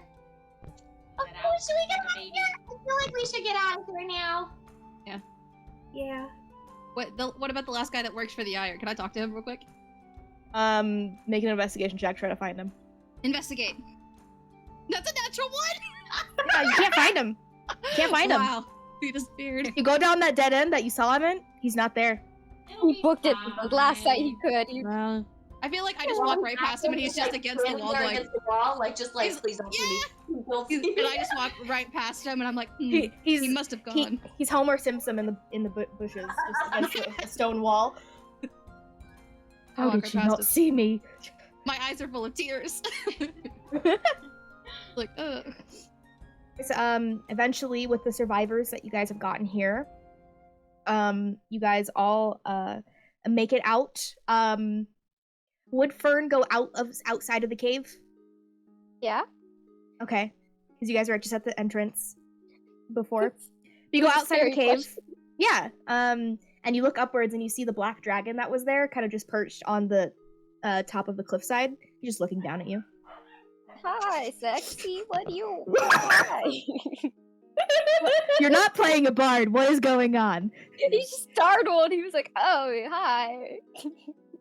It just kind of like makes like an affirmative noise, like he's not gonna hurt you. You don't see his rider anywhere. Fern's just gonna kind of like jolt because he's like, I don't know dragon, so he's like, But you do notice that there is like blood on his mouth. I was gonna say, he ate the rider, didn't he? I was typing in a visual chat when that happened. yes. He's gonna just give a thumbs up and just kind of side shuffle to the side, like, I'm not gonna get bit by a dragon. You do that. Once he's acknowledged that someone in your party knows that they aren't a threat to you anymore, he flies off. Some of the cliffside kind of just dragon. tumbling down. I mean, you have a dragon rider. Maybe your dragon rider friend will help you. I don't know. I'm sure. Yeah. Maybe. But eventually, you guys all filter out, and you see kind of Padak and Fern kind of just underneath the trees, kind of just looking up at the sky. That's very fruity. Oh, it's like you guys are looking for dragons. What? Never specified. Maybe cloud watching. Chilling under a tree 5 feet apart because they're not gay. Because they are gay. Anyway, yeah, you guys exit the cave. No dragons in sight. Padak and Fern definitely look slightly startled. Why do y'all look so weird? Well, there was a dragon. Thought it was gonna eat us, but it didn't. Oh, Nice. Cool story. Yeah. Anyway, Well, What do we do now? That's a great question. Fern knows how far it is away from Bellinor, right? Mhm. I don't know. I can't remember. How far? It's about a week if you go week. through the Aslan Pass. Damn. Okay, so it's like a few days to the Gorge, and then a week to Bellinor. Okay. We need to get to Whitbell too, though. Whitbell? Where are we going to Wherever Whitbell? that is. And then one of the survivors says, "Oh, I'm from there. I could take you guys there if you'd like. It's just up the cliffside and in about 5 miles." Could do that. What's your name, person? My name is Jeff. Okay. Thanks, Jeff. Let's go, Jeff. We got Jeff. It's We gotta Jeff. look for It's copper. Jeff. It's spelled I thought it would be copper, so I was gonna ask. It's Jeff. This but spelled is like G-E-O-F. a half-elven man, kind of looks very callous hands. Freya still thinks it Yeah. might be copper for a second, and then it's like, oh, it's Jeff. Well, is that the closest town? It might just be smart just to get to the closest town anyway. Yeah, the closest town is Whitbell. They have a good tavern there. I think we should celebrate. We should pour out a drink for someone. Are they Okay, fine. dragon friendly? I'm not so sure considering the Iron had dragon riders. But ours is a good dragon. I know. I mean, could definitely ask. I mean, I'm not opposed to the dragon that saved my life, but you know, other Okay. people might be opposed to it. Outer gets all the credit. I mean, it's a dragon. Sure. But also, thank you guys for helping us escape and killing the bastardly woman. Yeah, she was a bastard. Why'd you throw You went Minnesota? into Irish? I think, like Irish Minnesotan. I was like, what is happening here? Gosh, yeah, bass. I love it. Anyway, Yeah, we don't know the ramifications of taking down an entire criminal organization that's been alive for 600 years by killing its leader. And I guess we should get somewhere and we should let everyone know that the Ire is dead. Yeah. I agree. Neely can send message to her mom and dad. Her stepmom and dad. Non-biological mom and biological dad. Mom and Dad, I think are fine. I think I'd rather not think anymore. Can we just get to the tavern? okay. Neely wants to drown her Let's sorrows. go, Jeff. I do not. You guys eventually all make it to Whitwell. It's a very, very small village within the Enbaro Grove. Looks to have like a basic general store, mostly a bunch of huts. There's some farmland, but then kind of like in the center of everything, there is what looks to be like a small 2-story building. Insert way tavern name here. On the way there, I'm introducing my brother to everybody, and I'm like, okay, so this is Fern. Okay, cool. Yeah, nice to meet you. I think you carried me or something. I Yeah. kind of woke up both in yours and Rhea's arms. You're good. This is 47. He's our baby. They're our baby. I am the baby. You Okay. tried to kill people at one point, but it wasn't really you, and I remember that they told me about that. But it was like a dream, but it was definitely kind of like it was you, but not really like it was you. And then there was her mom too, and I think her mom tried to kill everybody too. Which hallucination? We had a group hallucination. It was fun. Yeah, cool. Is there drugs involved in this group of hallucination? Oh gosh, no. Unfortunately, no. I No, can't do okay. drugs, so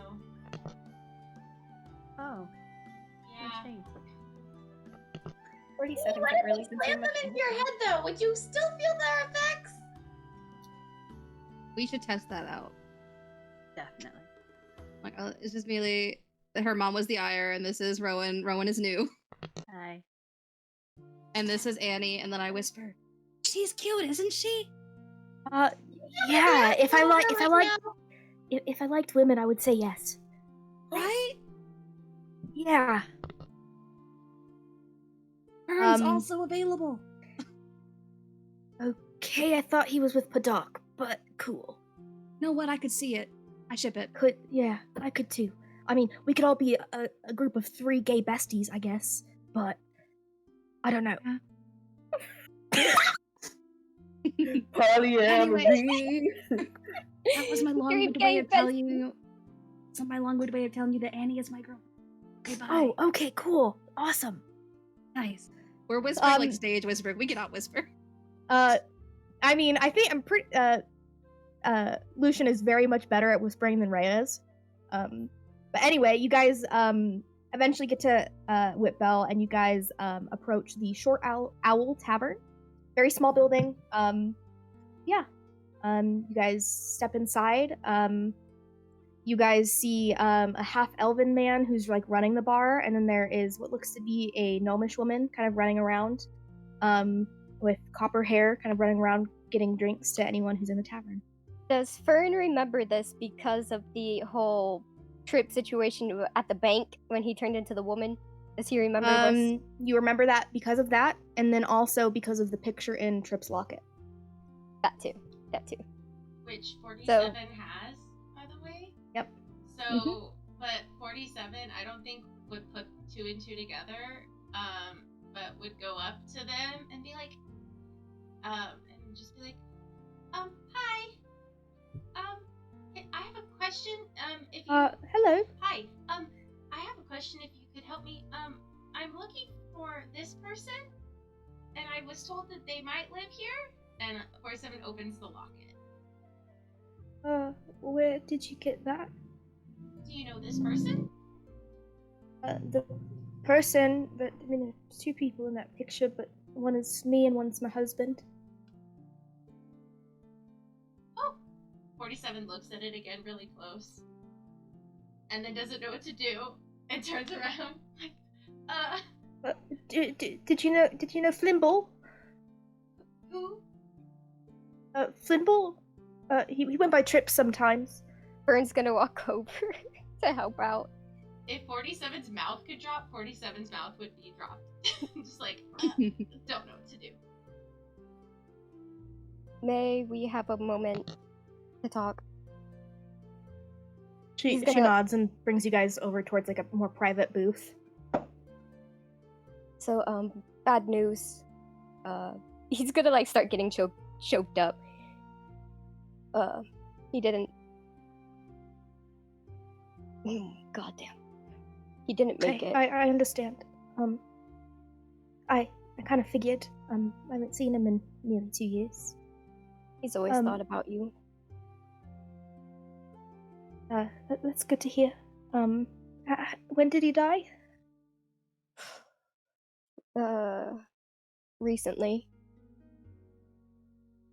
Like, out of character, a few weeks? It's been how long? Roughly about a month. About a month ago. I think the rest of the group planned a service, and we can, get you that information. He just wanted us to come and let you know. Okay. How do you know him? I found him when he was in his travels, and we stuck together, kept each other safe. Then he joined us, but, a bad person had a bad animal creature thing, and it killed him. Okay. Well, I mean, it seems that you guys were close friends. And she kind of just breathes heavily, like knowing that despite her assumptions that he's actually gone. Thank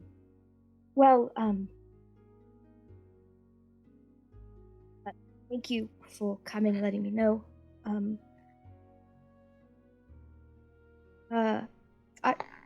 It seems Unreal? yes, but I more so I assumed he had been dead for nearly 2 years.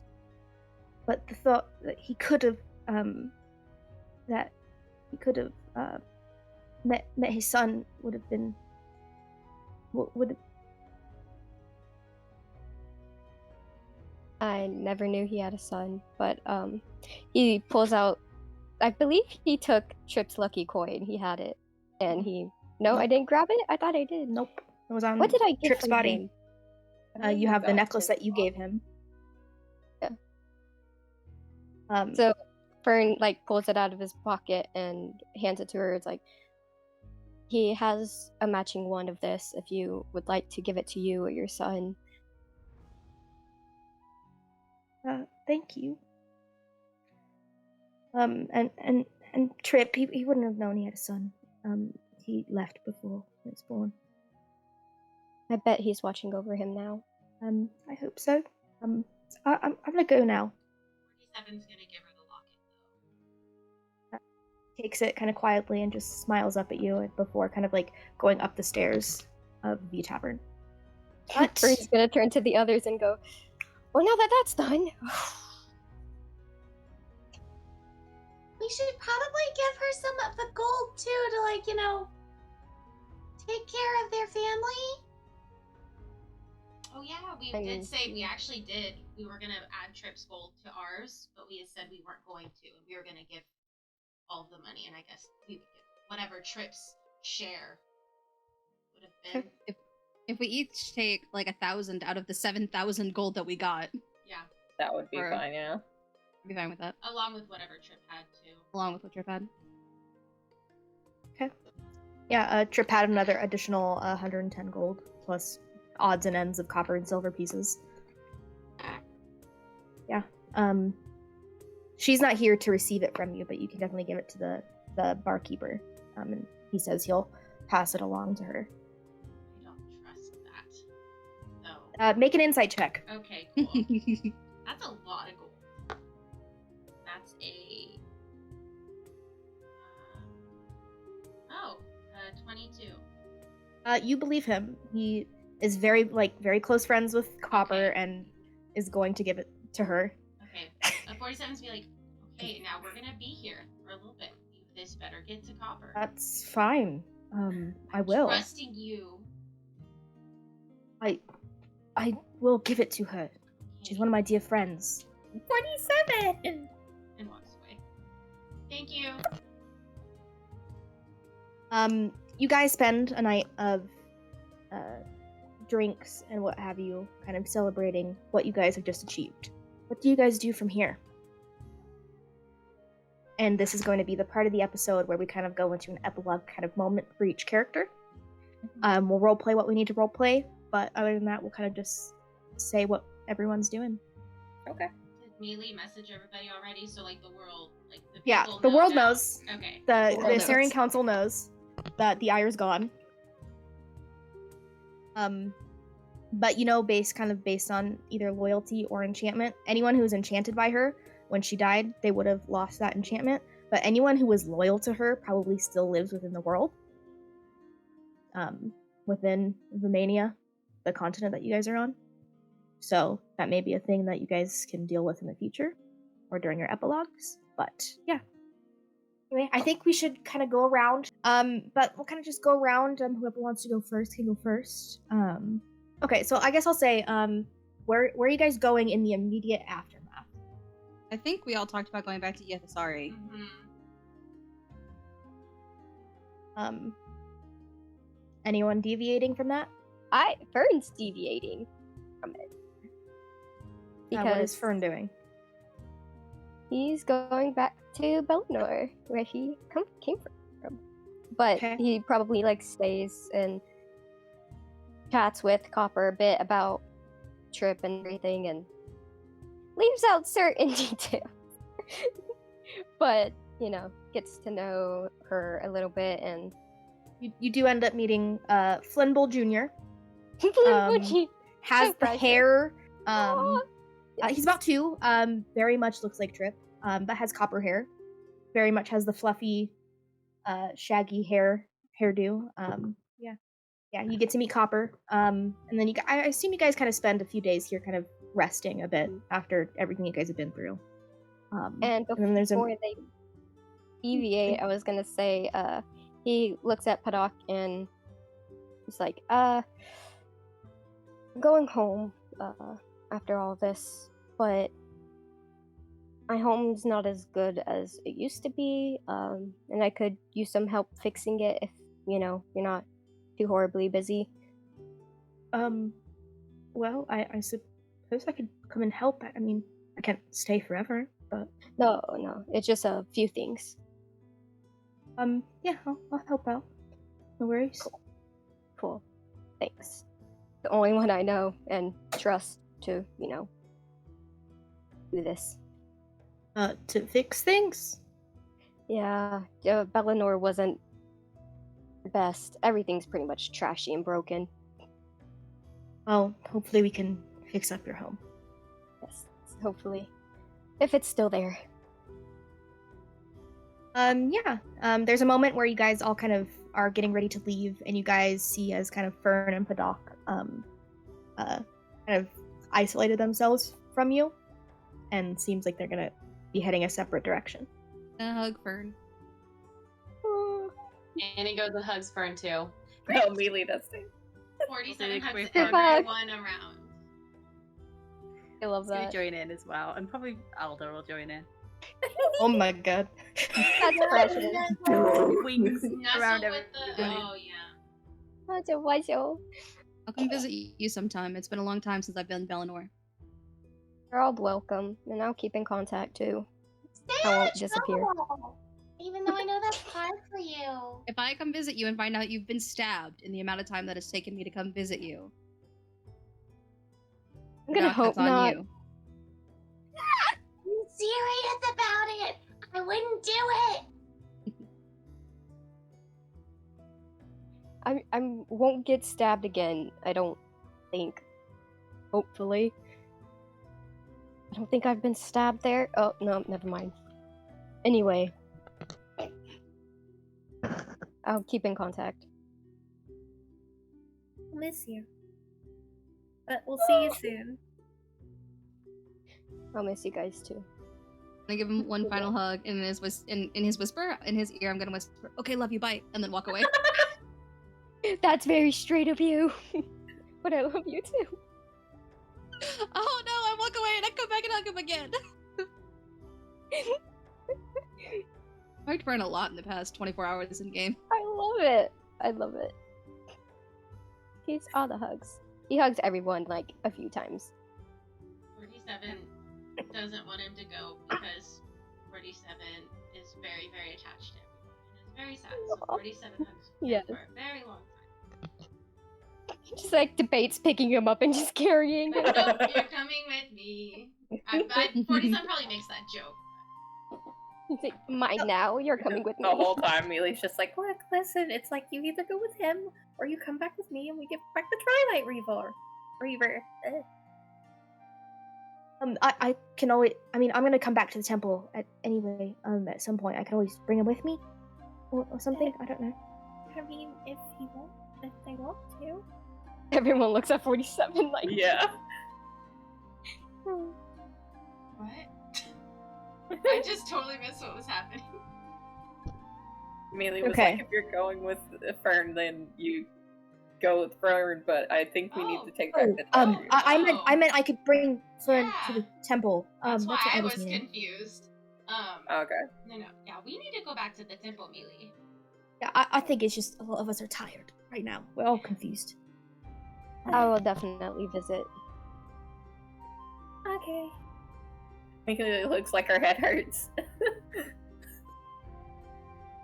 Be safe on your journey. The gorge is a hellhole. But good thing you got Rowan. Pats his shoulder. You barely reach because Rowan is almost 8 foot tall. Yeah, that's like 2 feet taller than him, and Butt he's like, tap. What's up? pats his back. Like, good thing you got him. About that, I got 4 dragons to go chase down, make sure they got home safely. Not hitting the Annie villages on the way pulls through. Rowan aside. Do you think that you could get me a baby dragon? I'm just kidding. Initially wants to say no, but looking at the, yeah, I'll try. I'll do my best. Okay. It was very nice to meet you, Mr. Rowan. Rowan? Known him for Got it. a while, and he's like, oh, what's your name? I'm really glad a lot Laura sent you to us, Rowan. I agree. Yeah, that was nice to meet you all. Unusual, Yeah. but good. Yeah. We'll have to go on some other adventure. Maybe not as Sure. crazy as this one. Definitely. Definitely Please not. don't. Adventure to the grocery store. That would be amazing. Honestly. Adventure to Rhea's hut. I still gonna climb that hut, I swear. Is it a big hut or? Oh. No. So you could easily climb it then. I just never had the time. I'll be sure to move all the bear traps before you get there. Yes. We don't want anyone losing a limb. Yeah, please do. You have bear trap? Yeah. For when people come to my hut. She Okay. wasn't much of a people person to begin Did you with. leave the bear traps active? I don't think I disabled them before I left. Didn't. I think you did. I thought I Mm-mm. remembered you saying you went out and disabled them. I think I set up more traps, actually. I set up traps around my hut so no one would get in. Yep. Yeah. Yeah. Yep, that makes sense. Yep. I'll check I on that. remember that. That's totally rare. Yeah. Eventually, you guys all part your ways. Fern, Paddock, going north to Bellinor. Rowan riding off with Alder, trying to capture the 4 dragons that are now loose around Vimania somewhere. And the rest of you guys, including Lucian, going to Iethasari. So I think we'll start with Rowan. Okay. You it takes like 5 years to round up these dragons in total. Yeah, eventually you get them all rounded up. Back within.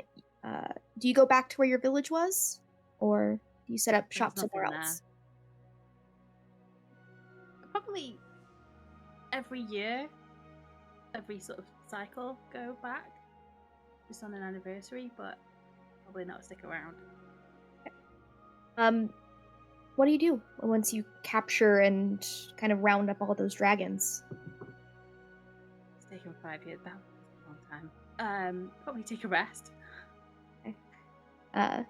Do you do like a dragon sanctuary or something, or what do you do? I mean, I've got 6 dragons now, so probably. Well, you'd have 5. There's 4. and I then math. It's okay. It's yeah. Yeah, 5 dragons is a lot, so we're probably going to need like a big space for them. So probably some sort of sanctuary somewhere tucked up in the hills away. Maybe find a nice village. Yeah, easy Or enough to found a do. village. Do you do this in Wyvress or in Adaran? Oh, I'm gonna leave that up to you. This is your decision. I don't know. This is your decision. This is Rowan's legacy. We'll bring dragons in. Why not? We'll do it here. Yeah.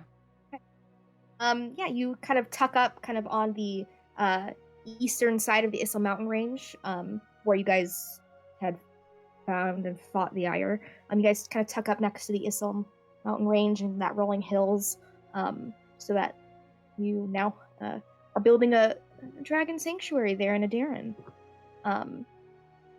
Yeah. Anything else that kind of Rowan does? I'll just be a hermit, enjoy tea, Yeah. feed dragons. You know, the American dream. The Adaran dream. The Adaran Yeah, you eventually kind of cultivate like this small community of dragons. There are people who come from Wyvress who have heard stories of this dragon sanctuary in Adaran, both to help, just to help you out, and some of them even want to learn how to ride and breed and take care of dragons. So that occurs over the next however many years for Rowan. It's a fair log. It's a lot. Yeah. We'll move over to Fern. Fern, you and Paddock take the week to travel up to Bellinor. It's slightly changed since you were last there. There isn't such a heavy presence of the kind of like goons that you knew were associated with the gambling hall. There's definitely a lot less of them now, but there is still some presence there. But you eventually walk up to a small one-story house on the outskirts of town. Looks to have been abandoned for years. You kind of just stop yourself at the doorway, taking a deep breath in before opening the door. It creaks open with that loud kind of creak.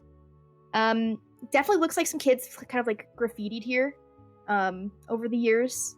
Kind of probably like some kid kind of hangout, abandoned house on the edge of town. But no one's in here at the moment. Home sweet home.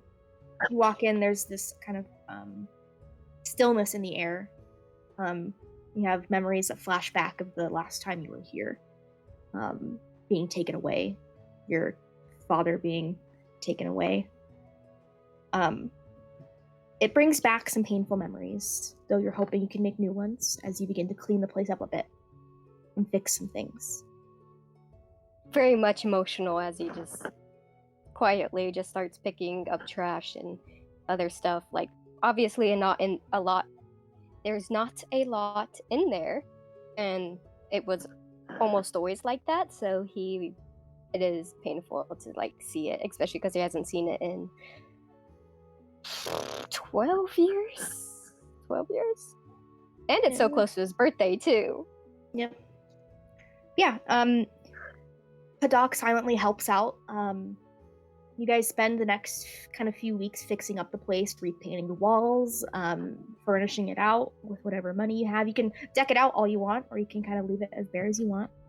Yeah. You and Padak kind of grow close during this time, just in a friendship. Very much kind of like, it's not like too cluttered with things, like just the main necessities and new wardrobe and stuff like that. Yeah, easy enough to do. You do that, and then once you're kind of settled, the doc says that he has to go. But says that I really like our friendship. I hope you keep in touch. I'll be by at some point, maybe bring you to the temple or something. Of course, I will. I'll keep in contact. Puts on kind of like a brave face of like, oh shit, I'm about to be alone. And he just gives him a hug. Like, I'll see you around, like everyone else. Hopefully. He nods and kind of hugs you back, kind of slightly tighter than you would anticipate. You've noticed over the time you've spent with Padak, he doesn't really enjoy touch, but he embraces you warmly. Yeah. Fern walks him out. You walk him out, and you see as he leaves, getting ready to go back to the temple to finish his work there. Yeah. We will move on to the rest of the Moonbear minimums. 47, Annie, Mealy, Rhea, and Lucian, who is now just there, either as an honorary member or just there. Yeah, you guys make your way through the gorge, through the Durith thicket to the Ethastari, the tree brightly shining there as you guys approach. Seems a more lively atmosphere, since it probably would have taken you guys 2 weeks to get to Ethastari at most, maybe 3. But seems that since most of the Ayer's goons that were under enchantment have been released from that, and anyone who was loyal to her has kind of gone underground. Yeah, you guys are in Ethastari now. Gonna take Lucian to my mom. Yeah, you guys all head towards Rhea's mom's house for an afternoon chat. You just approach the door and open it, or do you knock? 47 walks right in. His mom, we're back. I think we're going to knock when 47 does that. We're like, oh, okay. You guys don't hear a response immediately. Mom. You guys walk through the house. Yeah. Yeah, you walk through the house. It doesn't seem that she's inside the house. I go to the back garden. You open the door and you see as she's there. Looks to have some sort of like small music box that's playing, and she's kind of just humming along with it. She doesn't seem to notice you guys. I look at my brother And I think we both smile, and we're both gonna go and hug her from behind at the same time. Yeah. You do that. She startles and then turns around and sees both of you and just embraces you guys tightly. Aww. Annie gives them like 5 minutes and then goes and hugs them all. Okay. I love Definitely. Yeah.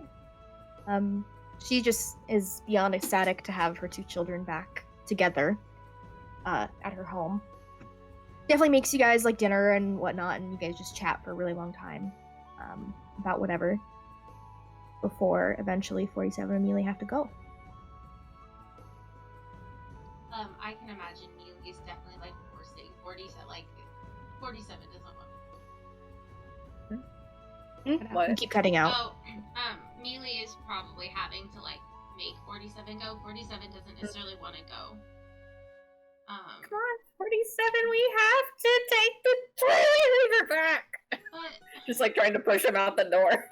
but I don't want to go. Like, I make friends, and I don't want. What's the point of making friends if you can't be with them? Sometimes we have to move forward in our lives. And it's not like we can't see them again. Yeah, We but have I to don't, live our own. Well, but I don't necessarily believe that I'm gonna get to see everybody again. Because people say that, don't they? People say that they're gonna see someone again, and then they just don't. Kind of like when you make plans with someone, and you're like, oh yeah, that'd be fun, let's hang out. But you never set a time that you're actually gonna hang out with someone, and then it just never happens. Yeah. She just looks Like, I to know Rhea. I know I have to go, but like, I'll go up to 47 and put my hands on their cheeks like I would wipe tears from their eyes if they cried. Like, I don't know if you cried. Do you cry? can't. No, it's just like Okay. sad eyes. Yeah, like my really hands are still doing the wind wiper thing. The wind wiper, the windshield wiper. Listen, it's been a long day. I do that and I'm like 47. If I don't see you within the next 6 months, I give either you permission to stomp down that mountain and hit me in the face, or I will stomp up the mountain and I will hit you in the face. It's a really long way to stomp up a mountain to hit me in the face. I'll stomp up in the mountain and I will hug you in your face. Okay. Listen, I know people say all the time we're gonna see each other and they never do. I emotionally cannot do that. I have become too attached to you assholes. So I have to go see every single one of you multiple times. But I will. Okay. Annie? What about Annie? I mean, if you want to come live with us, that's fine. What? What? 47's eyes get really bright.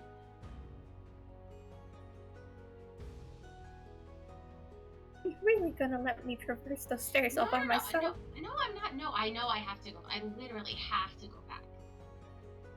But, like, I could at least come visit, Oh yeah, of course. Yeah. and I could stay there? We'll have a room for you and everything. I mean, we haven't actually talked about this, but I'm assuming we'll have a room for you and everything. Am I involved in this? Am I the one? Lucian like whispers over to you, Rhea, are you moving in with her? I don't think so. We didn't talk about this. Okay. I'm confused now. Anyway. 47 is just so. I mean, as long as I would love to see you guys again, and then I would like to see do more things and be like more like the Revengers and do stuff together just without the calamity and the dying. That'd be really fun. Absolutely. 47, the next time I come see you, I will bring the storybook of the Man of Spiders so I can actually read it to you. I love that so much. 47 gives everyone a crushing hug. I spoiled! Yeah. Basically, that's what happens with every single hug. Or they say they can't breathe until 47 lets them go. But yeah, you guys eventually make it towards the temple. You guys do the Peregrine March. It's much easier this time, though. It's not as difficult. You make your way up the steps of the mountain. 47's and you find exhausted though. Like 47 is like whole time is like, Mealy, you did this. But like just the whole time complaining about it. Just like Yeah, they unfortunately had. I'm surprised I even made it up these stairs. I'm completely honest with you. I should just fly right now again. Say again. You cut out. I wish I could just fly again. That would be awesome, honestly. Because then we wouldn't even have to walk the stairs. Yeah. Are we even allowed to take the special elevator? Whatever thing that they use. I mean, we're kind of important. You would think. But we didn't plan this, so we have no idea, so we do it anyway. Yeah. Yeah, you guys eventually make it to the top of the stairs. You guys see Armir's kind of just going through one of the gardens. He knows you. Oh dear, did you guys make them? You cut out. You guys could have called me. I could have come and gotten you guys. He did the whole thing. I mean, props to you guys though. That's an extravagant measure. I see you have the Twilight Reaver. You guys did well. Can we get rid of the stairs, please? Yeah, unfortunately not, but I'll give you guys access to the special elevator. I feel like we should have had that already, but okay. I mean, I would have come and teleported you up the mountain if you would have let me know you all were on your way. But I'll make sure you get that key. Anyway, here. And she gently hands him Twilight Reaver. Well, really, this is meant for you, but let's make sure it's not corrupted still. And he brings you guys into one of like very high top conservatories where moonlight basically fuels the arcane energy there. You guys wait until night falls, and basically explains that you guys are going to perform a ritual to remove the corruption of the gem. You guys do so successfully. The gem that is encased in the brambles turns into a bright, vibrant purple instead of the purple green. And after it's done, he hands it to you. Lara meant this for you. Oh, Just focus on it for a bit, and you'll see its true powers. And she does. She focuses on it for a good minute. You focus on it, and you feel yourself growing stronger, both in constitution and wisdom, and everything that you have been good at so far grows even further. You watch 47 as her hair floats up and the tips almost become purple. Her eyes flash over in this very bright purple, and she's beginning to kind of float above the floor there. And you see as almost like this mantle of like purple energy encases her before she drifts back down to the floor. Mealy, you now have purple ombre hair with your pallid elf blonde. You have a permanent 25 total wisdom. And you have every single power the Twilight Reaver gives to you. But in that, as you felt this energy envelop you, you heard her voice, Alara, champion. You've succeeded. Indeed I have. I only ask one promise.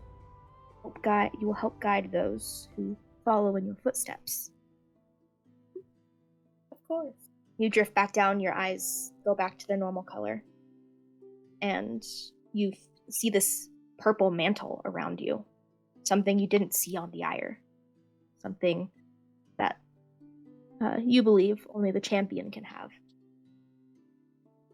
And through that, basically, you now have access to everything that the Twilight Reaver can give you, and you also act as like a beacon. You are now considered what would have been equivalent to her Titan during the Titan Wars. So you are super, super powerful. You are now like an imagery of Alara, especially in this temple. Throughout the years, that imagery goes further. You eventually gain level 20 and beyond. Basically are the equivalent, once you grow in power past level 20, to a lesser deity. Neat. That's super cool. Yeah. And you are basically this very powerful image of Alara, what most people who go into her worship strive to be, as you wield the Twilight Reaver, the divine artifact that was made before any life lived on Arabelle. But for now, in the past, when you gained this power, 47, you see as she drops back down to the floor, her hair now purple and blonde. Whoa, Mealy! You're so cool!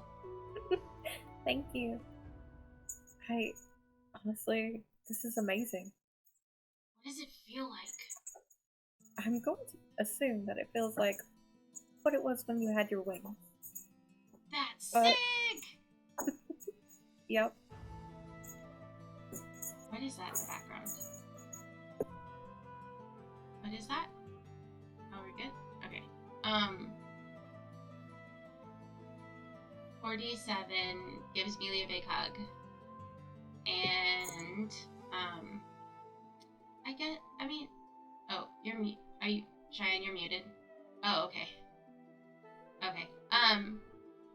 47 gives, Mealy a big hug. And, gets kind of sad at the same time. Because now, like, they don't know what to do. Like, this is the end. Like, their brain is kind of, like, shutting down. They're, like, all they know is to get the Twilight Reaver, and all they know is to protect Mealy. So, after they hug Mealy, and, like, really play it off, like, really excited, they go to find Neve, to talk to Neve. You eventually find Neve. She is in the infirmary wing. She's looks very sickly. Doesn't any ailments that she has, doesn't seem the clerics there have been able to help in any way. But she kind of, a smile grows on her face as she opens her eyes and sees you there. Mom, 47. the doc said you were sick, but I am. I figured you'd be okay by now.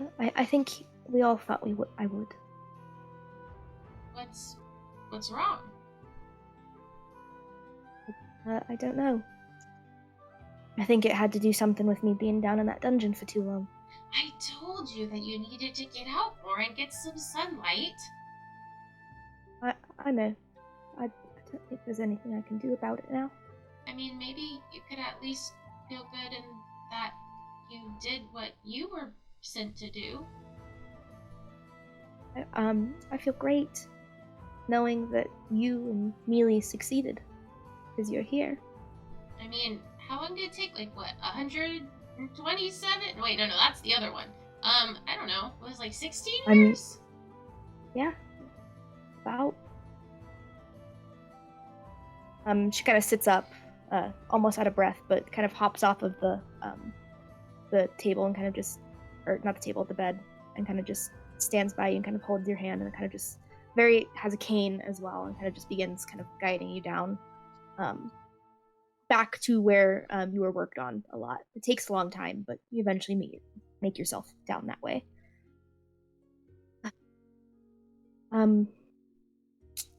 Not sure if you know, but Arnya believes that you all came to us from a village nearby. I'm sorry?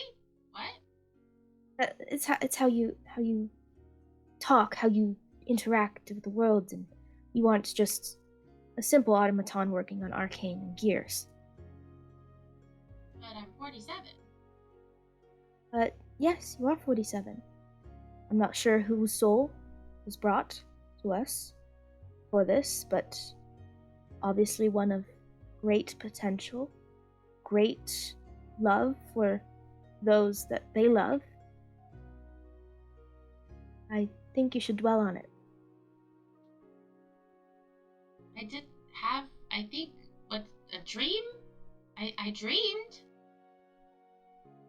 Which was weird, because that never happened before. But I think it was a memory? Maybe? Well, maybe that's something you could go and find out.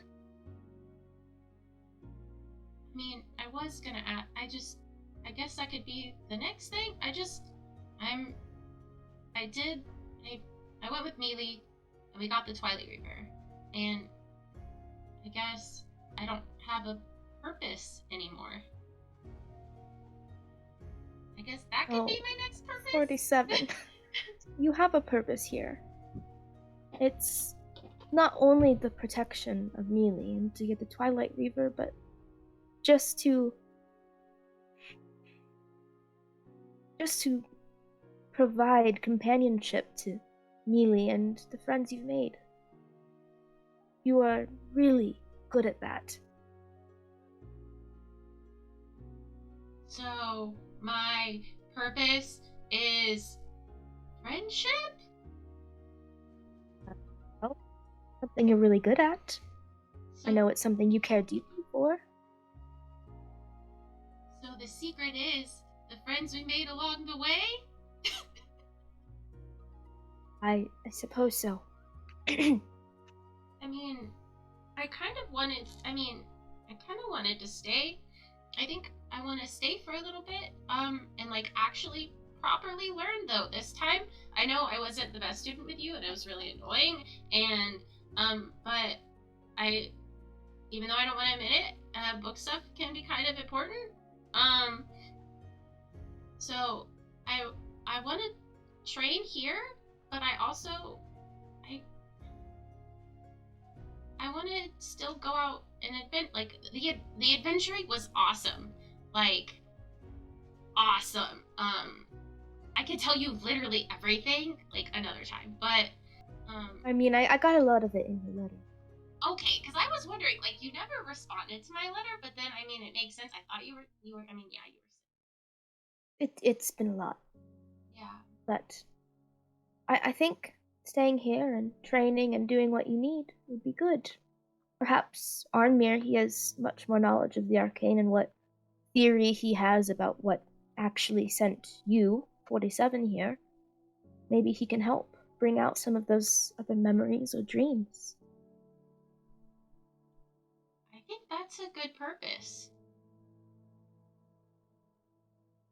Essentially, what 47 wants to do is stay and train under Drazzle to become an official, which is basically like the people the temple sends out for specifically finding information, and to not do their dirty work. They don't do dirty work, but like they're like mages. They don't have people to do that, so they're like, I guess like ambassadors, I guess is the best way to put it.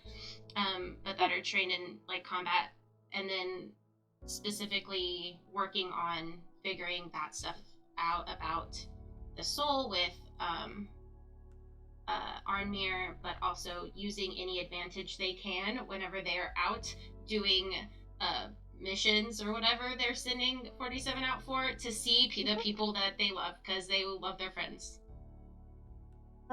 So over time, through the time you've spent training, Arnmir works with you quite often to try to help you relive these memories, these dreams. And eventually, things do come through. You remember your name was Varial. You lived in the small village of... Azathia. You remember a small human girl with magenta hair who used to run through your village. You think you had a crush on her at one point. But then your village got hit with a sickness. And, you got sick with that. And eventually you remember your parents praying to Alara, hoping to bring your soul to a better place for a better purpose, so that you didn't suffer as Varial anymore.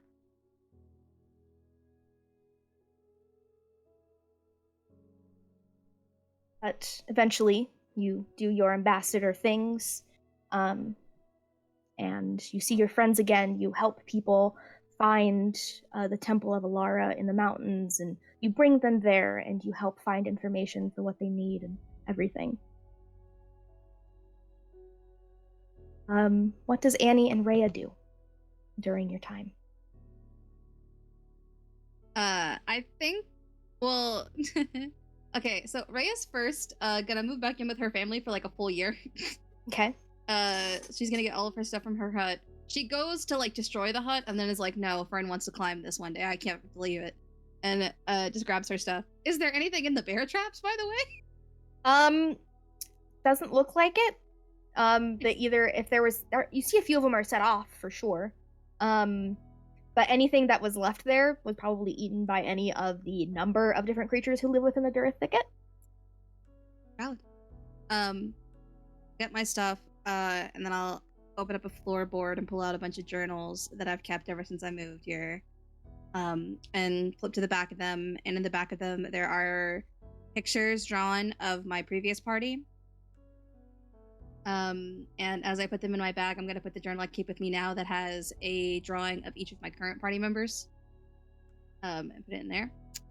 And I think through that year too, we try to find try to control the curse, the werebear curse, or get rid of it. Annie just moves in with her and her family because Annie has nowhere else to go, and she's got Tiberius with her, so that's happening.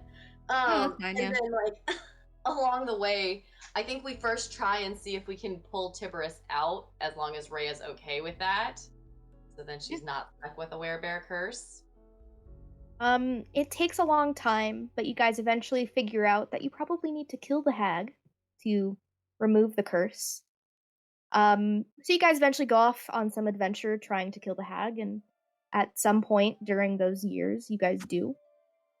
Whether that's with the party to help do that, or just by yourselves, but you eventually, through you still gaining power, you guys remove her curse. It's a struggle in the years that you have it, especially during the double full moons. Yeah, you're able to remove that curse. Tiberius isn't pulled out through it, but one day on an adventure, as you guys are kind of just walking through the thicket, you come across a bear cub, Annie, that has just kind of been left alone. You cast speak with animals. It seems that its mom has either left it or doesn't know where it is. And you take it in as your and Rhea's pet. Rhea, look what I found! We're gonna be its new moms! What? We're gonna be its new moms! It's coming with it! Okay. Yeah. And at some point or another, we also get a baby dragon from Rowan. You guys will have to not live in Yethasari to have that, but for sure. We'll have a vacation house outside with the dragon. Okay. Look, we've got a lot of gold. So Annie becomes a dragon rider. Fucking amazing. Amazing. And if Annie can turn into a dragon, she ain't the only one, am I right? I'm so sorry for making that joke.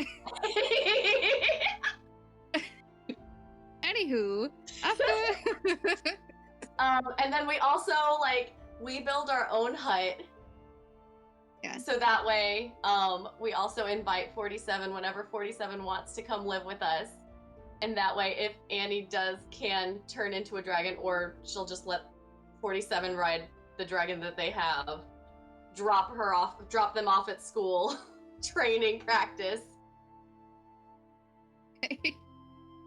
We talked. I think over the first couple years, Rhea is not super into relationships, so it's very hard.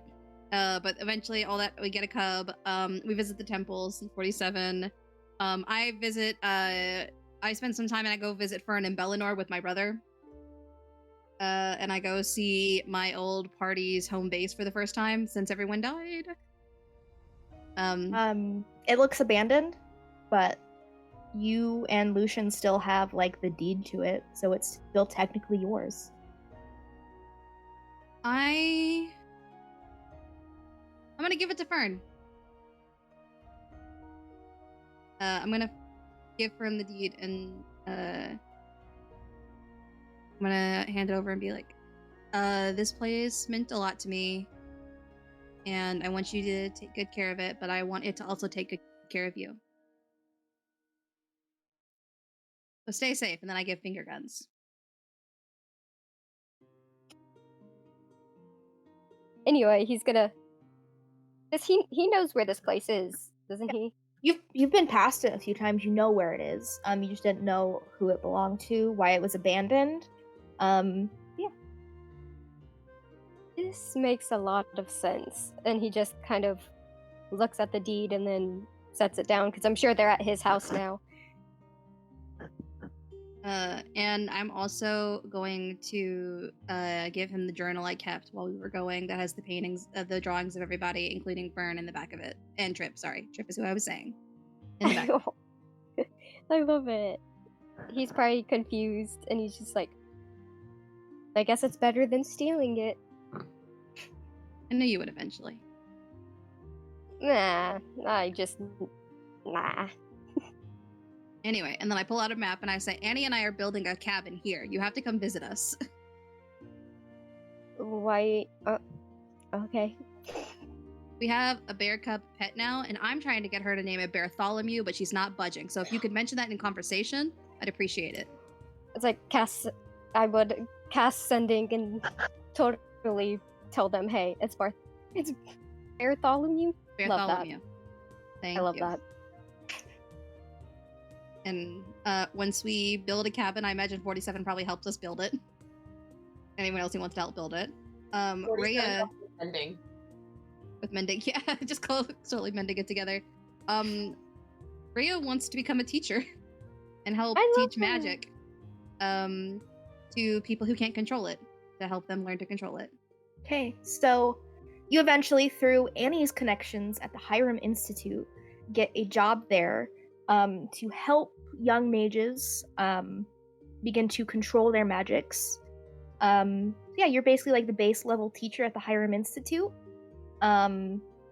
You help them, you're like the very first class that they ever go to. You help them learn how to use their cantrips that they learn, and begin to learn and control the abilities that they gain through as they level up or become more powerful at their time at the Hiram Institute. Also wants to visit the Mage Towers that her brother exploded and try to help out there. Yeah, eventually those are all built back up. There's a small community there of like young mages who have either been sent from the Hiram Institute or just are studying there under the mages there. You do learn there was never a man named Runus who worked there. Yeah. You never hear of that name ever again, but you assume it was probably the Ire. Wait, question. Does the journal that Rhea gave Fern have the fan fiction in it? Yes. Okay. Cool. So yeah, you read the fan fiction. Finally! He moved his hand back through his windswept hair, gazing to the side. Like, it's very like that. I love it. And I, go ahead. Oh no, go ahead. I was gonna say, when you also see there's fanfiction of you and Padak in the back of it that I've added since. Which at the point you would have gotten that would have like been the start of yours and Padak's relationship. Though it would have been like a long-term one, or not long-term, long distance, because he's still doing work at the temple. I haven't dated a long time before you started actually seeing each other, so it's just like, what the I love it. And while Rhea, I was gonna say, while Rhea was there, he would probably show her around like the spire where he worked, the bakery that he took over, even though he's probably renting out the space to people who need it, and is like helping out people that way. But he works at the bakery where Orcerin used to work at, where he used to live. Whenever I'm coming and staying in Bellinor, I make soup in the kitchen while you serve bread. Yeah, free soup. Free soup. Hell yeah. I love that. Yes, Fern Yeah. definitely keeps it going, even though his soup's not as good as Rhea's. I give you my recipe, but it doesn't work because it's my mom's recipe. Exactly. And then I think, what Annie doing? Apart from learning how to be a dragon rider, she has it ends up being a little yellow dragon, and she names it Solaris after the very, very first dragon that was a dragon rider.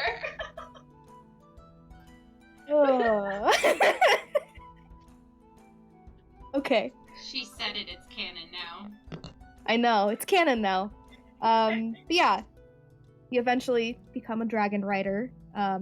You and Rhea, despite your relationship, are leading very separate but still connected lives. You're a dragon rider at the sanctuary. You're helping with that. She's a teacher at the Hiram Institute.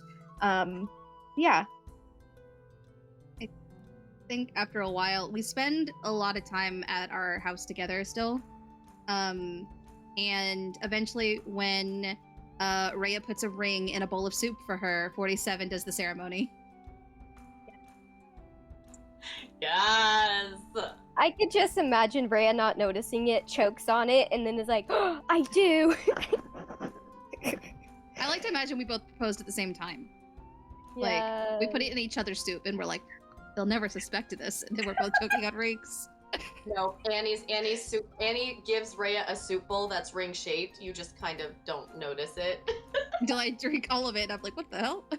Drink? Eat? Really That's a weird big looking ring. bowl. I don't eat soup. I don't know how you eat it. And then 47 Annie would probably also help, like at like a separate Hiram Institute location from like where she was trying to figure out all of the lycanthropy stuff and kind of helping on that end with other people afflicted with lycanthropy. I think 47 moves in with us too. Eventually, 47 would like to. 47 can be our child. 47 is always baby. Don't mind my dog. I think the family makes sense because if Annie's a druid and I'm a drow and you're a robot, Warforged, we live for a long ass time. Yes. You all live for a very long time. The last person alive would be 47, but Vera, your moms. I love my yes. moms. Is there anything else anyone would like to say in this epilogue moment, Mealy? I kind of do. And she eventually, a few years down the road, has a baby boy who she names after Trip, her friend. And she, of course, goes after Annie, Rhea, and invites everyone over and just says, I have someone to show you. And just lets him run in. And he's just this cute little curly-haired blonde, purple-eyed baby boy. I love that. Yeah, that's what I wanted to add. Annie, Yes. can we steal him? No, we can't steal him. He's He not just goes- motherless. Hello. I'm your He baby. just goes, hi, I'm Trip, and I'm Wee. Oh God, he's tripping. He's 3. Well, we have 47. We have not Bartholomew, and we have Solaris. We have our hands full right now. You can't just call him not Bartholomew. At least make a name. Yes, I can. That's the compromise. I love that. Fern's definitely loving this child, and he's like, you're mine now. And I'm just like, you guys can't take my kid. We all take it on tiny adventures. Yeah. Just Like to the park. Yeah, little adventures. Yeah. We walk Tiny around and adventure. I'm like, and this is where my brother blew up the schools, and this is where someone robbed this guy once, and this is where we jumped out of the sewers, and this is where This I is flipped where a guy Fern off. got stabbed.